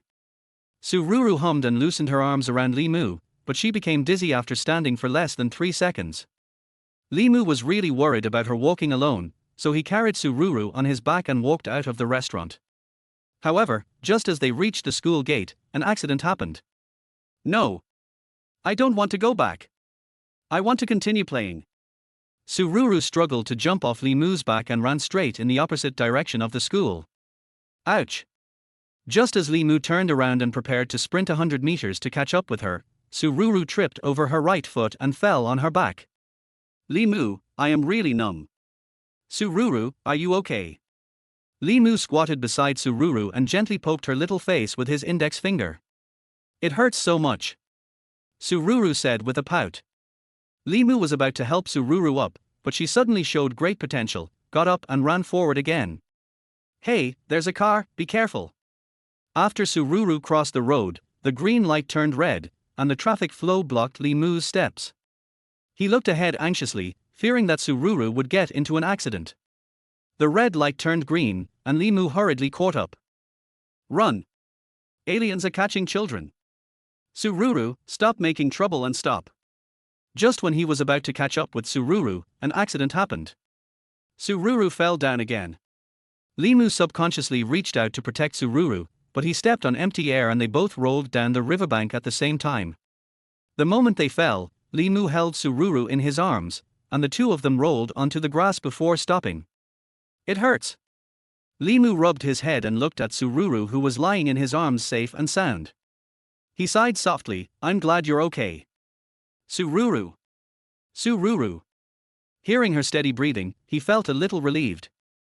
I can even fall asleep like this. Looking at the beautiful face in his arms, he couldn't help but scratch Sururu's nose with his hand. Poochie. Li Mu couldn't help but laugh out loud. This is a moat park. It is quiet and silent except for the rustling of fallen leaves in the wind. At this time, Sururu fell asleep, so it's not impossible for me to do something. Li Mu's heart instantly became hot, and he unconsciously moved closer to Sururu's cheek. However, at this moment, Li Mu suddenly stopped. No, you can't take advantage of someone's misfortune. But when he looked at Sururu again, her lips were tender and trembling slightly. Just in a moment. Li Mu kissed her gently and felt Sururu's soft lips. His heart was beating rapidly and his whole body was filled with an electric-like stimulation. Sururu's eyelashes trembled slightly, as if she also felt the kiss in her dream, but she did not wake up. Her lips exuded a sweet fragrance that made Li Mu unable to stop. Hum. Hearing Sururu's faint moan, his brain woke up as if it had exploded. He pulled away abruptly, a look of embarrassment and regret on his face, as if he had done something wrong and was discovered by someone. Fortunately, Sururu did not wake up, and he breathed a sigh of relief. The surroundings were unusually quiet, and the moon was hidden in the clouds, within reach but invisible. Ruru, I like you. Li Mu took a deep breath, his voice full of sincerity and frankness. I don't know since when I started to pay special attention to you. Your every move always tugs at my heartstrings. Maybe it sounds a little ridiculous, but your existence makes my life more meaningful and makes me full of hope for the future. This throbbing makes me think of you every day. If you can, will you stay with me and be my girlfriend? But Li Mu then shook his head and smiled bitterly. You probably don't like me. After all, I always make you angry, and there are so many people around you. Looking at Sururu sleeping in his arms, Li Mu shook his head. Oh, forget it, I was just talking casually anyway, you don't know anything, I didn't say anything. Hum. Suddenly, Sururu's lips pressed against Li Mu's mouth. This sudden kiss shocked him so much that he almost lost his breath. Can. Sururu's lips were soft and tender, as if containing endless love and warmth. At that moment, he felt his heartbeat quickening and his blood burning. His hand unconsciously stroked Sururu's back, feeling her soft skin. Their breaths intertwined, as if two hearts merged with each other at this moment. Chapter 31 I seem to like you. You're not asleep. Li Mu widened his eyes, gently pushed Sururu away, and climbed up from the grass in a panic. If I fall asleep, I will miss someone's passionate confession, har har har. Sururu stood up calmly and sat next to Li Mu. I was so moved that I almost couldn't hold back my tears. When did you wake up? I don't know. I felt a puppy biting me in my sleep, and I woke up. It's that simple. Sururu spread her hands. Li Mu came back to his senses and looked at Sururu seriously. So you are serious? Asshole, you want to not take responsibility. Sururu raised her fist and prepared to hit Li Mu. No, I just want to confirm. After all, it's too much of a surprise. Li Mu smiled and hugged Sururu, holding her in his arms. You hurt me. Sururu gently struggled to break free, then she leaned on Li Mu's shoulder and closed her eyes. The two sat quietly on the grass, enjoying this rare moment of tranquility. No, did you forget something? Fuck, what time is it? They both said in unison. It's 12:30. The door is closed. Is there no way back? They both froze at the same time. There's no other way. Let's just find a hotel to stay in. Limu spread his hands helplessly. Impossible. I won't go to the hotel with you even if I have to sleep outside or on the grass. Okay then. Limu leaned back on the grass, put his hands behind his head and closed his eyes to rest. Time passed by minute, and Sururu became very angry when she saw the leisurely Limu. HMPH, just lie down, who's afraid of who? She lay on the grass in a huff. After a while. Something is crawling up my leg. Limu was suddenly awakened and saw Sururu jumping on the spot in fear. What's wrong? What's wrong? Something is crawling on my legs. It's so scary. Limu, I don't want to stay here anymore. Let's go. Okay. Let's go. Limu patted Sururu's back gently and comforted her. Although he didn't know what happened, he smiled slyly and whispered into the air. Thanks, bro. The two men climbed up the riverbank and walked along the roadside, one in front and one behind. But you need an ID card to stay in a hotel, and I don't have one. Sururu frowned. Forget it, let's just find a park bench. Yes, I brought it with me. Limu said, took out his ID card from his pocket, and looked at Sururu with an innocent face. Something seemed a little off. Limu. You'd better explain it to me clearly. Sururu grabbed Limu's ear and said, you go to class every day, and you carry your ID card with you. Oh, no, I just happened to go to the academic affairs office to submit my materials today, and I brought it with me. Auntie, please believe me. Limu explained while wailing. You see whether I believe it or not, huh? You too, we only have one king-size bedroom available right now. The aunt at the front desk looked at Limu and Sururu with a smile. Then let's go.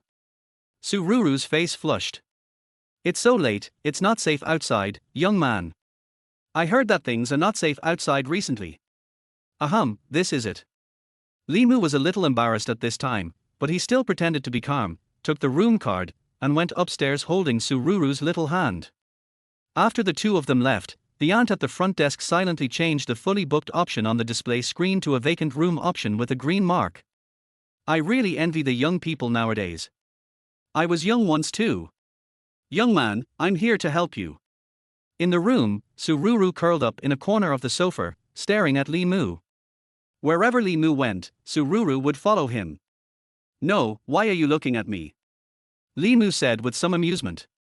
Sururu stared at Limu fiercely and said, I'm afraid someone will take advantage of me, hee. How is it possible, I am? Limu sat on the edge of the bed, looking in the direction of Sururu, but his eyes unconsciously looked at her flawless white thighs, then her slender waist, and finally her full breasts. Gurgle. Limu swallowed his saliva unconsciously. Sururu noticed Limu's gaze, and the blush on her face became more obvious. What are you looking at? Don't you want your eyes anymore? Limu smiled awkwardly, sorry, I didn't notice. Sururu curled her lips and stopped talking, but she also felt a little satisfied in her heart.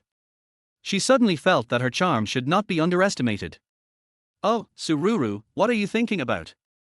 Limu felt the awkward atmosphere, and he coughed awkwardly, trying to change the subject. It's a bit hot, har. He suddenly stood up and looked at the night view outside the window. There was a subtle atmosphere in the room. Okay, I'm going to take a shower. You don't come near the bathroom. Sururu stared at Limu, stepped back to the bathroom, and quickly turned around to lock the door.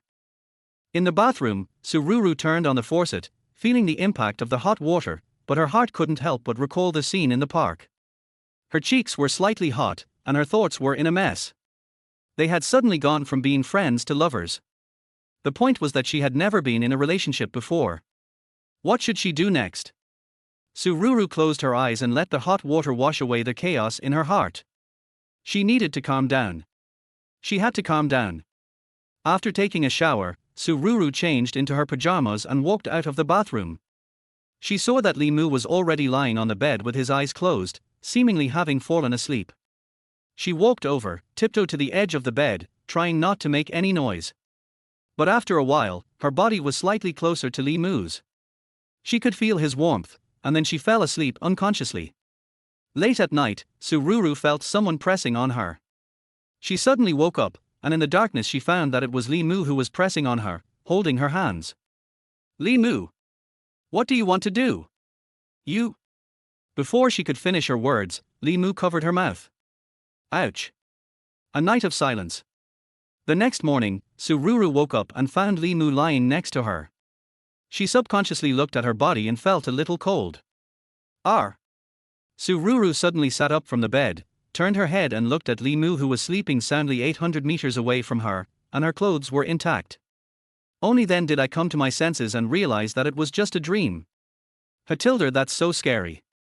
Sururu touched her forehead and breathed a sigh of relief, but when she thought of the scene just now, she felt embarrassed and shy again. Fortunately, it was just a dream.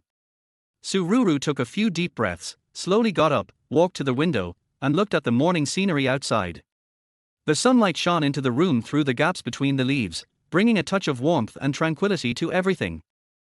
The mobile phone screen was full of missed calls, including some from 1111 and Lin Shui, and some from Su Chen Guen. Seeing the missed call from Su Chen Guen, Sururu felt a little scared. Could it be? I'm being monitored. Chapter 32. Danger is coming quietly. Sururu was frightened. Su Chen Guen knew about it after I didn't go home for one night. Suppressing the uneasiness in her heart, Sururu went into the bathroom and quietly called Su Chen Guen. Beep, beep, beep, the call was quickly connected. Ruru, where are you now? Why didn't you answer my call last night? Dad, I'm in the dormitory. My phone ran out of battery and turned off last night. Her voice gradually became smaller. Perhaps even she herself didn't quite believe this excuse. Su Chen Guen was silent for a while, then said, Ruru, my subordinate said Hu Jiaojiao appeared in Nansha. You'd better go home. Sururu was also stunned, but quickly responded, this is also a good time for us to catch them. Dad, believe me, I will protect myself. Well, I knew you would say that. I will send 2 people to protect you. Sururu heard the sound of Lee Moo getting up outside the door and quickly said, Dad, I'll be fine, don't worry. My roommate needs to wash up, so I'll hang up first. Oh, you kid. Sururu quickly hung up the phone, took a long breath, and calmly opened the bathroom door. What are you doing, sneaking around? Lee Moo yawned. It's okay. Sururu smiled awkwardly. You frown so deeply, there must be something fishy. Lee Moo wiped his eyes and stared at Sururu. Tell me, some things can be solved together, after all, we are a couple now. Do you still remember Hu Jiaojiao? The one from school before? Yes, it's her. What? You didn't tell me such an important thing. Lee Moo was a little angry after hearing what happened. He put his hands on Sururu's shoulders and said solemnly, in the past, you had your own way of dealing with many things, and I didn't interfere. But now, I am your boyfriend, and you must discuss dangerous things like this with me, understand? Sururu felt a little warm in her heart and couldn't help but go forward and hug Lee Moo. I know. The two left the hotel and walked towards the school. Lee Moo held Sururu's hand, his brows furrowed, as if he was thinking about a strategy. Okay, now that we're here, I won't go in. I don't have classes in the afternoon, so I have to go home. Standing at the school gate, Lee Moo rubbed Sururu's head and said gently, okay, then will you come to school in the evening? We can have dinner together. Okay, I'll come tonight. Careful. There was a sharp sound of brakes and horns, and a car rushed towards them out of control. The air was filled with tension and fear. Lee Moo immediately sensed the danger. He was shocked, but he reached out and grabbed Sururu without hesitation. At the critical moment, he pulled Sururu with all his strength, and they both retreated backwards. They fell to the ground and hugged each other tightly. The car sped past Lee Moo's back, then hit a big tree in front of the school gate, making a loud crash. Broken glass and metal fragments flew everywhere, and thick smoke filled the air. Lee Moo held Sururu in his arms to protect her from harm. Sururu's heart beat rapidly, and she felt the tension of life and death. The people around cried out in surprise, and security guards came forward to maintain order. Classmate. Classmate. Are you okay? Many classmates came over and offered a helping hand to Li Mu and others. Thank you. We are fine. Li Mu struggled to get up, but found that his calves were in severe pain and he could not stand. The students around them quickly helped Li Mu and Sururu up. Classmates, do you need to call an ambulance? Li Mu waved his hand, indicating that it was not necessary. After a while, the smoke from the car near the tree in front of the school gradually dissipated, revealing a severely deformed car body. The driver panted, climbed out of the car, fell to the ground and shouted, "My brakes are not working. My brakes are not working." Fortunately, apart from the serious damage to the vehicle, no one else was injured. Li Mu and Sururu breathed a sigh of relief. The security guards maintained order, and soon the police arrived and took the driver into the police car. Li Mu, how are you? Are you hurt? Sururu looked at Li Mu nervously. Li Mu shook his head and replied with a smile, "It's okay, I just broke my calf, it shouldn't be a big problem." They were supported by their classmates and walked towards the school infirmary. Sururu still held Li Mu's hand tightly with lingering fear.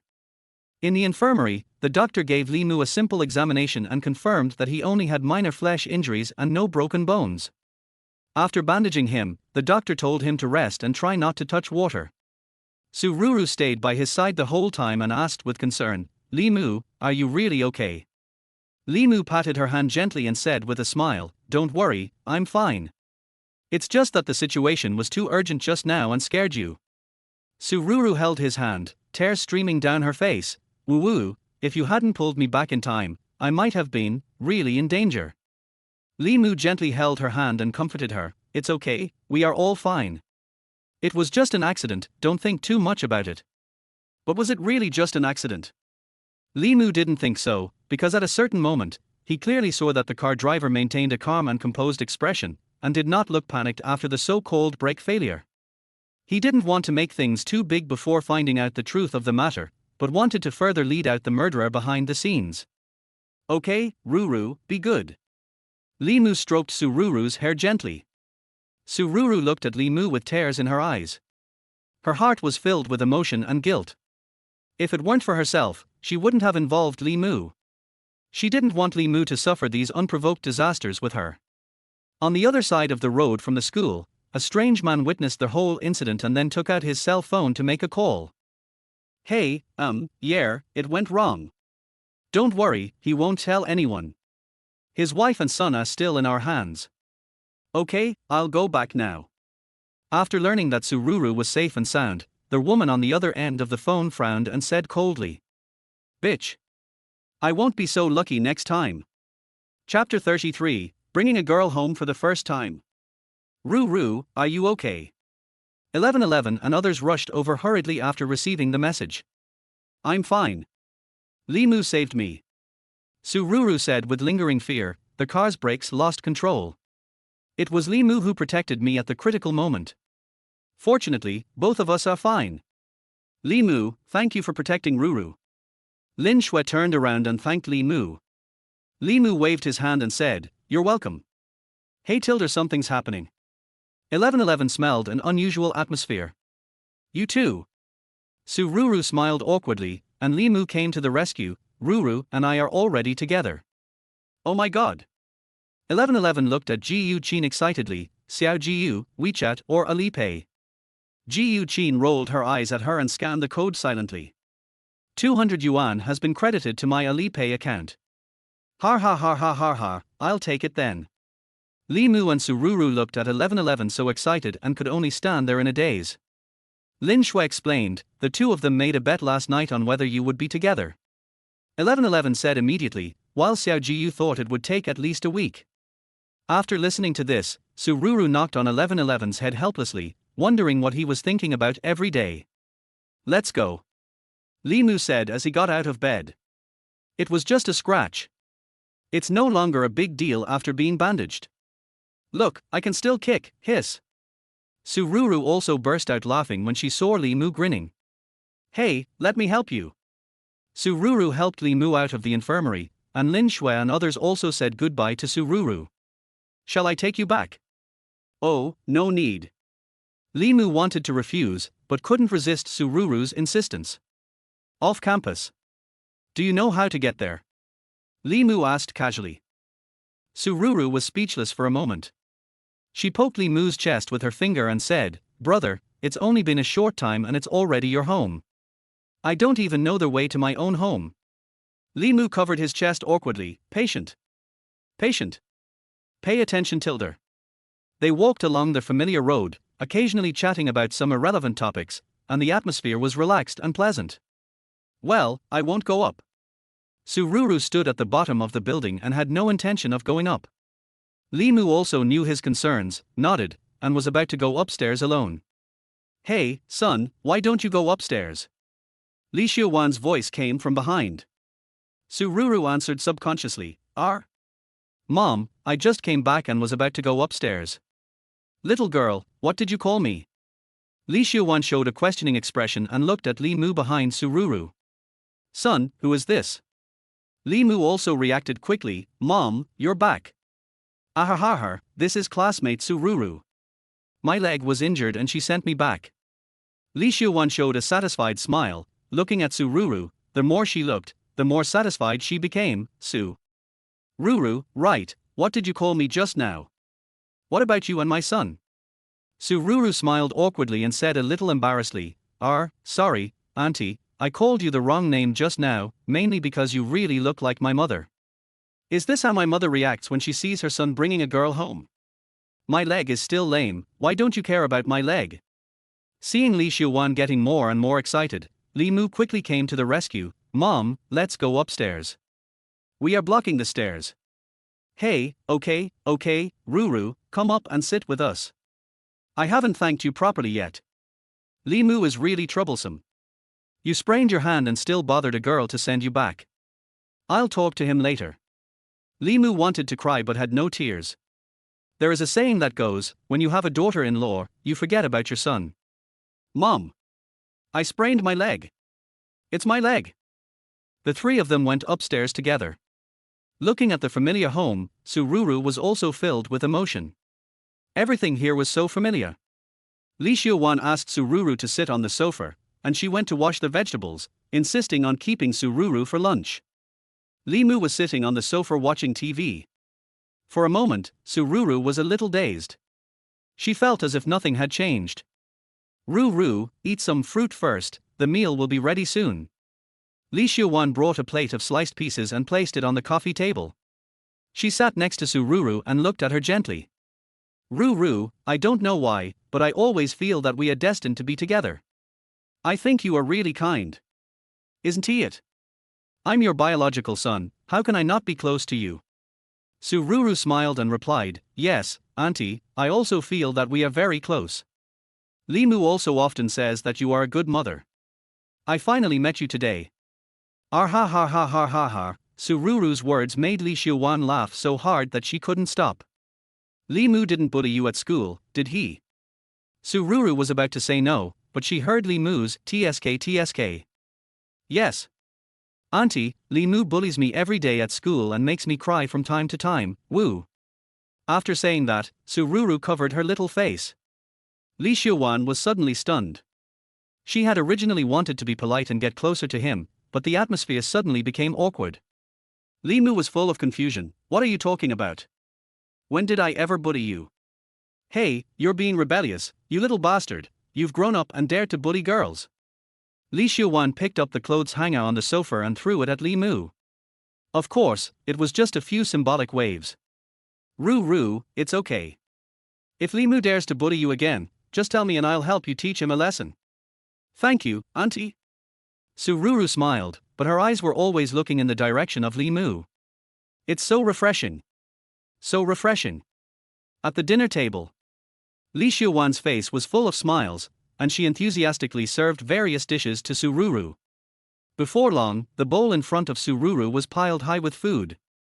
"Come on, Ruru, have some more hot soup." As Li Xiuwan spoke, she was about to stand up to help Sururu with the soup, but at this moment, she suddenly realized that she had forgotten to take the soup spoon. "Oh my! My memory is so bad that I dropped the spoon." Sururu was also a little embarrassed, and quickly said, "Auntie, let me get it." "Oh, how can that be possible? Before he could finish his words, Sururu walked into the kitchen skillfully and took back the soup spoon in the blink of an eye. Li Xiuwan looked at Sururu in confusion, wondering in her heart. How come this little girl is so familiar with her own kitchen? But Sururu acted as if nothing had happened, as if everything was natural and she ate and drank as usual.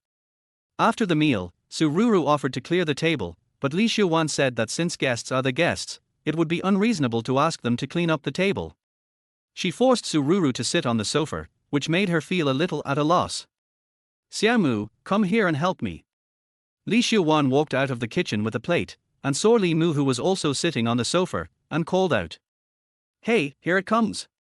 So Li Mu walked over, took the plate from Li Xiuwan's hand, and started helping wash the dishes. Li Xiuwan looked at Li Mu seriously and whispered to him, "Xiaomu, tell me honestly." Li Mu felt a little nervous. Was he discovered? Tell me the truth, did you take advantage of mommy's absence? I brought Ruru back quietly many times. Chapter 34. Who is the undercover? Mom, how is that possible? This is the first time he comes to our house. Don't think too much about it. Li Mu scrubbed the bowl in his hands helplessly. Really?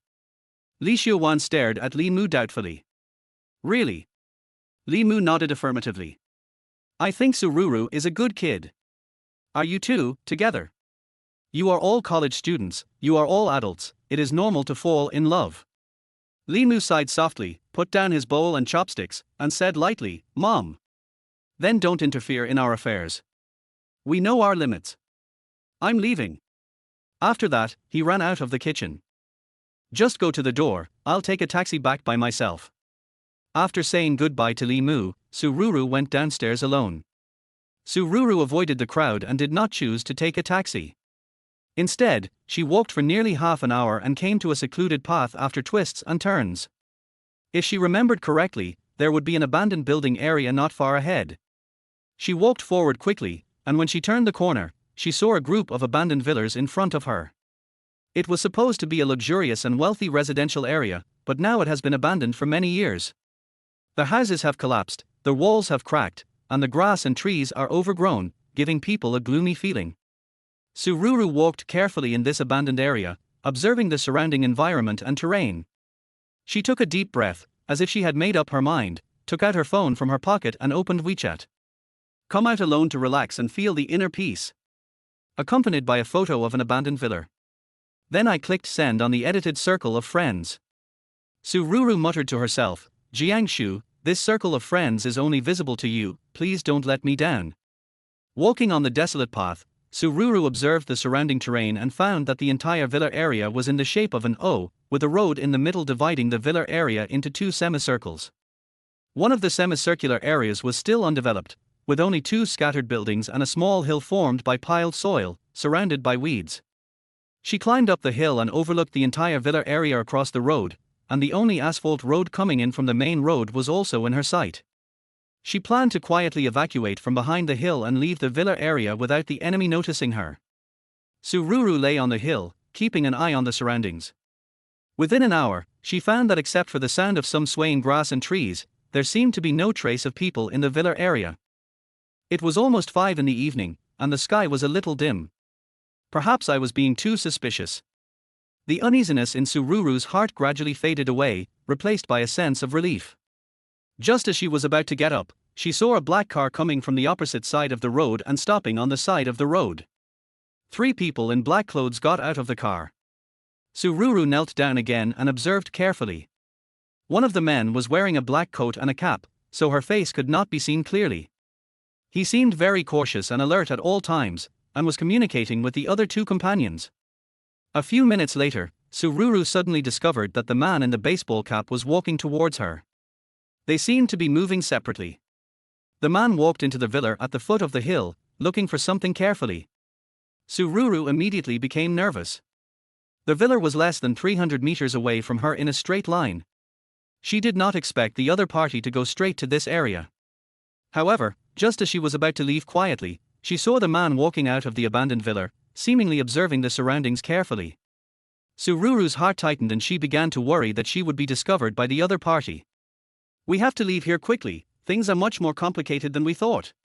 Sururu held her breath and lay motionless on the hill, waiting for an opportunity. The man in the baseball cap had his back to the hill. Sururu didn't know why he didn't move, but this was the best opportunity. Run! Sururu immediately stood up and walked quickly down the hill to the other side. She's over here. I saw her. What? The sudden shouting completely interrupted Sururu's rhythm. She subconsciously looked up at the sky and saw a drone hovering in the air. Hold! Sururu cursed directly. If there were drones, running out of the villa area would undoubtedly be a way to death. She made up her mind and plunged into the depths of the villa area. It was an undeveloped area, and it was not an exaggeration to call it a mountain forest. However, now she could only rely on the dense trees to hide her figure. She ran inside. Third brother, take care of the entrance and exit. Second brother, come with me to look for it. At this moment, Sururu didn't care about the shouting and cursing behind her. She could only run forward desperately, trying her best to get rid of those people as much as possible. After running in the woods for a while, Sururu found a relatively safe place to hide. She hid behind a big tree, panting and trying to control her breathing. Sururu panted heavily and subconsciously wanted to take out her cell phone to contact Li Mu for help. However, she only touched her empty pockets. Grass. What to do, what to do? Sururu was extremely anxious. If she kept dragging it on like this, she would be discovered sooner or later. Brother, this way. Hearing the shouts getting closer and closer, Sururu had only one way to go, and that was jump into the river. The sky gradually darkened and we had reached a dead end. Not far away there was a small river. As no one had interfered for a long time, the surface of the river was covered with green algae. Sururu jumped down and plunged into the water with a splash. The early autumn night was already a little chilly. The moment she jumped into the river, Sururu was almost frozen to the point of suffocation. Brother, I just saw her running over here, where did she go? The two stood by the river and looked around, but did not see Sururu. Damn, how should I know? This little girl can run pretty fast. Let's go and take a look over there. Sururu was not sure whether the two of them had gone far, so she stayed in the river for another 5 minutes, and after making sure that the two had gone far away, she swam to the shore with all her might. It's so cold. Sururu collapsed on the shore, gasping for breath. Her body was soaked.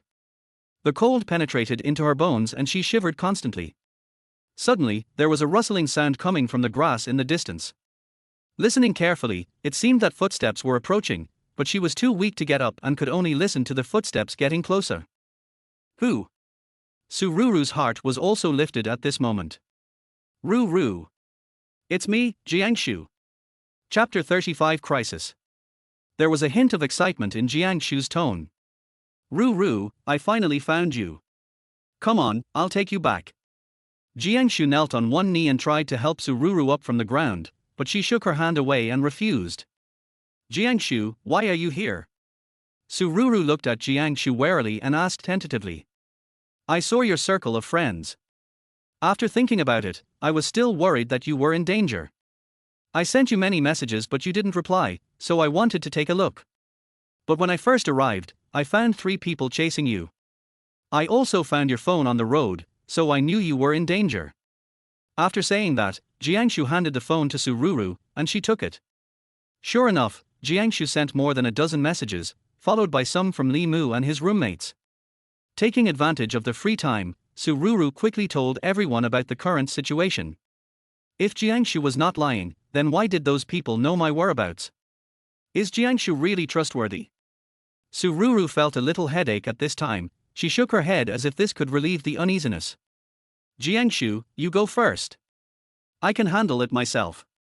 Sururu interrupted Jiangshu. Jiangshu looked at Sururu with some confusion. Ruru, what's wrong with you? I came here for you, don't you believe me? There was a hint of helplessness in Jiangshu's tone. Things are very complicated now.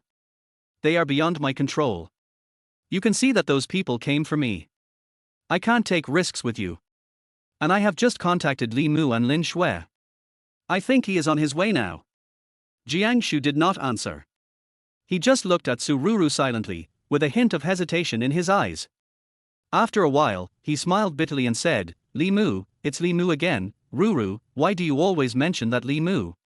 He doesn't understand that a person like him is not worthy of your mentioning him all the time. We are obviously a perfect match, why? Why did it turn out like this? Jiangshu's voice was a little hoarse.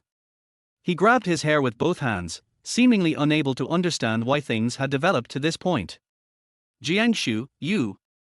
Sururu looked at Jiangshu in surprise. Suddenly Jiangshu turned around and looked at Sururu. He pounced on her and pushed her to the ground. His eyes were bloodshot and he kept muttering, why? Jiangshu, let me go. Jiangshu. Sururu struggled. Bang. A crisp slap sounded. Sururu pulled out a hand and slapped Jiangshu on the face, and then Jiangshu's eyes gradually regained rationality. Jiangshu quickly let go of Sururu. Ruru. I'm sorry, I didn't mean it. Get out of the way. Sururu's voice was cold and ruthless. Jiangshu stepped back in panic, looking at Sururu's back, his eyes full of pain and regret. Ruru, I'm sorry. Jiangshu whispered. He didn't control his emotions and hurt Sururu. There was some silence between the two of them. Sururu tried hard to adjust her mood. She knew how Jiangshu felt about her, but now was not the time to talk about it. Boss, over here. Oh no. Sururu was shocked. They came back again. Jiangshu, run. Sururu pushed Jiangshu with all her strength, as if wanting him to leave. Oh, good things come in pairs. Who is this young boy? Boss, the higher-ups only said they want this woman. What about this one? Asked the man called number 2. Why are you talking so much nonsense? Just take them back together. It's all right as long as the mission is completed. The boss took out a folding knife from his waist. The shiny blade was particularly conspicuous in the night. Who are you? What are you going to do? Jiangshu opened his arms to protect Sururu. He would not let anyone hurt Sururu. Boy, I advise you to stay out of other people's business and just stay by the side. We are not unreasonable brothers. I only want this girl.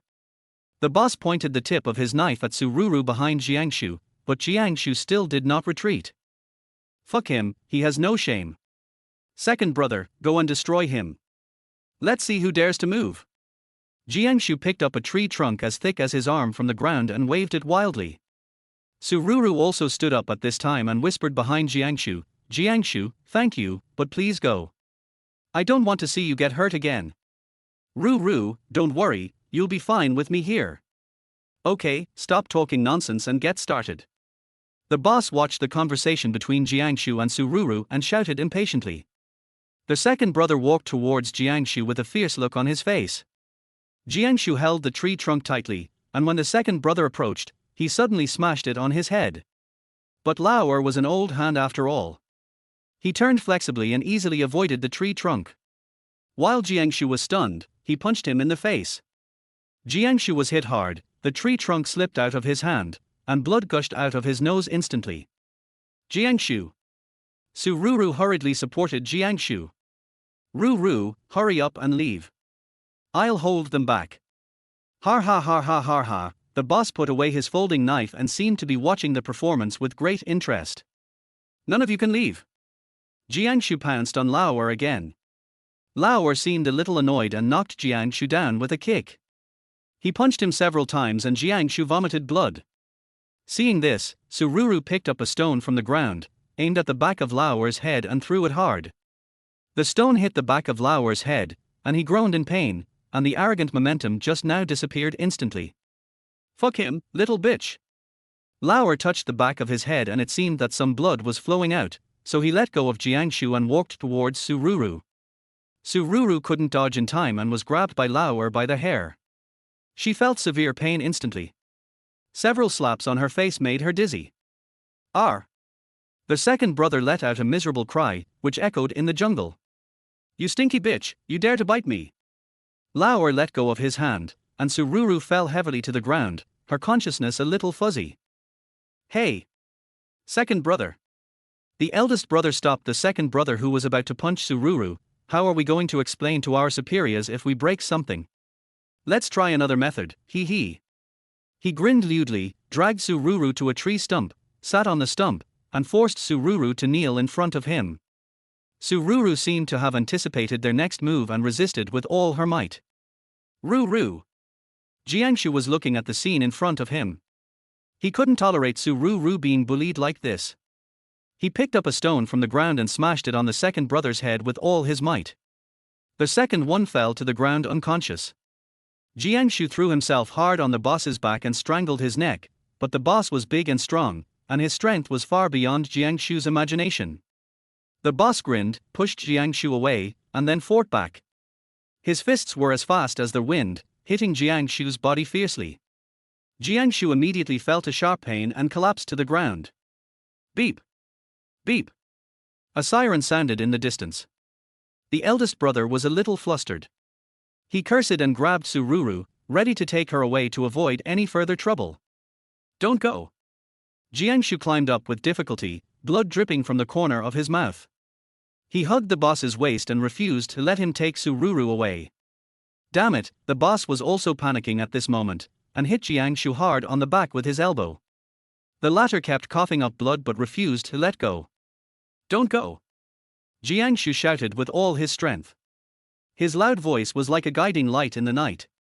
The boss knew that he was pointing the direction to the police, but at this moment Jiangshu kept holding his legs, not letting him move at all.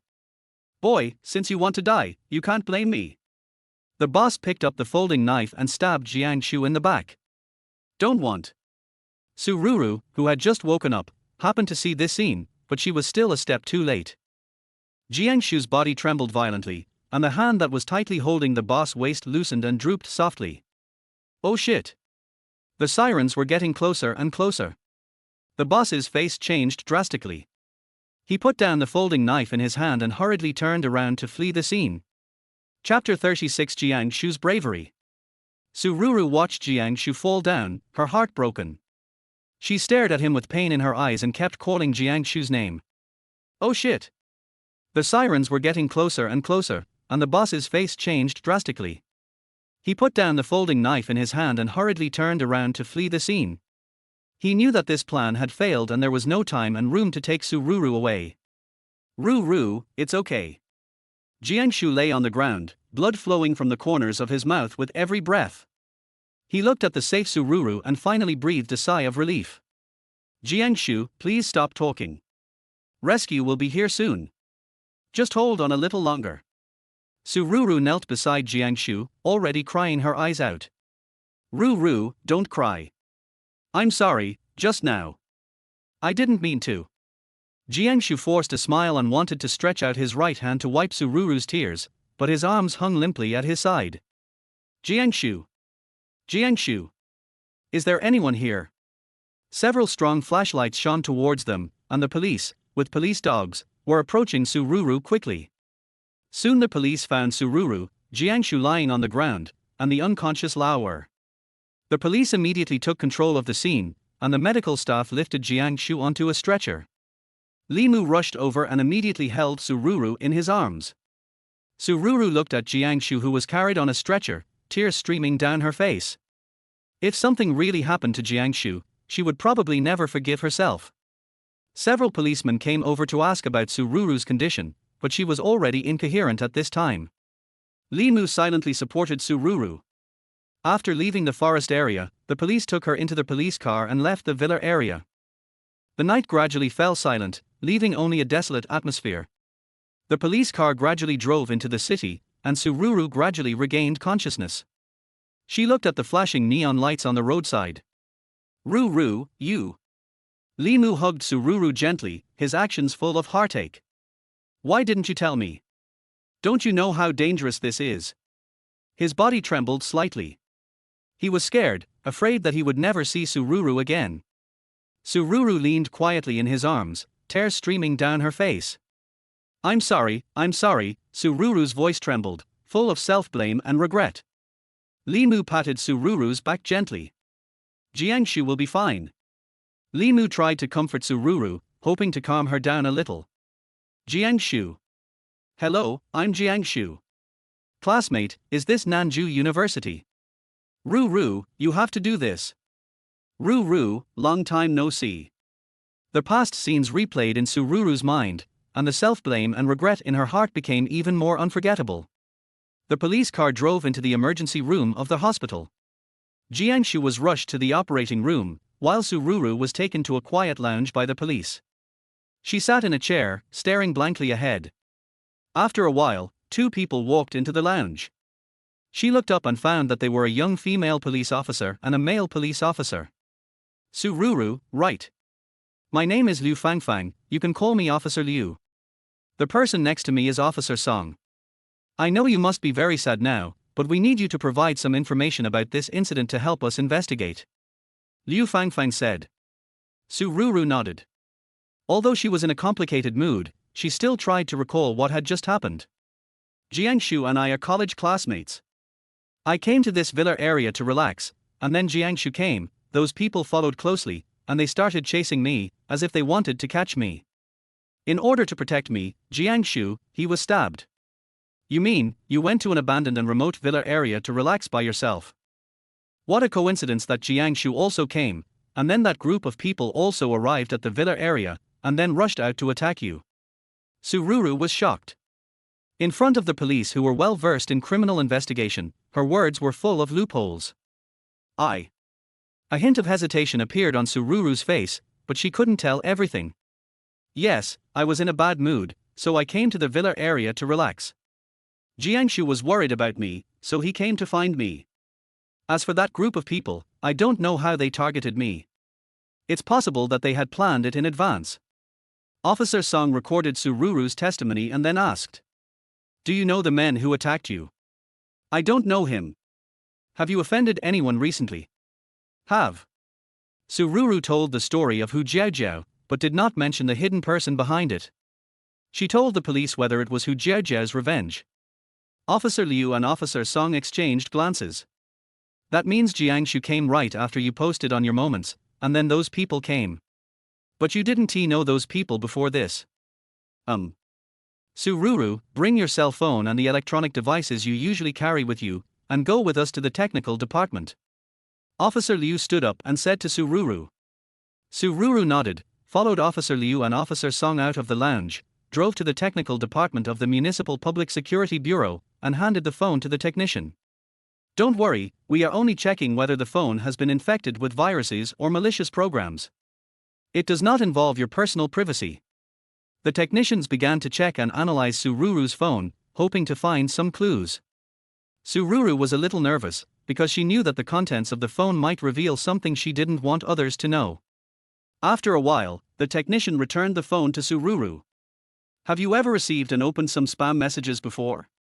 I can't remember exactly, but there were definitely a lot of harassing calls and spam text messages.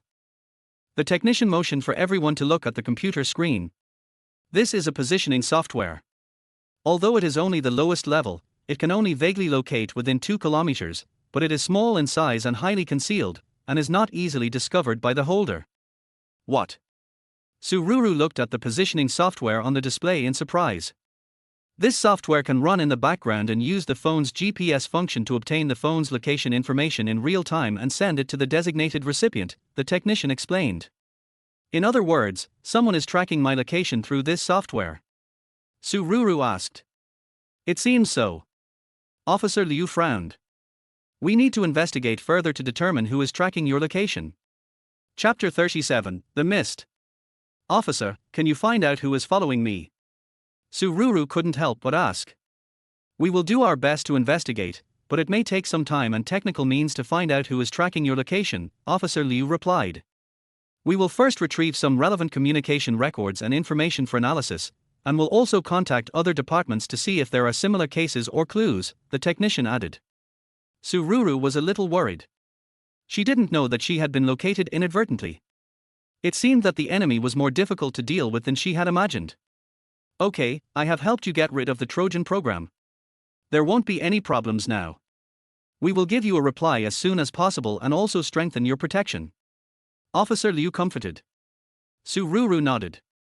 In terms of technology, she could only trust the police now and hoped that they could solve this problem. She decided to cooperate with the investigation and provide all possible clues and information. After leaving the Municipal Public Security Bureau, Sururu walked on the street, recalling everything that had happened, from the first time she was hit at the school gate to this test to see if Jiangshu was aware of it. It seemed that the group of people did not know Jiangshu, otherwise they would not have really killed him. Moreover, when they were hit for the first time, only Li Mu and I returned to the school gate, and Jiangshu was not there. And today, in order to protect himself, Jiangshu did not seem to be aware of the situation. At least that's the case for now. However, because of this, it was undeniable that Jiangshu was hurt, and she could not abandon Jiangshu and ignore him, so she hurriedly took a taxi to the hospital. 10 minutes later, Sururu arrived outside the hospital's emergency room. Li Mu and 2 plainclothes officers were waiting outside the door. "How is Jiangshu?" Sururu asked. Li Mu frowned and whispered, "It's been almost 3 hours, and there is still no news." Sururu became even more anxious, and everyone was silently waiting for the results of the operation. Time passed by, and the wait became long and anxious. Finally, the door of the operating room opened and the doctor came out. Sururu hurried forward and asked, "Doctor, how is Jiangshu?" The doctor shook his head slightly, and Sururu's heart sank. "His injuries are quite serious, but the operation went well. He is recovering now. It will take him some time to recover, but it is hard to say when he will wake up," the doctor explained. Sururu breathed a sigh of relief. At least Jiangshu was still alive. "Can we go see him?" Sururu asked. The doctor nodded and said, "You can go in, but not for too long. He still needs to rest." Sururu nodded gratefully, and then everyone followed the doctor into the ward. Jiangshu was lying on the bed, his face was pale, but his breathing was steady. Sururu was relieved. Li Mu said to Sururu softly, "Good luck will come to you. It's okay. Don't think too much." After everyone left the ward, another police officer said, "We will arrange for someone to protect Jiangshu. Also, Sururu, please come to the Municipal Public Security Bureau in person tomorrow to accept the investigation, and don't run around. Our people will take you back to school." "Okay, I'll cooperate." Sururu nodded and replied. Everyone left the hospital. Sururu was still feeling uneasy, so she returned to school under the escort of a policeman. The next day, Sururu went to the Municipal Public Security Bureau as agreed to accept the investigation. She was taken to a conference room where several police officers were sitting, including Officer Liu from yesterday. "Hello, Sururu, we need you to provide some information and clues to help us investigate the person who is tracking you," said Officer Liu. "We have learned that there are 3 people in total. Among them, Wu, who was beaten, is the so-called second in command. He has not yet regained consciousness. Their first and third in command are still on the run." Sururu nodded solemnly. "I will try my best to provide all possible clues and information, hoping to help the police find the truth as soon as possible." In the next few hours, Sururu described to the police her experience of being tracked, including the incident of being hit at the school gate, how Jiangshu was injured, and the discovery of a Trojan horse program implanted in her phone. She also provided some information about Hu Jiaojiao and tried to help the police with their investigation. After the investigation, Sururu was arranged by the police to return to school and told that they would strengthen her protection measures. But the enemy was in the dark and they were in the light, so things were very tricky. In the next few days, Sururu attended classes and lived in school, and went to the Municipal Public Security Bureau for investigation from time to time. During this period, she also met Jiangshu's parents. They touched Sururu's head gently and affectionately, and said that Ruru had grown up so much. Jiang's mother burst into tears, and Jiang's father held back his tears, saying that it was just an accident and that his son was very brave and did the right thing. Things became confusing. While walking on the campus, the conversation between a pair of girls next to her caught Sururu's attention. "Oh, it's so annoying. I really don't like him, but he keeps giving me gifts and I don't want them." "Then you should tell him clearly and refuse explicitly." "You think I didn't say that?" "Well, we were good friends at first. I thought he was humble, polite, and graceful. How did he suddenly become like this? Now we can't even be friends anymore." Sigh. Sururu smiled bitterly. There were quite a lot of infatuated boys in this world. Love could really drive people crazy. Etc. Sururu stopped. She had been thinking and examining Jiangshu's problem from a rational perspective, but she forgot that people's behavior is often driven by emotions. She hurriedly took out her cell phone and looked through the text messages Jiang Shu had sent her that day. Ru, did you go there alone? Ru, it doesn't look safe over there, come back early. You haven't come back yet. It's getting dark, Ru. Ru, I'm worried about you. Ru, did something happen to you? I'm sorry, Ru, I have to go find you. Ru, I think I'm already here. I'm at the entrance. Please come out soon. There were a total of 21 text messages. If you look at them in chronological order, Jiangshu started to worry about me, until I didn't reply to his message, and then he took the initiative to go to the villa area to find me. However, my suspicion of him at that time stimulated Jiangshu, causing him to lose control of his emotions. If you look at it from an emotional perspective, it all makes sense. Sururu suddenly felt a little guilty. She had always looked at Jiangshu rationally and ignored the impact of emotions on people's behavior. Perhaps Jiangshu became impulsive and lost his rationality because of his feelings for himself. Sururu sighed deeply. She knew that her suspicion of Jiangshu was unfair. She needed to re-examine the issue and give Jiangshu a fair judgment. At this moment, her cell phone rang, and it was an unfamiliar text message.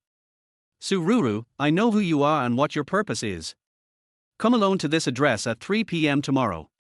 I believe you will be very interested in some information. Sururu frowned and quickly replied, Who are you? However, the other party did not respond. Chapter 38, A Turning Point. Sururu waited for about 10 minutes but still did not receive any new information. She stared at the address in the message, which was a coffee shop on the first floor of Mingcheng Avenue Mall. It was quite close to the school and the mall was crowded with people. She estimated that the mysterious man's intentions were not dangerous. Sururu decided not to tell Li Mu for the time being, because she felt that this problem needed to be solved by herself. She was going to find the address to see who sent her this text message and what information he was talking about. At 3 o'clock the next afternoon, Sururu came to the coffee shop according to the address given in the text message. She walked in quietly and observed the environment of the coffee shop. Suddenly, a voice sounded behind her. Sururu, you are finally here. Sururu turned around and saw a man holding a cell phone. He was wearing black sportswear and black glasses, but he had a stubble on his face, messy hair, and a sly smile on his face. Who are you? Sururu asked vigilantly. The man smiled, spread his hands and said, As you can see, I am a sloppy king, but also an insider. I know that you are Su Qingwen's daughter, and I also know that your Su family is now tracking down the Jiang family. I also know that you are suspicious of Jiangshu, and I even know that you want to find the truth of the matter. Sururu stared at the man sharply, feeling a sense of alertness in her heart. She took a deep breath and asked, Then why do you want to help me? What benefit do you want? The man smiled and said, You will know the answer to this question soon. But before that, I need you to do me a favor. Sururu's heart moved. She knew that this man had his own purpose, but she also knew that in order to find the truth, she had to cooperate with him. Okay, tell me, what do you need me to do? Sururu replied calmly. The man smiled and said, As expected of Su Qingwen's daughter, you are so straightforward. Come with me, I will tell you everything. Sururu followed the man out of the coffee shop and they came to a black car. The man opened the door and motioned for Sururu to get in. Sururu hesitated for a moment, but finally got in the car. She knew it was a risk, but she also knew it was her only chance. After the car started, the man began to tell what he knew. He told Sururu that his name was Xu Zheng and he once owned a game company. When the company was booming, Jiang Wen, Jiangshu's father, coveted his core technology and kidnapped his wife and daughter to force him to sell his shares. After he sold all his shares and core patents, he was kicked out of the company. The story should have ended here, and perhaps there would have been no sequel, but the men arranged by Jiang Wen felt troubled and abandoned his wife and daughter on the side of a country road, where they were hit and killed by a drunk truck driver. I looked for Jiang Wen, but I didn't see him at all. It was an accident, an accident. All the excuses were accidents. Sururu noticed that Xu Zheng was holding the steering wheel tightly, but he returned to normal after a while. So you didn't call the police? Oh, call the police, have you ever heard of this phrase? What? There are no little monsters at the foot of Lingshan Mountain. Then what do you want to do? I want Jiang Wen to die. Sururu could hear the resentment in Xu Zheng's voice, but she remained silent.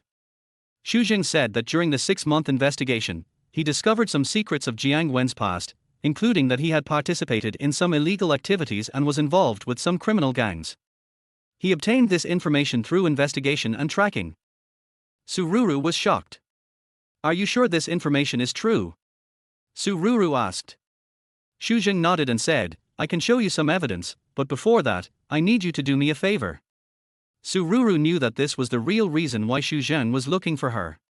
What do you need from me? Xu Jing smiled and said, it's simple. I need you to provide me with a safe place so that I can organize my documents and investigation results with peace of mind. That's it? Then how can I help you? Sururu was a little confused. That's right, it's not safe outside. The Jiang family's spies are everywhere, but there is one place where the Jiang family can't reach. Where? Nanju University. Xu Jing took Sururu for a stroll in the city for an hour and stopped at a red light. How's your thinking? Xu Jing asked. I promise you, a new teaching building is being built on the hill behind the school. Construction teams will enter the school during the day, but they will leave at night. This is the most suitable place I can think of, and you can't cause any trouble in school. No problem. After all, I am a highly educated person. Don't worry. Okay, look at the back seat. Xu Jing seemed to be in a good mood. Sururu turned her head and looked at the back seat, and found that it was fully equipped with quilts, pillows, power banks, computers, and toiletries. See, I just need to stay inside the school, don't worry, I won't disturb the students. Sururu nodded, and Xu Jing hummed a little tune, stepped on the accelerator and drove towards the school. Along the way, Sururu flipped through the evidence collected by Xu Jing, her astonishment evident in her words. She knew that when capitalists carried out the first wave of primitive accumulation, they would resort to dishonorable means, but the fact that the Jiang family was involved in so many illegal activities and criminal gangs made her shocked at the nature of this family. I forgot to tell you that Jiang Wen's son, his father doesn't seem to plan to let him take over the company. He didn't even assign him any position. The specific reason is unknown. Sururu lowered her head and clenched the documents in her hands. She knew that Xu Jing's words were very clear and Jiangshu was not aware of this. Now, with every extra day Jiangshu stayed in the hospital, her guilt towards Jiangshu increased. Soon, they arrived at the gate of Nanju University. Sururu showed her student ID and claimed that Xu Jing was her brother and was helping her move things. Only then did the security guard let them in. Although it was already past 5 in the afternoon, there were still many students active in the school, some walking in groups, some taking a stroll, and some exercising on the playground. The car stopped at the parking lot of Nanju University. Sururu got out of the car and Xu Jing said to her, let's separate our actions first. You continue to live your normal life in school. I will contact you when I have new news. By the way, where is the cafeteria? I'm a little hungry. Chapter 39, Games May Solve the Mystery. The cafeteria is on the west side of the campus. You can find it by following the crowd. Sururu pointed in the distance and was about to turn around and leave, but then she turned back and handed the campus card to Xu Jing. Use this. Oh, thank you. Xu Jing took the campus card and thanked Sururu. If you need anything, feel free to contact me. Sururu waved her hand and walked towards the dormitory. Walking along the Wutong Avenue on campus, feeling the cool evening breeze, she had a feeling that the fog was beginning to dissipate, and her mood couldn't help but improve. Ruru, you're back. As soon as she stepped into the dormitory, 1111 rushed over to her. Sururu understood that because she had been leaving early and returning late in the past 2 days and had just experienced such an incident, they were worried that something had happened to her and had been trying their best to comfort her and make her happy. I'm fine, don't worry. Sururu comforted 1111 with a smile. Lin Shui and Ji Yu Qin also saw Sururu come back, and they surrounded her and greeted her with concern. Ruru, are you okay? Ruru, do you want to take a break these 2 days? Sururu felt warm in her heart. 1111, Ji Yu Qin, and Lin Shui were not only her roommates, but also her friends. She knew that they truly cared about her. Thank you for your concern, I'm fine. Sururu replied with a smile. During this time, 1111 kept telling jokes. No one reacted, but 1111 herself held her stomach and couldn't stop laughing. Then, amid everyone's laughter, the atmosphere in the dormitory gradually became relaxed. Oh, by the way, Ruru, is there any news about the previous comic exhibition? 1111 asked casually. Oh no. I forgot about this. Sururu slapped her thigh and quickly sent a message to her partner. After a while, the partner replied. Ms. Su, I couldn't get in touch with you before, so I had to give up. Fortunately, everything went smoothly. However, there is a game promotion event next week. If you are willing to participate, I can help you arrange it. I'm sorry, Manager Liu, I was delayed by something before. Excuse me, what game is this promotion for? After a while, Sururu received a promotional poster of the game. Tanwanziue, this game looks familiar. Sururu said to herself. Are you interested? If the results are good, the reward is 8,000 yuan. Interested? Sururu's wallet was getting thinner and thinner, and if she didn't replenish it, she might have to live on dirt. Okay, Miss Su, our people will call you in advance. Please arrange your time. Okay, thank you, Manager Liu. Hatilder, Sururu breathed a sigh of relief, the problem was finally solved. Sururu shared with Lin Shui and Ji Yuqin the news that she would be participating in the game promotion. 1111 said excitedly, then let's go together. And play some games by the way. Ji Yuqin and Lin Shui also expressed their support. Okay, let's go together. Sururu agreed with a smile. Sururu and Xu Zheng agreed to meet at 2 o'clock in the afternoon. When Sururu came to Xu Zheng's car, she knocked on the window gently and found that Xu Zheng was not in the car. After waiting for 5 minutes, she was about to leave, but saw Xu Zheng walking towards her with 2 bags of lunch boxes. I'm sorry, I'm late. The food in your school cafeteria is so delicious. I accidentally got late. Sururu rolled her eyes at him, opened the car door and got in, and Xu Zheng followed in. How's the progress? I hacked into the computer of a senior executive of their company and found some unknown secrets. Sururu asked doubtfully. They seem to be related to the overseas fraud that has been making a lot of noise recently, but going further requires level 3 verification, which has not been deciphered yet. Well, public opinion has been one-sided recently. If we can find out that Jiangwen is related to overseas fraud, it will definitely lead to an official investigation into their company. Sururu replied, also, I'm going to participate in a game promotion next week, so I might not come. You should behave yourself in school then. Xu Zheng kept shoveling rice into his mouth and asked nonchalantly, okay, I know, what are you talking about game promotion? After thinking about it, Sururu said to Xu Zheng, it seems to be called Tanwanziue. Fuck it. Xu Zheng suddenly became extremely agitated and dropped his lunchbox under the seat. His action scared Sururu. No, what's wrong with you? Fuck Jiangwen, this is a game I developed. Now they have changed the skin and put it on the shelves again. Sururu widened her eyes and looked at Xu Zheng in disbelief. What did you say? Are you the developer of Tanwanziue? Yes, I am the original developer of Tanwanziue, but you also know the reason later. Xu Zheng smiled bitterly after calming down. Sururu fell into deep thought. She didn't expect such a coincidence to happen to her. So what do you do now? Xu Zheng gave a bitter smile and said, the intellectual property rights of Tanwanziue have long been transferred to their company, and I can't prove that I am the original developer. So what are your plans now? Xu Zheng picked up the lunchbox on the ground, took a bite, and after thinking for a moment, he said, I want to participate in the game promotion you mentioned. Maybe I can find some clues from it. But isn't this too dangerous? You don't understand our passion for it. I spent 5 years of hard work on it. Xu Zheng sighed, I just want to see it come out with my own eyes.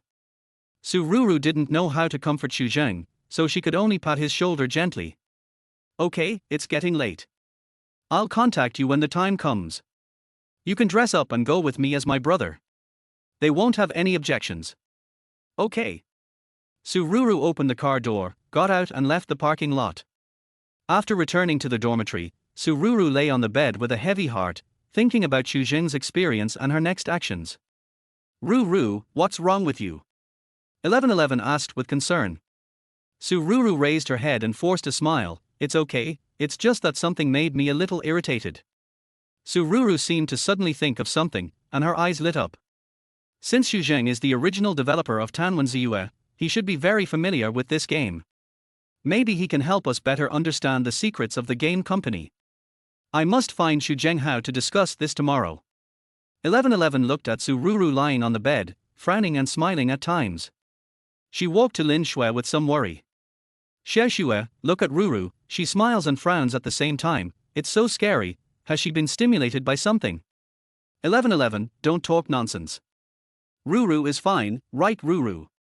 Lin Shui said, touching 1111's little head. At this time, Su Ruru was concentrating on thinking about the connection between the game and the Jiang family. She was completely unaware that 1111 and Lin Shui were looking at her with strange eyes. After a while, it seemed that she had figured it out, and Su Ruru let out a chuckle. Lin Shui and 1111 looked at each other. It's over. Chapter 40 Basketball Captain Zhang Yang. Ever since she learned that Xu Zheng was a game developer, all kinds of strange ideas began to emerge in Su Ruru's mind. She had a sly smile on her lips. Hey, do you think there is a game where boys and girls live under the same roof, and players can use the boys' perspective to develop different encounter stories with different beautiful roommates? Well, it would be better if there were some thrilling plots. At this moment, Xu Zheng, who was eating instant noodles and looking at the computer screen, heard this and his face suddenly turned black. What the hell is this young lady thinking about? No. I don't believe you can definitely develop one. Su Ruru kept muttering. My ideal is to create a true 3A masterpiece and fill the gap in our country's top gaming field. What you said is completely contrary to my original intention and belief as a game enthusiast, designer, and developer. They are simply a blasphemy to my professional dignity. Even through the screen, Su Ruru could feel Xu Zheng's firm and great aura. It's a pity that ideals are so full of hope, while reality is so skinny. 10,000. Are you kidding me? 5,000. 1,000. Do you know how much my previous game was worth? I'm afraid you'll be scared to death if I tell you. Conservative estimates put it at least 50 million. I don't even want this little bit of money from you. Hee, I despise you. I forgot that you are the eldest daughter of the Su family. You don't need this little money. Su Ruru glanced at the phone screen and replied calmly. I'm sorry, I don't care how glorious your past was. I only know that the boss you standing in front of me now is just a poor guy who needs to rely on the charity of female college students to survive. Silence is Cambridge tonight. 500, or you'll be out of luck. Don't cut it, miss. I'll take it. The budget is limited, so the quality of the game will be good enough as long as it's acceptable. Make a deal. Oh, I have a small additional condition: the male lead must be named Li Mu, and as for the female leads, let's call them Dilariber, Fan Rear, and Yarn Mi. Li Mu, this name sounds familiar, I seem to have heard it somewhere. Don't worry about it. I'm going to sleep. Mr. Xu, the game designer, I'll be waiting for your good news tilde. Su Ruru put down her phone, turned over contentedly, and hid under the quilt, giggling secretly. Mom, I'm going to date a celebrity. For college students, the 5-day schedule is already pre-arranged. For example, Death Monday, Crash Tuesday, Painful Thursday, Furious Thursday, Happy Friday. And today happens to be Death Monday plus Death Physical Education class, with double buffs stacked up. I'm so tired, I can't stand it anymore. I'm Lin Shui. If I choose basketball again from now on, I'll be a dog. 1111 slumped down on the floor of the basketball court, and the basketball in her hand slipped out of her hand and rolled towards Lin Shui. 1111, you might be seriously ill. It was you who asked us to choose basketball. You even said there were many handsome guys who chose basketball and you could change your partner every half a month. Also, please use your own name when you set a flag next time. Thank you. Ji Yu Qin took the basketball and stood up for Lin Shui, who was standing beside her. Be careful, classmate. Suddenly, there were exclamations from all around. A basketball suddenly lost control and flew straight towards Lin Shui. Oops. Lin Shui was frightened and raised her head reflexively. In a flash, Su Ruru jumped up and caught the basketball steadily. Whose ball is this? Can you play basketball? Su Ruru looked irritated. She was very dissatisfied with what had just happened. The basketball in her hand seemed to be given life, spinning flexibly at her fingertips, as if expressing its emotions. As soon as he finished speaking, several burly boys walked towards Sururu and the others. Since other grades were taking physical education classes and there were many students in the field, someone soon recognized that they were the captain of the school basketball team, Zhang Yang, and Wu Hao. Wow! This is Senior Zhang Yang. He is a legend in our school. He once led our school to win the championship in the college basketball league at the grassroots level. A girl said with admiration on her face.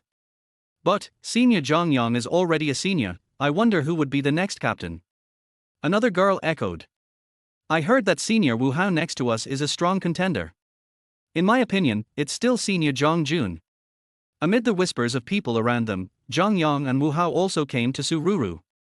I'm sorry, Sai. When Zhang Yang saw the girl in front of him, he couldn't help but be dazed. Although the girl in front of him was frowning, her delicate and smooth skin was as crystal clear as white jade, and her big watery eyes were shining with bright light. She looked a little annoyed but also a little cute, which made Zhang Yang unable to take his eyes off her. Gulp. Zhang Yang swallowed unconsciously. What a cute girl.